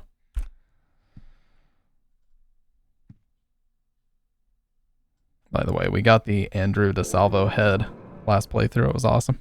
I've never gotten that before. All right. So, silver bullet. Don't forget.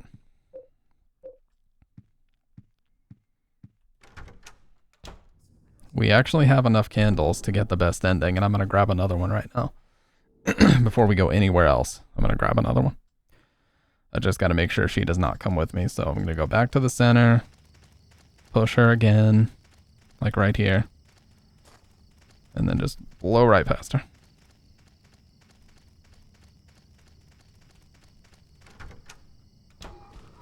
Okay. She didn't come with me, which is good. And right in here, just to the left of the gate. I'm gonna grab this candle.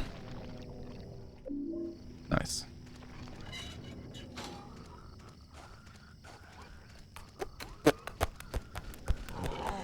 Alright. So now this time, I'm gonna shove her again, and we're gonna go this way. She might be close enough. Nope.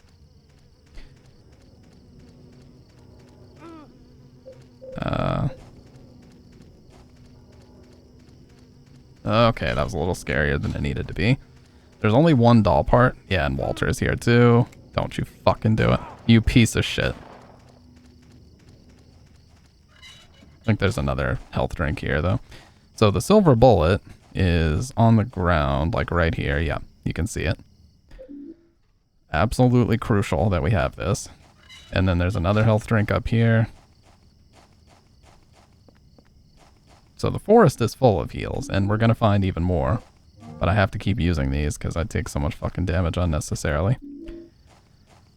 And then this doll part, left leg, so we just have the right leg, and we're done.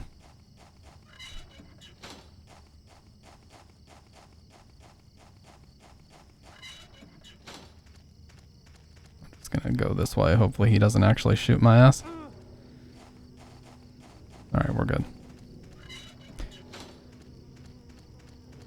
Yeah, I was checking earlier, Quesadilla. I've literally streamed 8 times since I came back in November, so apologies for the lack of streams, but it's just, you know, this time of year, it's like so many holidays strung together that, or strung together, I should say, that, you know, not always streaming as often as I would like, but, you know, we're still out here. I haven't stopped by any means.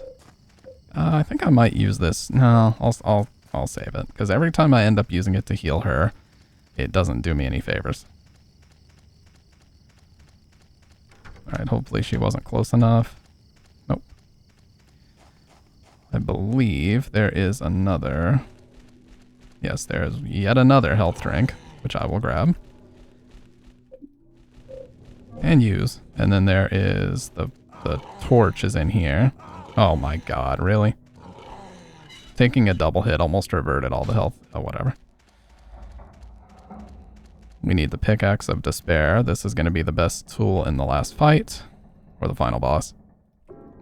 Please. And then one more. There's a health, our first aid kit, and revolver bullets out here.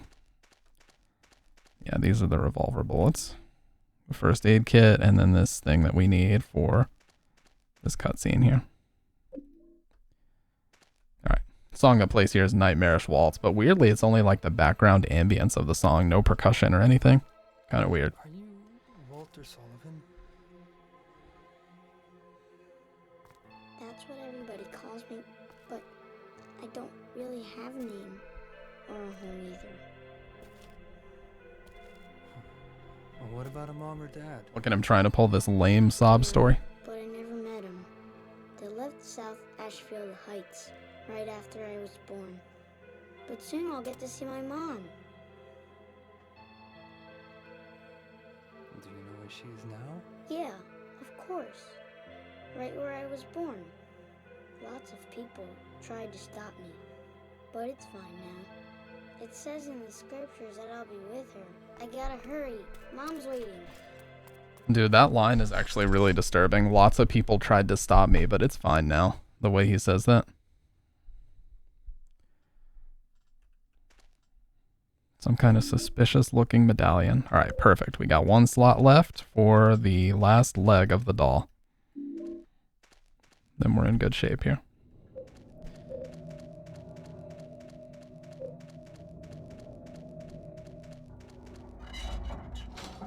And it is right here.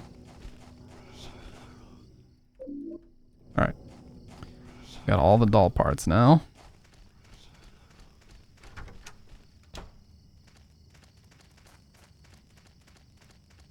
So you see, Forest World goes by very, very quick. Because you're just collecting these parts. It's really not that hard. Alright, so now the mannequin is complete. And we're just going to move on.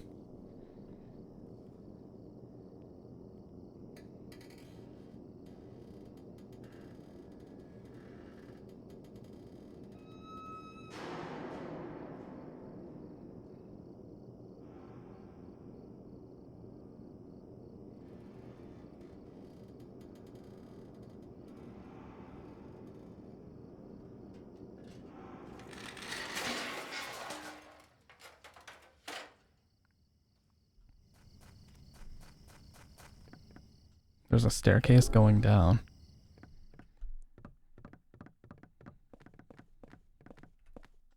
There's a book here. It looks like some kind of Bible. Now, we have already read a little bit of this, but the descent of the Holy Mother, the 21 sacraments, the first sign, and God said, at the time of fullness, cleanse the world with my rage. Gather forth the white oil, the black cup, and the blood of the 10 sinners. Prepare for the ritual of the Holy Assumption.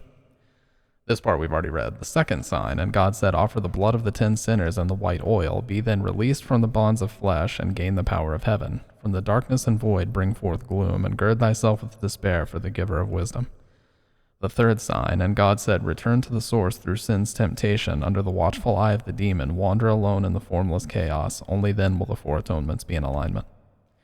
The last sign, and God said, separate from the flesh, too, she who is the mother reborn and he who is the receiver of wisdom. If this be done by the mystery of the 21 sacraments, the mother shall be reborn and the nation of sin shall be redeemed. Now, I might just be brainstorming here, but that sounds very cultish. I'm just saying, dude. Sounds very cultish. And you know what? I don't like it. Alright, so we need to put the revolver bullets, the silver bullet, and the first aid kit. We need to stockpile all this. Look at this sheep. Subtle imagery that we're actually dreaming right now.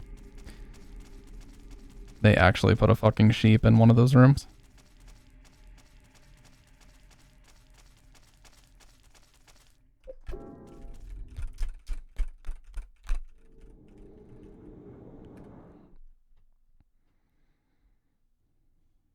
Alright, next is Water Prison 2. Water Prison 2 is not that hard. Okay, nothing in here yet. Okay, there we go. It's going to be right here this time. That should get it. And sometimes there can be more than one haunting, but that should get that. Yep, so they disappear.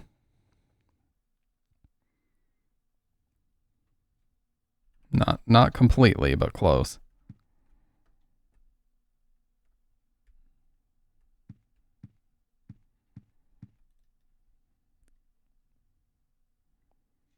Yeah, so now we've got 19 hands on the wall.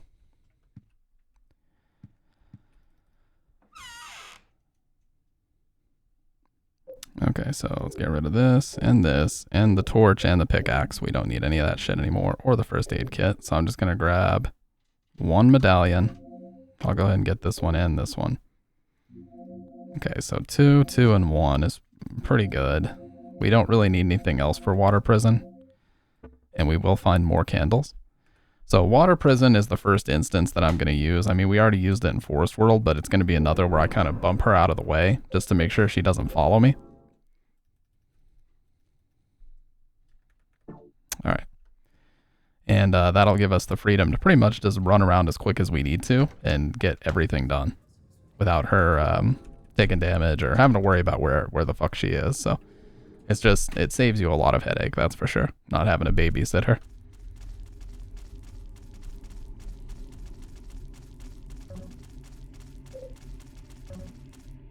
And this is just the best melee weapon in the game. It never breaks and it does really good damage. Look at that. We see one of those in the end too. I don't really know what that's supposed to symbolize, but we see one of those in the apartment world at the very end of the game too.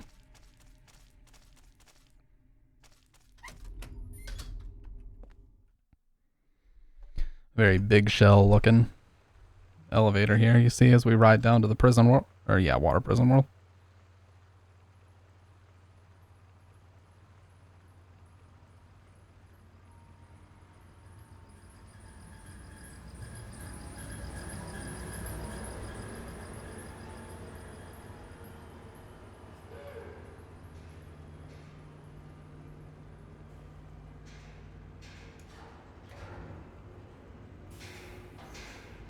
You know, honestly, people have asked me, like, should they do a remake of this game first? No.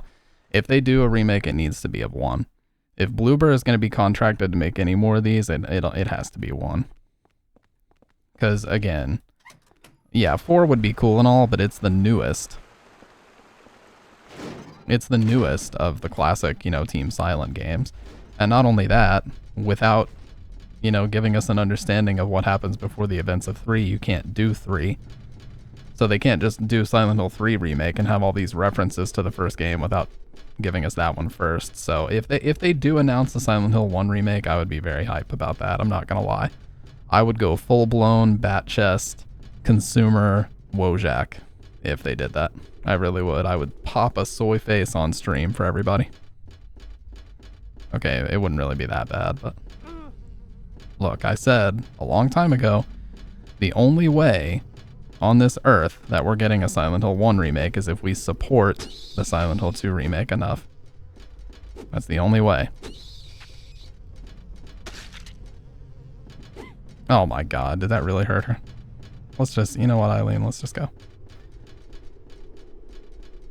I've already heard like rumors and rumblings that apparently they have already been asked to do another one. I don't know if that's true. It's probably complete horseshit, but we know that they're already working on their own original game. Oh my. Oh shit, dude. That would have been insane if I avoided all that.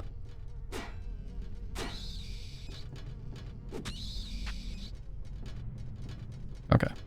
So this is the room we're going to get her stuck in.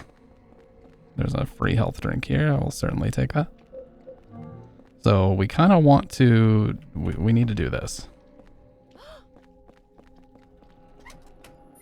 Wow. Dude, you guys remember the last time you watched me play this? That took like 7 tries. We just did it first try. Easy. Dude, there's so fucking many of these. Holy shit. What are you aiming at, you dumb... Oh. Well, he thought he was doing something there.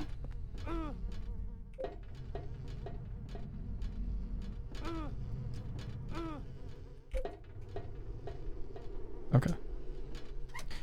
So we are going to go one past the destroyed pipe again. There we go. Yeah, still illuminated from the first time, so we know this is the correct one. Bloody bed, the room's illuminated, and we're going to go all the way down and collect something from the room where we found Andrew's corpse.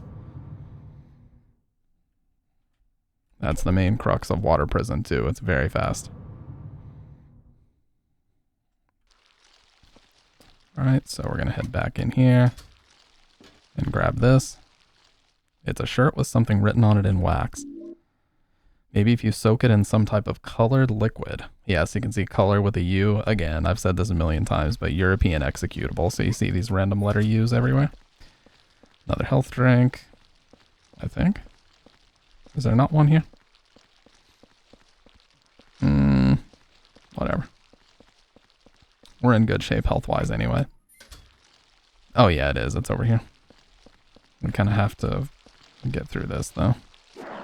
Normally I would just run through here, but I'm not trying to take any risks on hard. You never know what can happen. So I'm actually just going to go ahead and kill all these. Alright, so this essentially puts us at, 3/4 of full health, which is really good. And now we just need to get back up to where Eileen is, unlock this door, go back to the apartment, come back, and finish Water Prison World. It's easily the fastest one. And since we didn't have her with us, we were able to get all that shit done without her fucking, falling behind and getting hurt by Walter. Yeah. So much easier when you don't have her with you.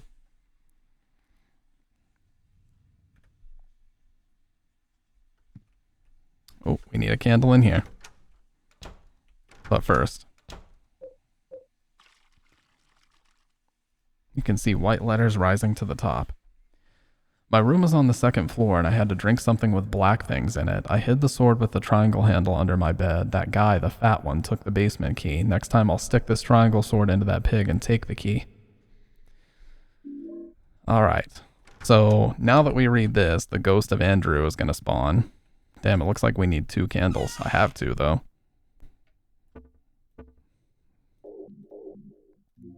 We are going to need this, and we're going to need the silver bullets and the pistol. Okay, and I'm definitely saving before this because this is a lot of shit that I could mess up. So another candle here. Dude, we just used one here.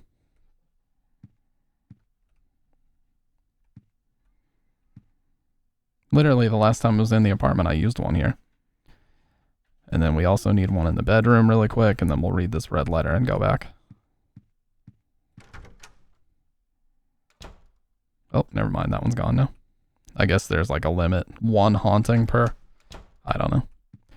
I don't believe so, because I've definitely seen more than 1 at the same time, but whatever. For now, we'll put this back, save, and then we'll head back.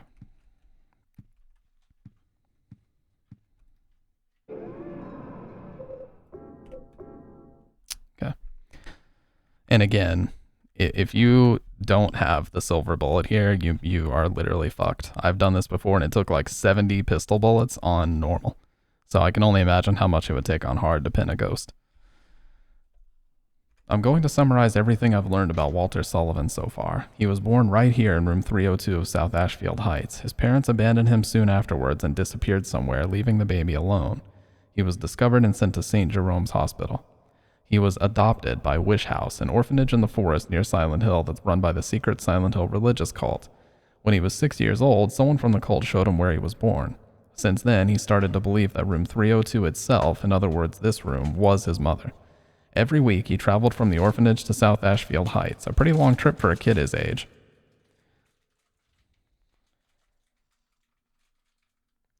Sometimes he took the subway and sometimes the bus. I'm tired. My headache is already killing me. I'll write more tomorrow. Alright, so every world that we go to has something to do with Walter's past, and that kind of gives us a little bit of exposition on that. So that's why there's a subway world, because sometimes he took the subway. That's why the hospital, St. Jerome's Hospital, is the one that we were in. So every world we go to from within his world is somewhere that he's been in the past. And the forest world is where he grew up. You know, building world is probably the area around the bus station, I would imagine. All right, now we get to hear Andrew go, "Prepare for the ritual."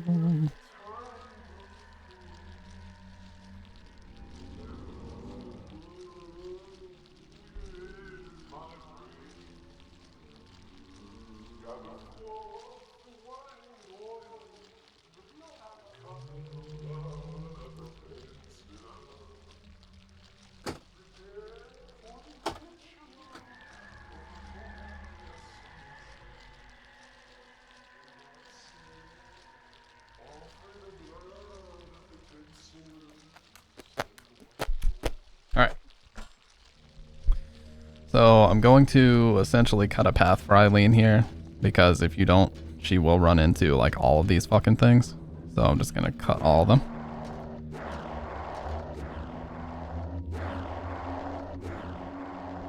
And then eventually we'll run into Andrew. When we do, I'll have to load the silver bullet. Yeah, if you don't kill both of those, she will run right into him. Alright, here he is. So let's load the silver bullet. Shoot his ass. And then stick him. Bitch. And that immediately gives us the key. Water prison generator room key. Key held by the ghost of Andrew. It opens the door on B2. So now we just go down. Again, keep cutting her path, because she'll run into this shit.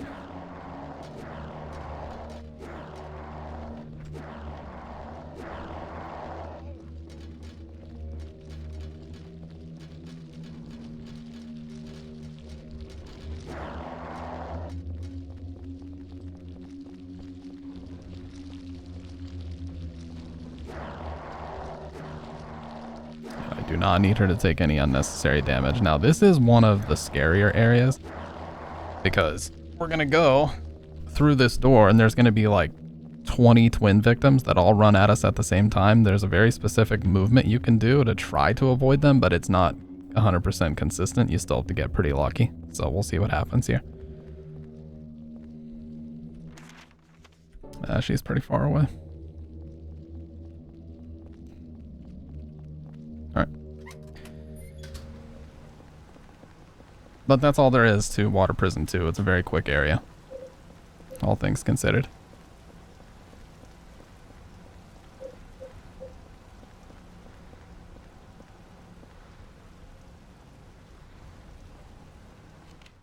Alright.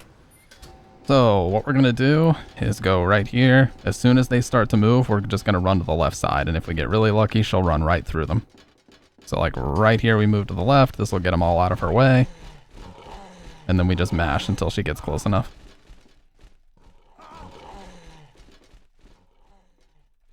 Oh, that could have been so much worse. That was fine. That was perfectly fine, all things considered. That was perfectly fine. I will take that. We took, I think, 2 hits of damage and she made it through, so we're good.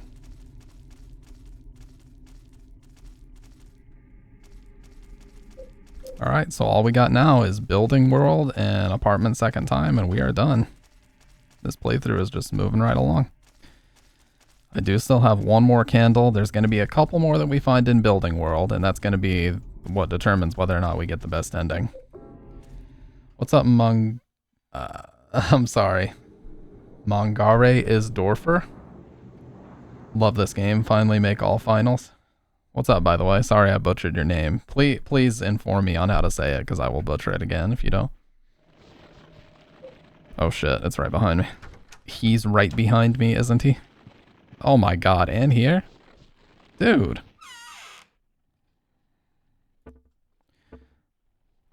But yeah, I absolutely love this game as well. Look at this. This is actually a pretty rare haunting here, not gonna lie. To see him actually coming out, but this should stop him for right now. Oh, I thought it wasn't going to for a second.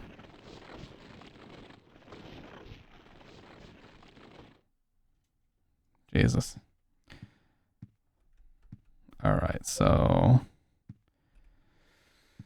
done with Water Prison. Let's go ahead and save. We have Building World coming up, and then One Truth right after that. So you kind of have to be ready for One Truth right after Building World. Now the pistol is really good for it, so I am going to bring some pistol ammo, not a ton. Probably 3 boxes.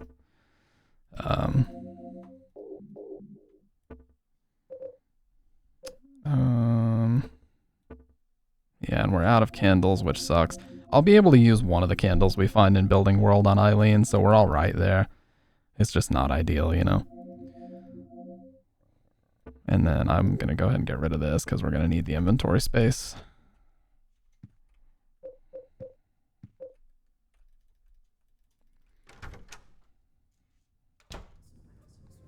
Whose emote is that doggo?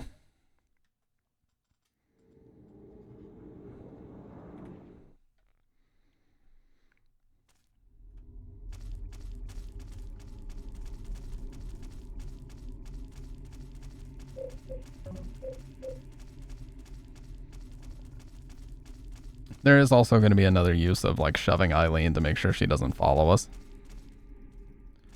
It's just a solid strat that you got to be using at all times. Because the last thing you want to do is have to babysit her any more than you have to. Yeah, Richard's ghost is really fucking cool. This is the coolest ghost in the game, no question. But, you know, sadly enough, he's the one that kind of interrupts you the least. He mostly just leaves you alone. But it is very cool when you do get to fight him.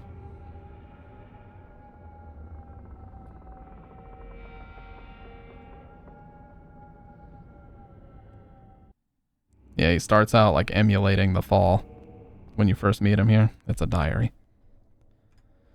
I want to go back to that time. Things were so good then. The day of my birthday, the cute cat in the pet store, all those balls in the basket. Playing pool was fun too. The door of time was wide open. When I see 4 things, I can't help but remember that time. That puzzle is written so weird. When I see 4 things, like what? He doesn't even say when I see those 4 things, just when he sees 4 things. Oh my god, is she... Okay, she somehow came with us. That was very lucky.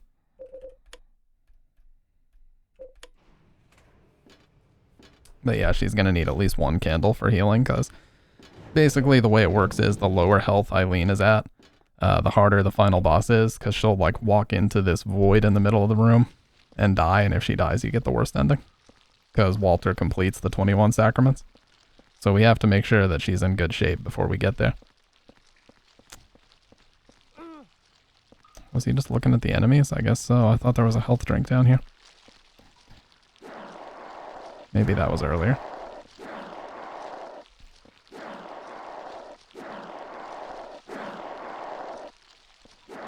Listen, I'll just call you Mang. How about that?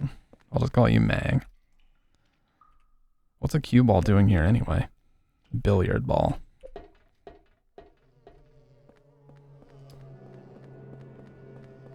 There is definitely a health drink here, I know. This cutscene is so fucking weird. The way that Henry runs up. You see like both versions of Walter talking to each other here?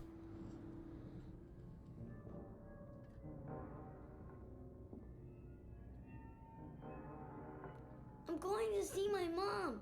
Stay out of my way. Who are you, anyway? My name's Walter. Walter Sullivan. It's time to complete the 21 sacraments. But that's my name. And what are the 21 sacraments? Don't worry. You'll know soon enough. Well, let's go and see Mother. Let me go, that hurts. And look at how he runs up. It's like the weirdest fucking running animation ever. Damn. Yeah, a lot of people talk shit about that kid's performance, but I don't know. It's definitely could be worse. I think people make it out to be way worse than it actually is. It's fine. Besides, it's an actual child. You can tell, like, no doubt about it. It's a real kid doing it. It's a weird place for a volleyball game.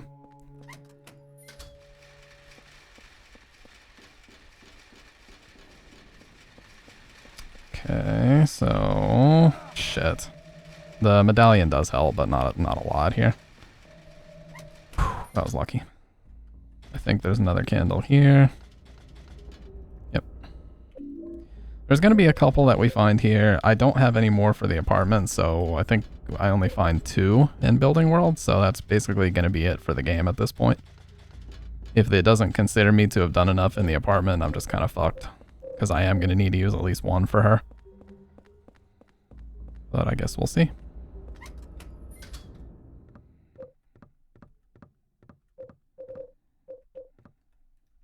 Okay. And then 48.90 for this part.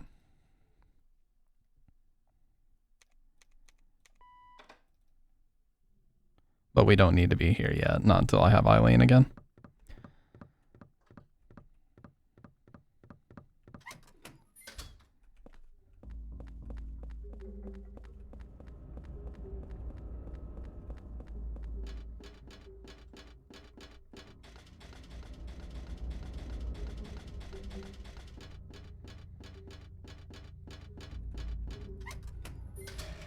Alright, now we're gonna have to get back on the elevator with her, go to the top. Oh my god, dude. I was gonna say, can I please at least not... Whatever. They don't do that much. See, what that actually was a back boost. I got boosted up, and it was intentional the whole time. Alright, so this is going to... It should let us unlock a door from this side, I believe. Unless that's later on. Nope. I think that's later on, actually. Yeah, this is the one that is locked from the other side. Yeah. So we're just going to get back to her now. And go top. What is he looking at? Really? Just looking at these enemies?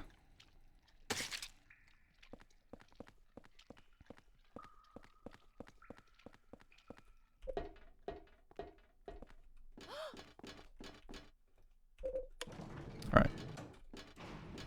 It won't let us place the candle here. I remember this place. It looks a lot like downtown Ashfield.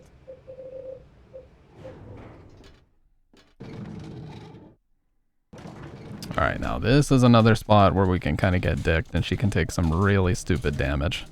So, avoided Richard, but there's these 2 dogs, and if you get unlucky, these dogs will just chase you up the stairs the whole fucking way. Now, she teleports. Yeah. She teleports, so you're fine as far as that goes. But you just gotta make sure the dogs don't follow you all the way up here.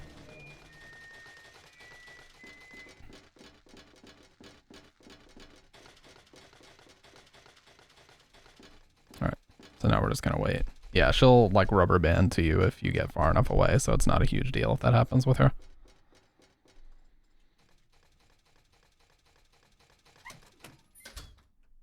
Alright, and then, nope, not this. Alright, put the volleyball, there's birthday candles here. And then we need to go to the pet shop. Should be this one. Yeah, if you hear like dogs barking in the distance, you know you're in the right one.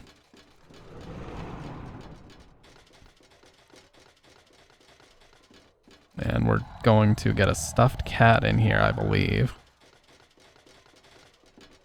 Oh, no. I don't even think I need to be here yet. We'll see. I have birthday candles. No, the stuffed cat goes in here.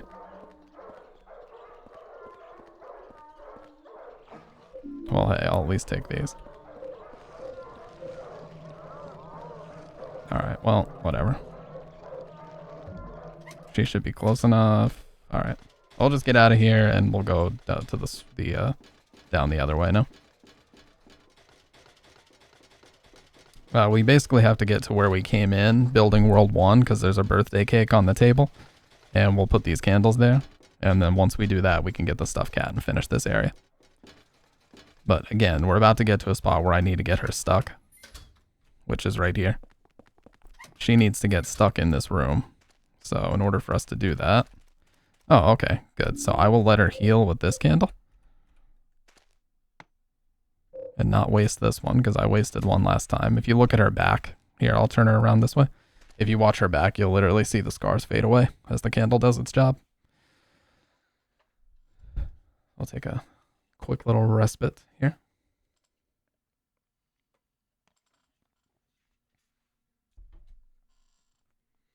So this will heal her back to full.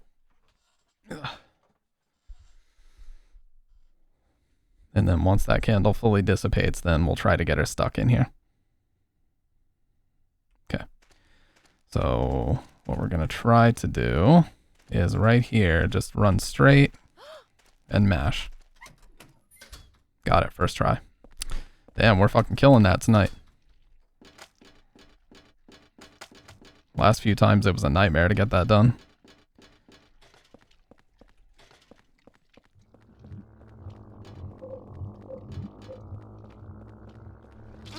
Oh, you piece of shit. I'm actually pretty low HP. I don't like that.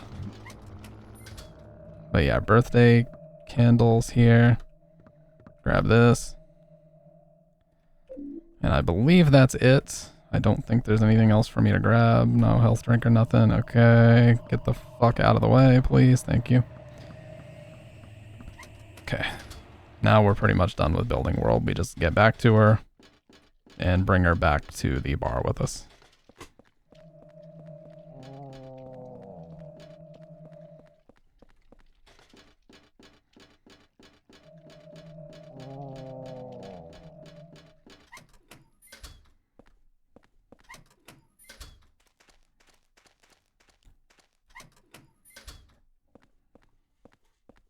Okay, pet shop. Oh man, there's a lot of shit in the pet shop that can kill us. I'm not taking the risk. Listen, they give me a mysterious hole. I'm gonna use the mysterious hole, okay? You can shame me all you want for not being a risk taker. I'm just simply not going to do it.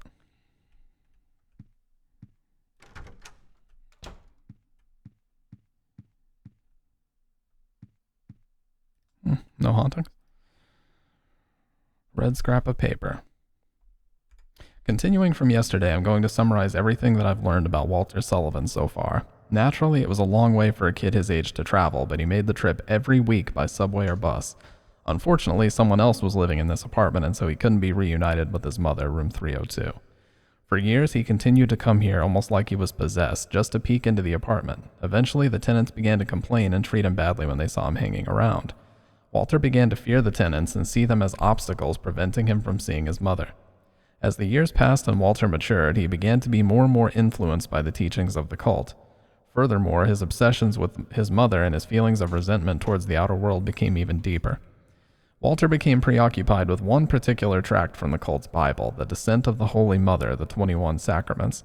By the 21 Sacraments, the Holy Mother shall appear in the countries of the world and shall bring salvation to the sinful ones. After Walter left Wish House, he moved to Pleasant River, a town neighboring Silent Hill. For a while, he lived the life of a normal student, but he was still filled with bitterness and resentment towards the rest of the world. Several years later, he launched his plan there, the 21 Murders. Yeah, because isn't it revealed that Walter's like 30-ish in this game? Like 32, 33, something like that? Wait, is this going to be the Andrew head again?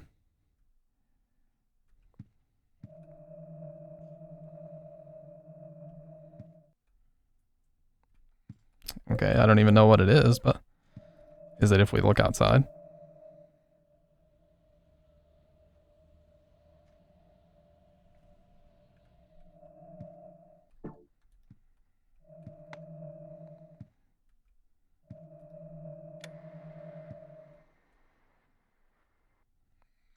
I don't even know what it is. But I guess the candle got it, whatever it was. Okay, so heal. Save. Finish up building world. I got 2, 1, and 2. I'm going to use just one of these. That ampule is really all we need for the final boss. You don't really need much more than that. Playing it safe. I'm not in any rush.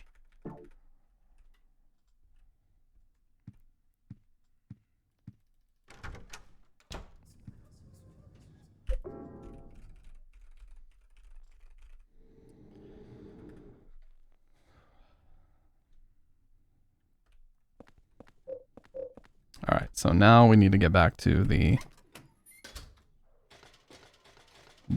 pet store.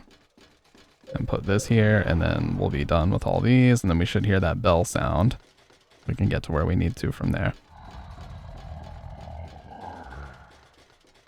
It's actually crazy. When you go in with the intention of completing this game, it's actually insane how fast it goes by. It seriously feels like we started just a few minutes ago for some reason. Alright, so we put the stuffed cat in this cage. I hear the sound of a clock somewhere, so that sound is actually like right here.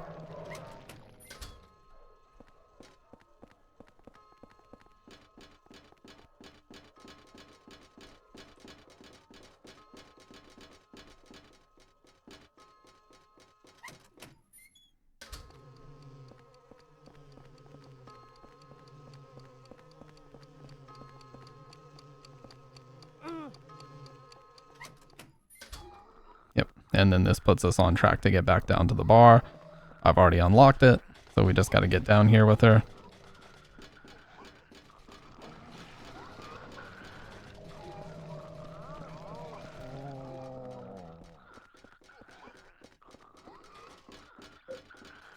Fucking sounds from all the different ghosts in here. It's such a clusterfuck, dude. Okay. They won't generally go for much. They're really slow when you have the medallion, so you're kind of safe as long as you're not a dumbass and do what I just did. Okay. Yeah, and then there is another health drink in here to the right. You gotta be careful though, because they can interrupt you grabbing it, and you can actually get comboed to death here if you're not careful. Okay, so I'm going to... She's not close enough yet. Okay, hopefully now. Yep. Whew. Shit is risky, man. And then here's Richard back. He teleports, so he'll get out of her way. Gotta keep this medallion equipped for him. And then just wait.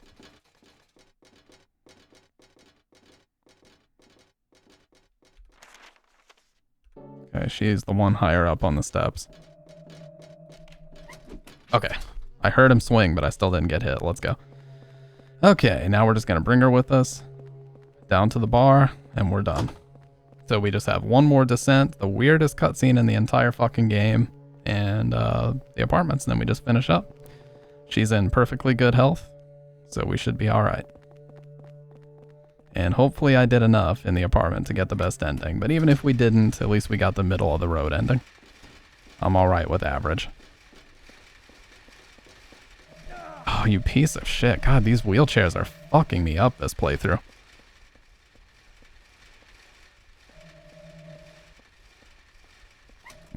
Is she even close enough? No.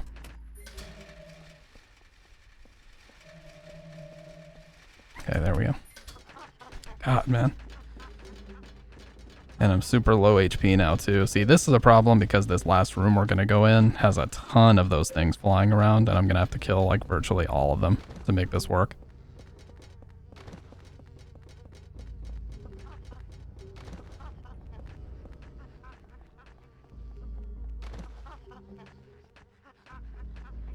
What the fuck is she doing? Okay.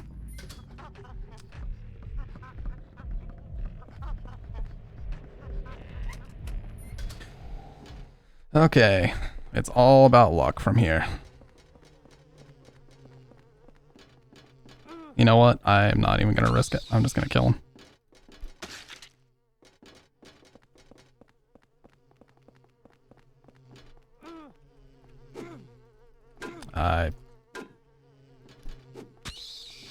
Okay, I got him on the backswing somehow.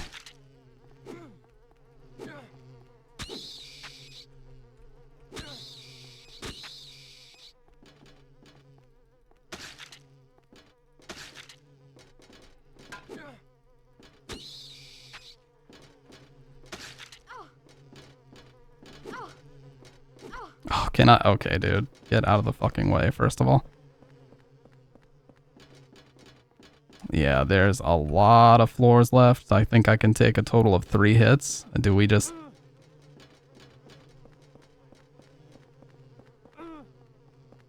I think I'm dead after one more hit.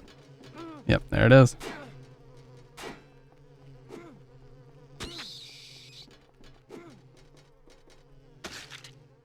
Not the worst thing in the world, because I did just save, but it is kind of annoying. Oh no. Okay, she's kind of...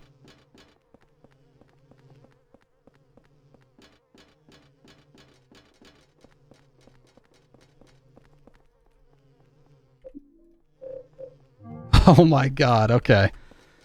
Oh, that was insane. No, it wasn't really insane, but I was genuinely one hit right there. I hope I didn't actually hurt her. I don't think I really did, but now we're in the one truth room. This one's okay. It's relatively safe, because you can charge up the axe and not take a whole bunch of damage. So it's relatively safe to do this room.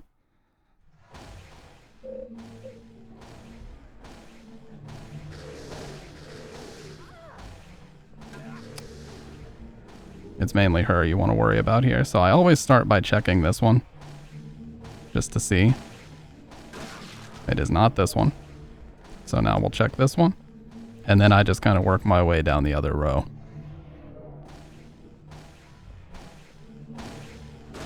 Alright, not this one.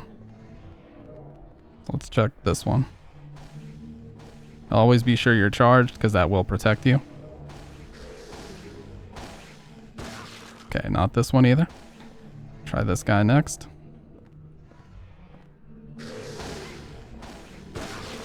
Okay, not this one.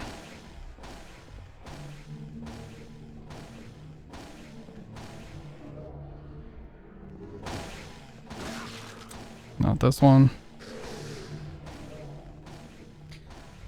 Bad luck here is alright, because I'm doing it a very safe way. Okay, not this one either. When you know it's the right one, all of them will take damage. Okay, it's not this one. So we're just gonna walk over this way and try this one next.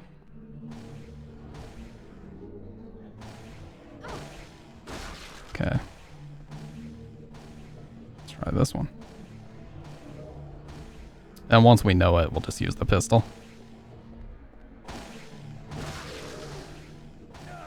Wow. Okay, I had just enough charge. Wow, is it really going to be like the very last one that I check? It's a possibility. There's like 3 left. There's 2 left. It's one of these 2 here. Nope, it was this one. Okay. So now you just basically mash as hard as you can until they all die. Yeah, but sometimes you get bullshit like that where he just misses for no reason.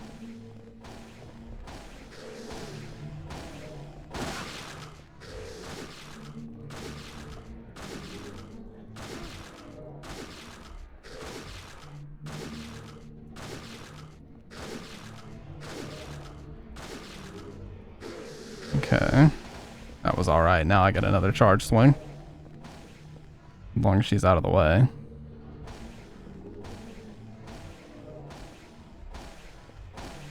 No.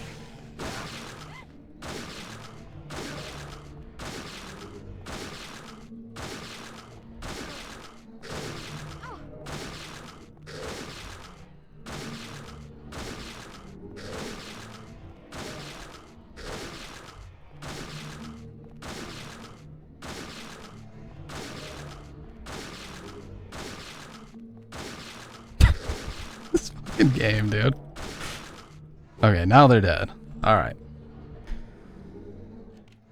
Okay. She did take a little bit of damage there, but we should still be alright. And that's it for the revisiting worlds. From here on out, it's just seeing Joseph's version of room 302 and then finishing the game. That's all that's left. Good God, this HP is scary though, man. I brought all that pistol ammo, I didn't even use it. Whatever, we'll use it on the final boss. We'll John Wick his ass. It's always fun.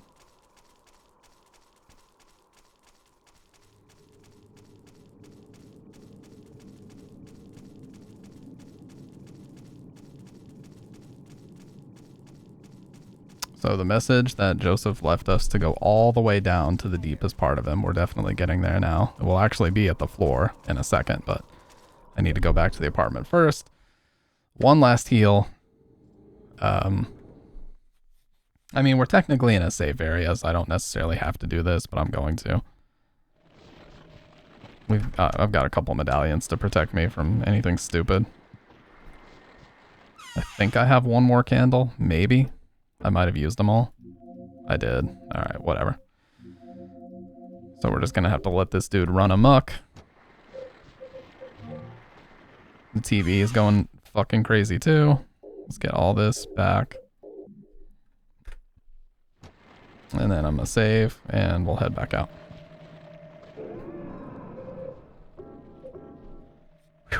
Alright. Very, very close now. We just have a tiny bit of luck left.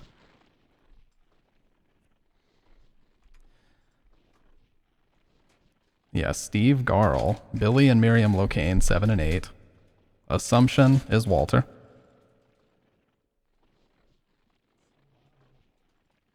And then Despair, this is where we started the game. Joseph. 16, Temptation, Cynthia Velasquez. Source, Jasper Gain. Watchfulness, Andrew DeSalvo. Chaos, Richard Braintree. Mother, Eileen Galvin. And 21, Wisdom, Henry Townsend.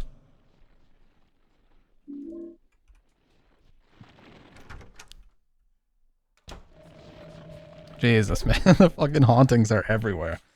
Man, if I had those two, if I still had those two candles, that would have been a guarantee, but I don't know. We still might have done enough to get the best ending. I'll just have to, just gotta fucking hope.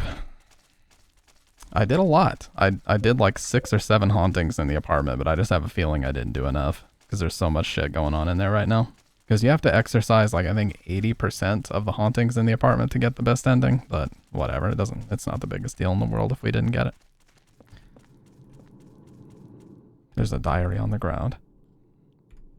I had that weird dream today, the one with the man with the long hair and coat. He was crying and looking for his mother again. I saw that man with the coat 10 years ago at this apartment. He was going up the stairs carrying a heavy tool, an old-looking bowl, and a bag that was dripping blood. I never saw him again after that. A few days later, the neighbors complained that they heard strange noises coming from the supposedly empty room 302. So I took a look around room 302 and found signs that someone had been in there, but nothing odd other than that. But that's when it all started. I still hear strange noises coming from the window of room 302. Sunderland.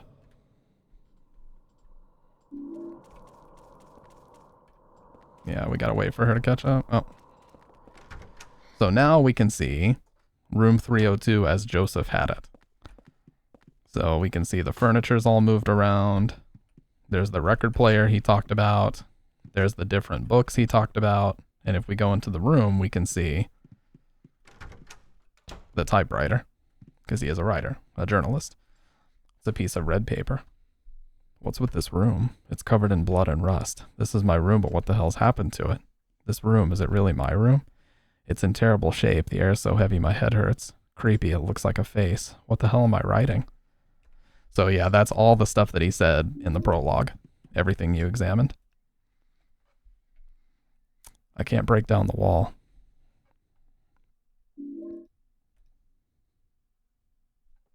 When the bell rings, Eileen equals mother's body, blood.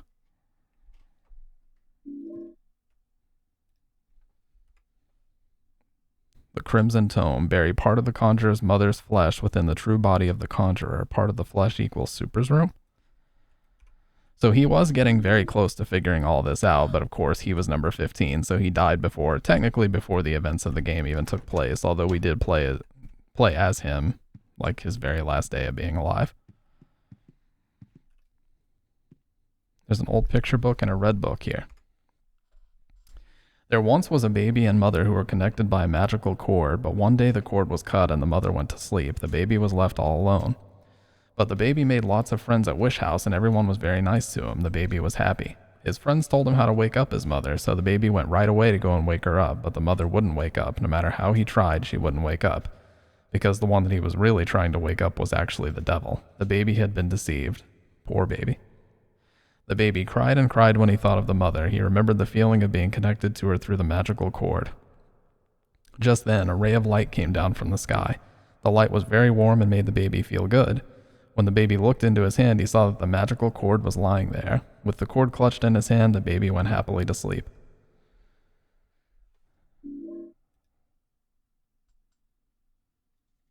Crimson Tome. She who is called the Holy Mother be not holy one whit. The descent of the Holy Mother is not but the descent of the devil. Those that be called the 21 sacraments be not sacramental one whit. The 21 sacraments be not but the 21 heresies. To give birth to a realm of wickedness within the blessed realm of our Lord be blasphemy and the work of the devil. If thou would stop the descent of the devil, you must bury part of the conjurer's mother's flesh within the conjurer's true body. Thou must also pierce the conjurer's flesh with the 8 spears of void, darkness, gloom, despair, temptation, source, watchfulness, and chaos. Do so, and the conjurer's unholy flesh will become that which once it was by the grace of our Lord. So, yep, he was being deceived the whole time. It has nothing to do with resurrecting his mom or anything. They were just trying to trick him into completing the same ritual they were trying to complete in the first game. This cutscene is incredibly bizarre. It's almost like a Deadly Premonition cutscene. Kind of infamous for how weird it is, but I love the song. It's him. You've done well to make it this far. Let me tell you something about him, Walter Sullivan. When he was a little boy, he began to believe that my apartment was actually his birth mother. He decided to free her from the stains and corruption of this world. At the orphanage, he learns of the 20 Damn, dude. sacraments. 2 minutes and then I'm 30. I have exactly 2 minutes left of being 29. What a weird place for that to happen to during this cutscene. Now, he's become nothing more than an inhuman killing machine. Let's see what he says. Oh shit. Well, he's dead now, but he's still trying to complete the 21 sacraments. His boyhood desire to return to the bosom of his birth has divided him. Now his child self has manifested itself in this world. And soon he's planning to finish his work, the 21 sacraments. Number 20, the Mother Reborn, Eileen Galvin.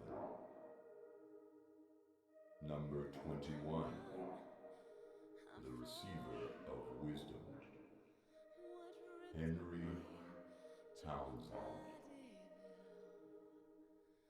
Even now, it may not be too late.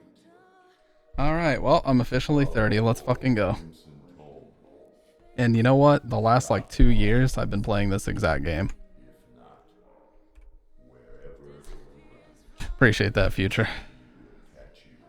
It feels very fucking weird. Ode as hell. And as everybody keeps telling me, it's only downhill from here. Location. It must be nearby. You must kill him. Get ready for the drop. Here it comes. Kill him. We made really good time on this playthrough, though, for real. Here we go.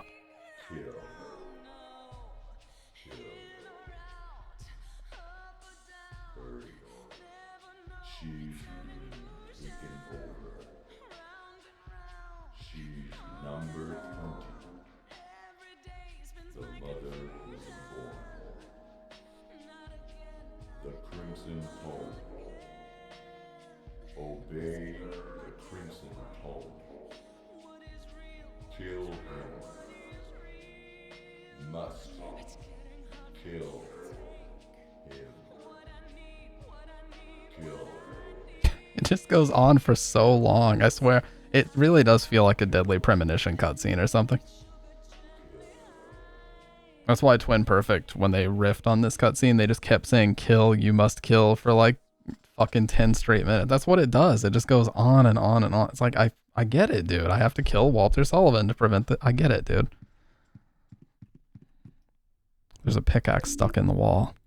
Pickaxe of hope. Why must I destroy this wall? The gate to hell.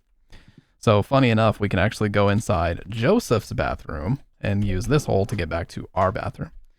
Hey, what's up, Burn? Appreciate that, man. Appreciate it. Yep, I'm officially 30. You're watching a 30-year-old man play Silent Hill 4. And how does that make you feel? How does it make me feel? Old as hell. But how does it make you guys feel that you're watching a 30-year-old man play this game now? I was watching a 40-year-old man play this game a few weeks ago. That was an Eternal Enigma.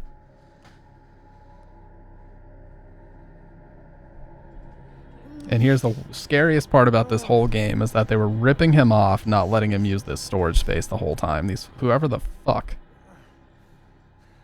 Look at all this storage space he was paying for. He couldn't even use it. What a piece of shit apartment building.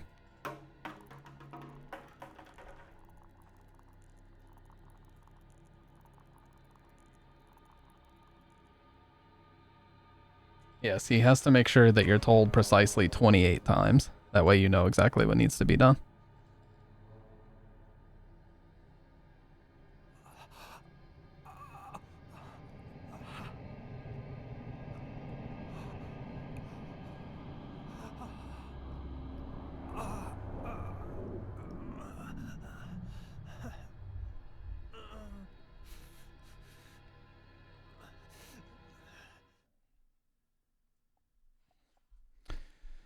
Well, and you can see he has the obsidian goblet and the white oil. It's a bowl made from obsidian. It's filled with white oil. Walter must have used this here. Walter? His body, it's tangled up in some kind of pipe. There's something in his coat. Check this out. The best item description in all of Silent Hill right here. Extremely, now get this, extremely evil looking keys held by the corpse of Walter. The best item description in all of Silent Hill right there. They're not just any keys, they're extremely evil. What's this in the refrigerator? Bags of blood and things like that. What the hell was Walter doing in here? I don't think he explains what all this is, but yeah. In here he says, what's this in the refrigerator? Oh yeah, I already read that. Bags of blood. Okay. Oh yeah, this is sealed up now, I believe. Oh, never mind. I'm just stupid. You know what's dumb? You actually have to put the other medallion on like immediately because you take damage during this. Okay. That one's gonna break soon too, but that's alright. Let's open this. And finally, we can open these fucking locks and get out of here.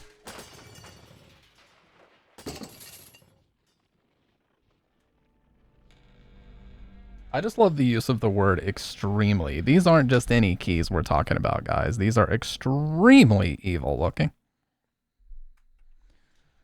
You don't understand how fucking evil looking these are. They just look like regular keys to me. Yeah, so the whole time we were actually in apartment world. When we were in this apartment. And that's why Walter was telling us not to go out. To the extreme, dude.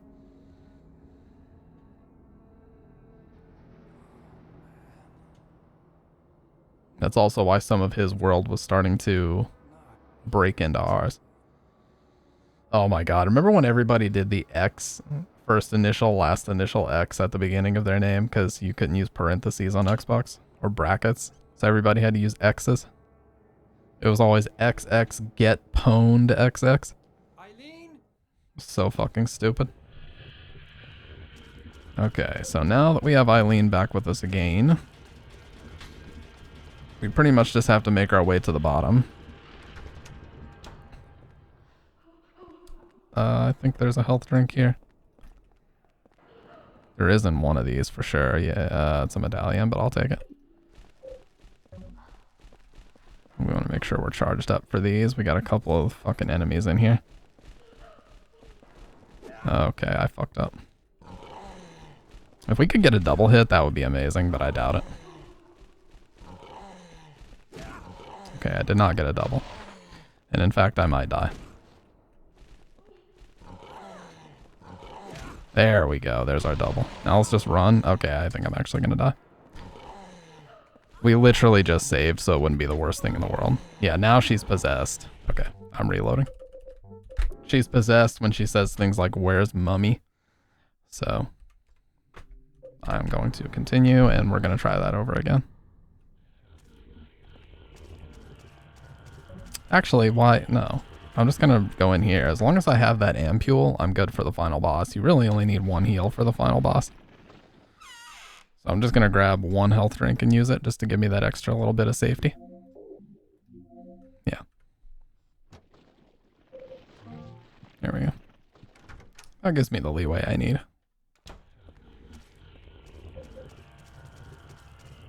And I am going to try to kill everything in here. I just got to be a little faster with it.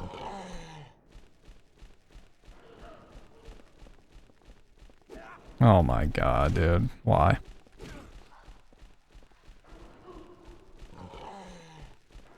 Fuck you. Okay. This is our apartment building, but now it looks like some kind of nightmare. Bitch. And then there's one more. What? A fully charged swing didn't knock him down? The fuck?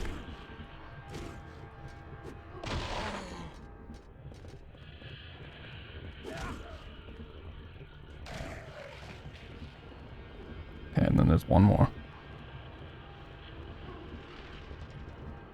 Oh, never mind.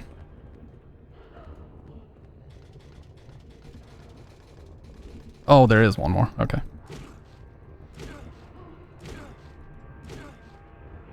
Lucky. Now, it's important that I kill these, because if we wait until later... That's weird. It's like the only health drink in the game that's laying down sideways. Anyways. If we wait, then we have to deal with them on the way back up, which is very annoying, so I don't want to have to do that. Oh, here's resting comfortably. Oh, no, not yet. Resting comfortably is coming up soon, though. Oh, shit. Okay. She should have avoided taking damage.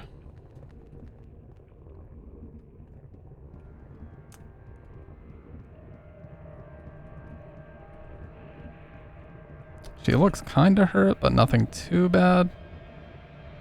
I don't want to break my medallion, though. I kinda need one. Alright, now this part fucking sucks. You have to kill a lot of these nurses. So you gotta hope you get a couple of double swings in here. I got very unlucky right there.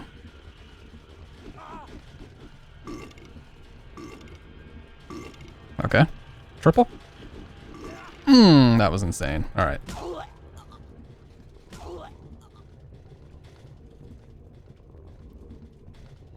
That was a great start.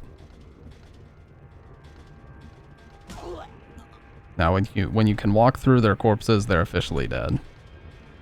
Okay, now there's a couple more we want to kill. That was incredibly lucky. I think there's one more after this, but we can at least kill this one.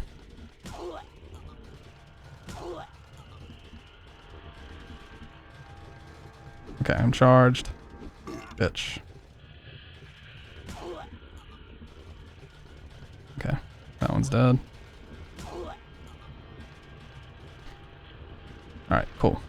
So that's all them dead. Whew, done.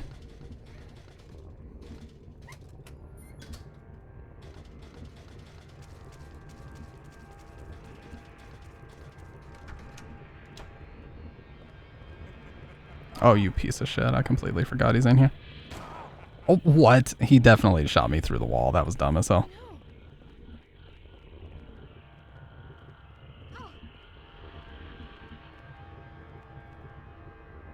Okay, Richard's revolver is right here. I'm gonna take this. And I'm pretty sure there's another health drink or something in here. Dude, she's taking so much fucking damage. This is dumb as hell.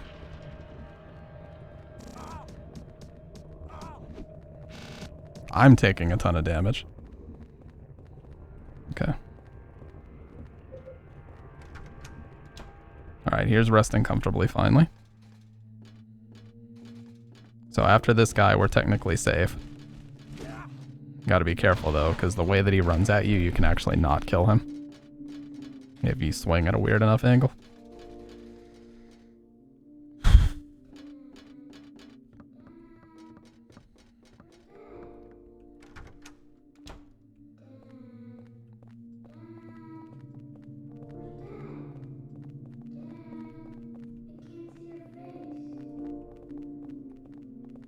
Please health drink. Okay, I was gonna say, that's all I ask, dude. I just need that. And this medallion has like 2 picometers of use left on it. It's about to explode.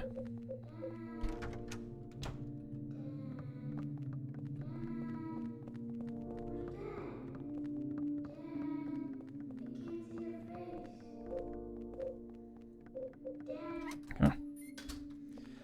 Now, all we have left to do, we're gonna leave Eileen here. She doesn't come with us anyway. We have to touch these like effigies of Walter.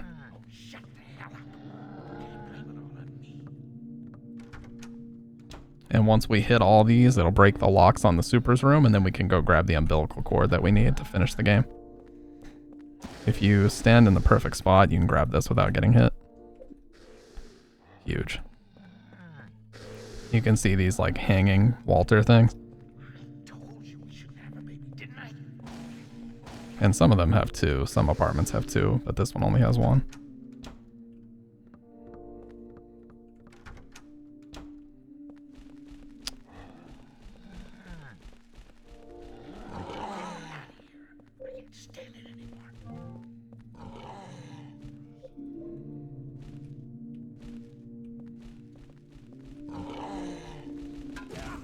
Bitch, the double. But I'm just gonna leave. That was good though. Don't fucking do it. Okay.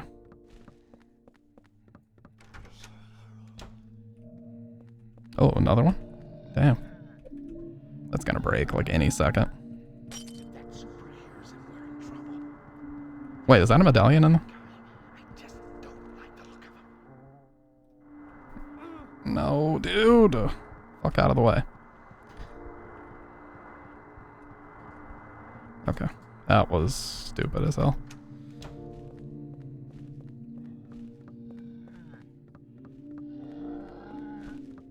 I always want to do this one on the way out. Don't do it earlier than that. It's not going to end well for you. Hurry up. Get back.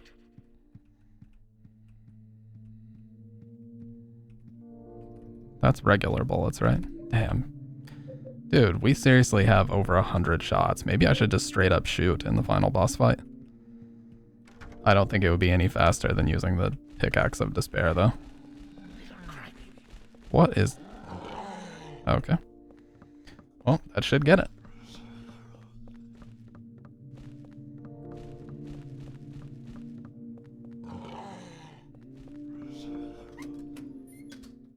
Yes.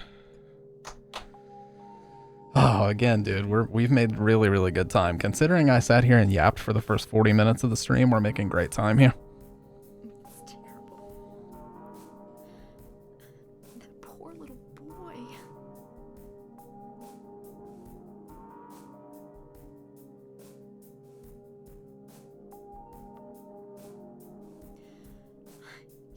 just threw him away.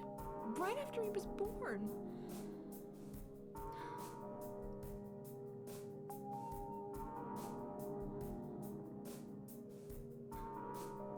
Poor thing.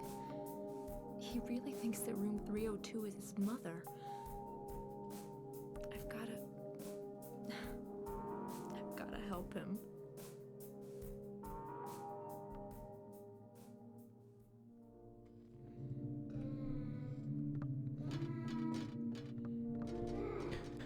And the way that this cutscene plays out is also a big indicator of what type of ending you get. If Eileen is very possessed, she'll basically get taken over by Walter, and she'll refer to you as Henry Townsend, but if she's not, she'll just straight up tell you, I'm going back to where Walter is.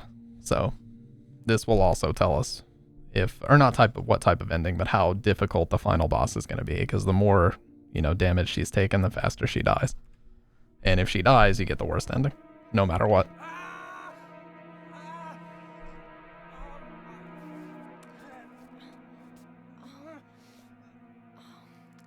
Henry?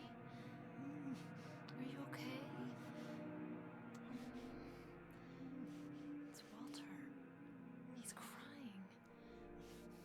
Even finishing the 21 sacraments won't help that boy.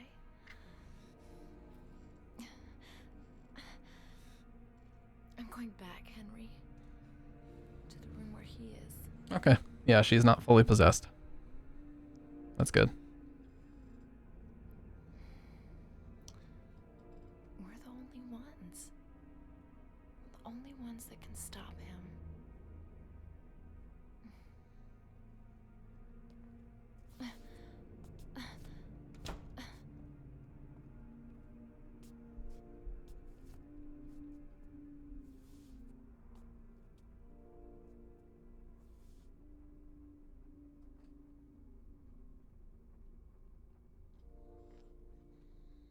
Now, fucking oddly enough, we have Walter's umbilical cord in our inventory.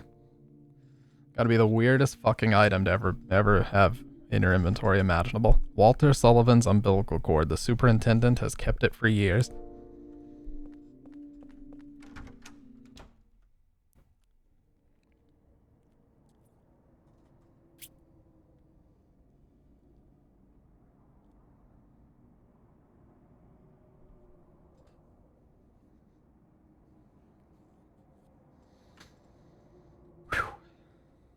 Literally final stretch. We just gotta run up and do the final boss and we're done.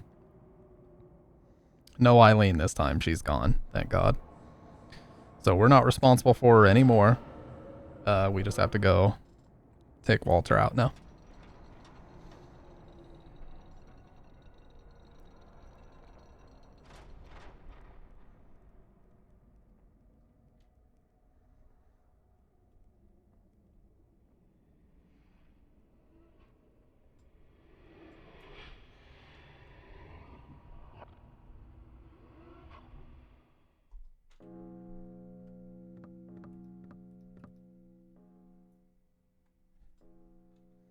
This woman, is this Eileen?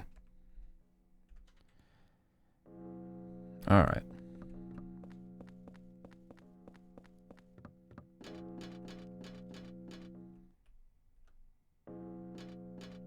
You see what I mean when I say Subway 2 is like the biggest just slog of this game. It seriously just feels like it goes on and on and on. That's why I can never wait to be done with it. That's another golf club I don't need. Yeah, there's a whole like set of golf clubs you can find in this game, but they're all breakable. That's why I don't bother getting them. Like every single one of them is breakable, and I don't really think there's any benefit to getting them anyway. It doesn't like net you any New Game Plus stuff or anything. It's just, I mean, they're there, but I don't see the point really. Just the corpses of all these nurses out here.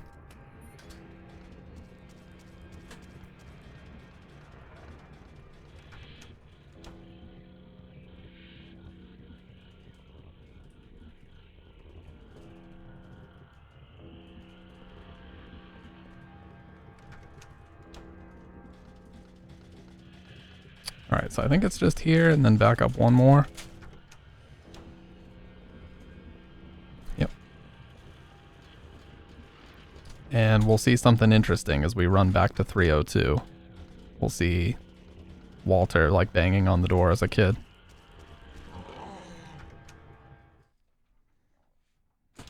Alright, so you already know we're gonna save. Gotta do this shit quick. We're not taking any damage anyway, so we're alright. And this is it. Let's stock up and go do the last fight. Although I can full heal from these. Okay, so let's get rid of all this. I'm gonna bring Richard's revolver and all the revolver ammo that we have. The pickaxe of despair. What the? The pickaxe of despair is gonna be our main weapon of choice here.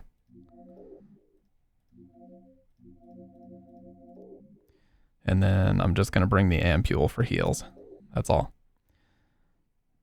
So that should give us enough space to save the, to get all the spears once we use the umbilical cord. Yeah, Walter's gone now. In the depression. Wait a minute, this is no normal depression. It's no normal depression. When I stare into it, I feel like I could be sucked in. It's like it's connected to some other dimension. Or maybe it's like a hole that once you enter, you can never leave. Alright. This is the one part where they made Henry look super cool in this game. Is when he appears down here. You can kind of see like the rest of his victims embedded in this red background. Yeah, this area is pretty cool. It's like all the rest of them are embedded in this, whatever this like purgatory-esque area is.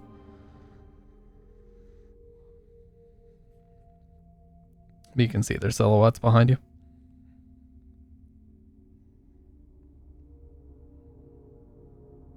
Like that one behind him is probably Andrew, because he looks like a bigger guy.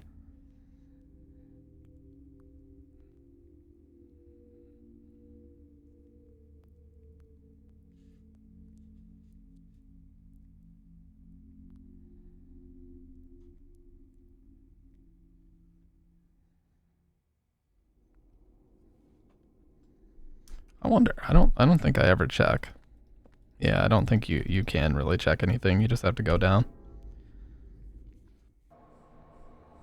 All right. Now we can see what Walter actually looks like in this world, at least, which is pretty similar to how he was hanging in the storage area, so it makes sense.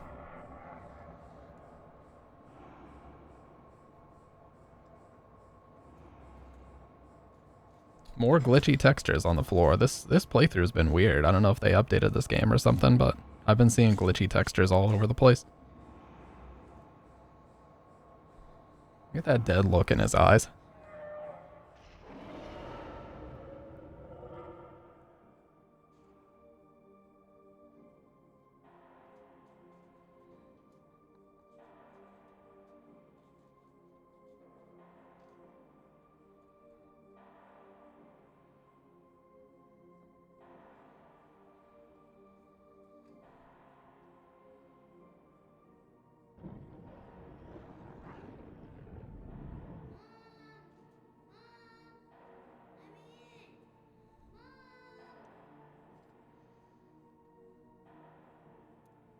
Hey there, little Walter.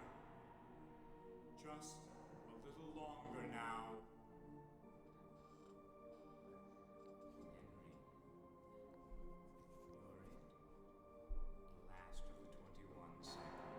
He's so quiet here. The final sign. The receiver of wisdom.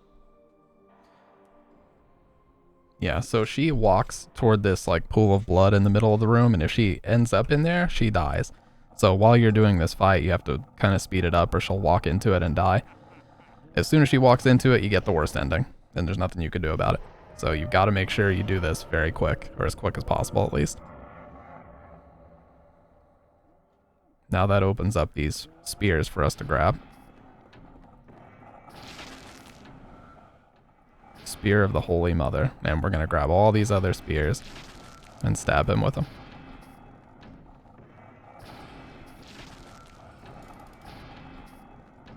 Yeah, the camera will pan to her when she starts walking. So far we're doing, yeah, like you'll see every time she takes a step, the camera will change over to her. Dumbass.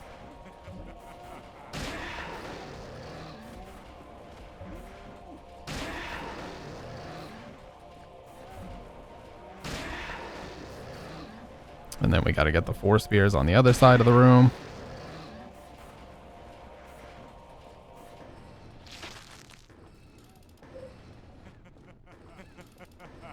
Fucking DBZ dash that he does. Yeah, he's a silhouette right now, so if you try to damage him, he can't take any damage. Once you stab him with all the spears, though, then he actually... You can see him and you can actually damage him really well. But yeah, it's possible that you can get really unlucky and he can shoot you or swing on you. But as long as you stab him before he gets a hit in, you're good.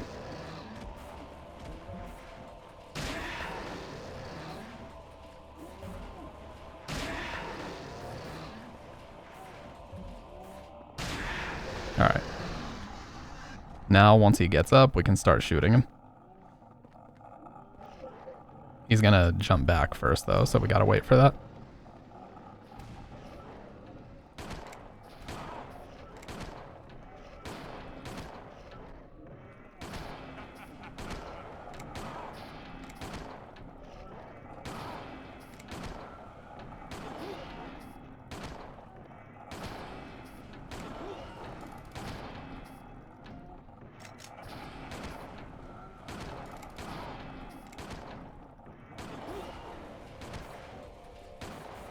Okay.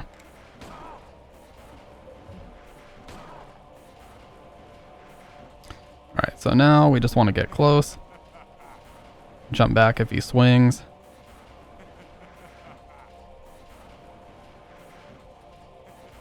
Alright. And we're just going to hit him with these. So fully charged from the best melee weapon in the game.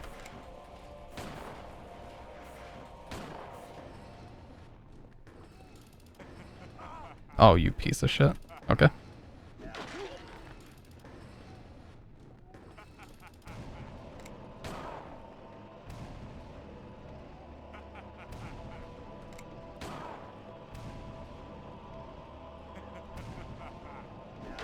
All right.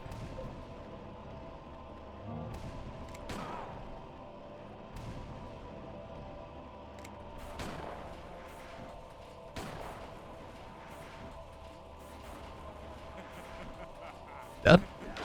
One more. Gotta be just one more. There's no way he has any more health than that.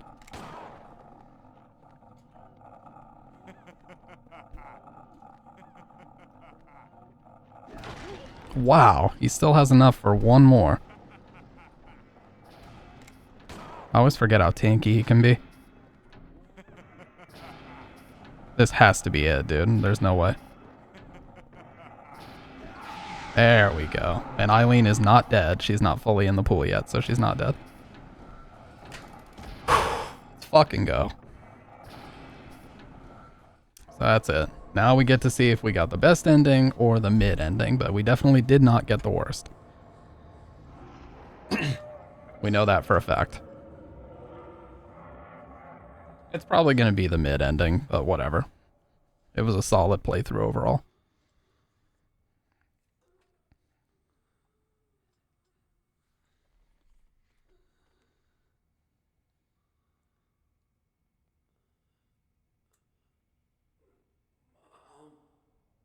And still it says fucking mom after all that.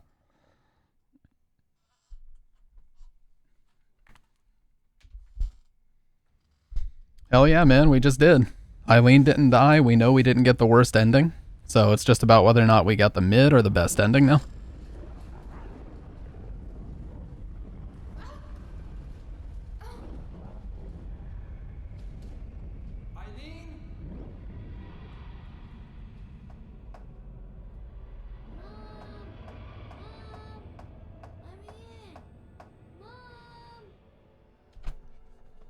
Yep, GG's. Let's find out.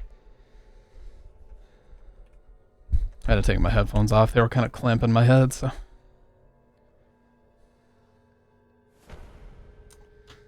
Oh, man. This marks close to 5 straight years of consistent streaming. We're getting very close to that time. Which is fucking insane to me, because the consistency really started in early 2020. Like January 14th or so.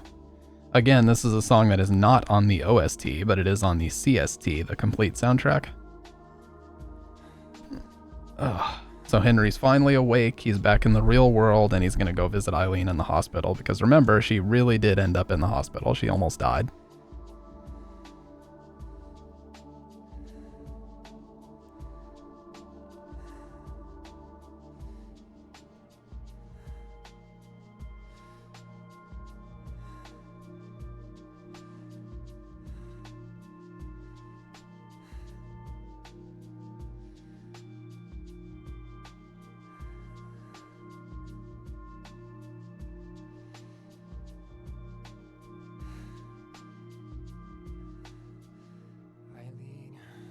And depending on whether or not she says that it's time to leave and find somewhere else to live, or if she says I'm going back to South Ashfield Heights. Going back to South Ashfield Heights is not the best ending.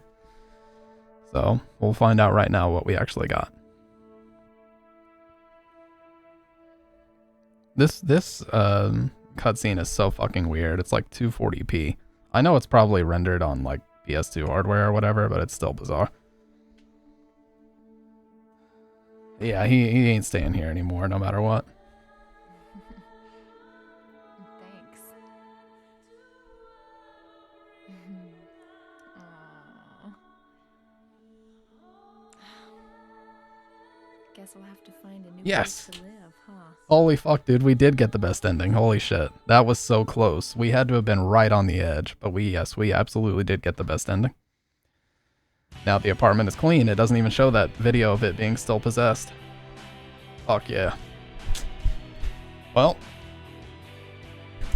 last time we failed, so it feels good to get it.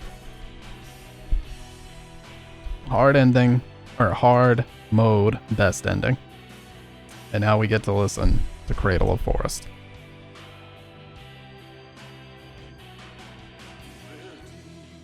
Easy. This is Joe Ramirez singing. Holy shit. Doesn't it cost bits to do that? Oh yeah, it literally just gave you the bit badge. You see it? It appeared on you. That emote is actually cool as shit, I'm not gonna lie.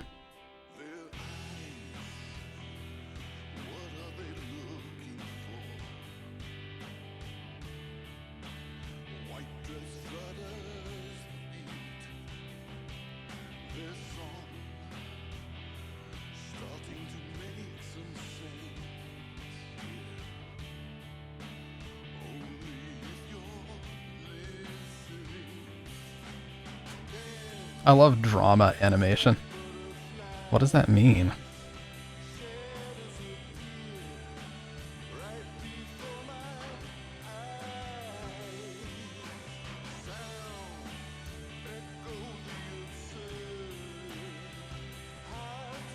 Jeremy Blaustein, the man that famously made the Symphony of the Night and Metal Gear Solid translations as well.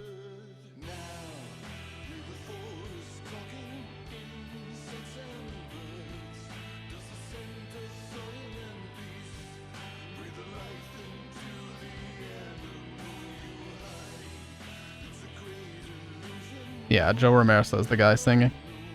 Term in motion capture, there's an action team, then the drama team, meaning they handle the scene between two actors emoting. Oh, okay, that makes sense.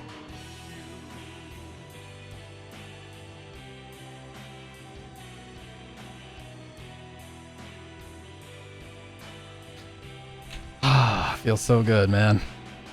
Yeah, Hiroyuki Iwaku actually wrote the story to 2, and he was involved in this a lot. He wrote the lyrics to these songs, it says. Ken Ogasawara was all over the credits for Silent Hill 1.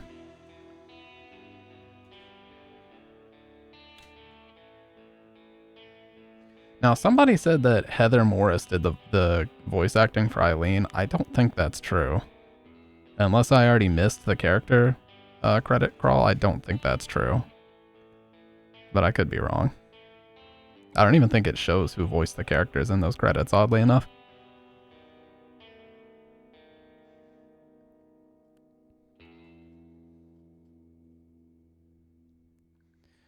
Alright, this is going to be a low rank playthrough because there were a few continues. I'm not really concerned about that, just the fact that we did it. Oh, that was actually a really good rank. 7-star. 7-star rank is pretty good. All right. And that was the best ending. The ending we got was called Escape. So if you get the mid ending, what that shows is it shows you right after Eileen says, I guess I'll have to go back to South Ashfield Heights now. It shows like a short video of the apartment still being possessed. So it's like, you didn't really complete the job, you know?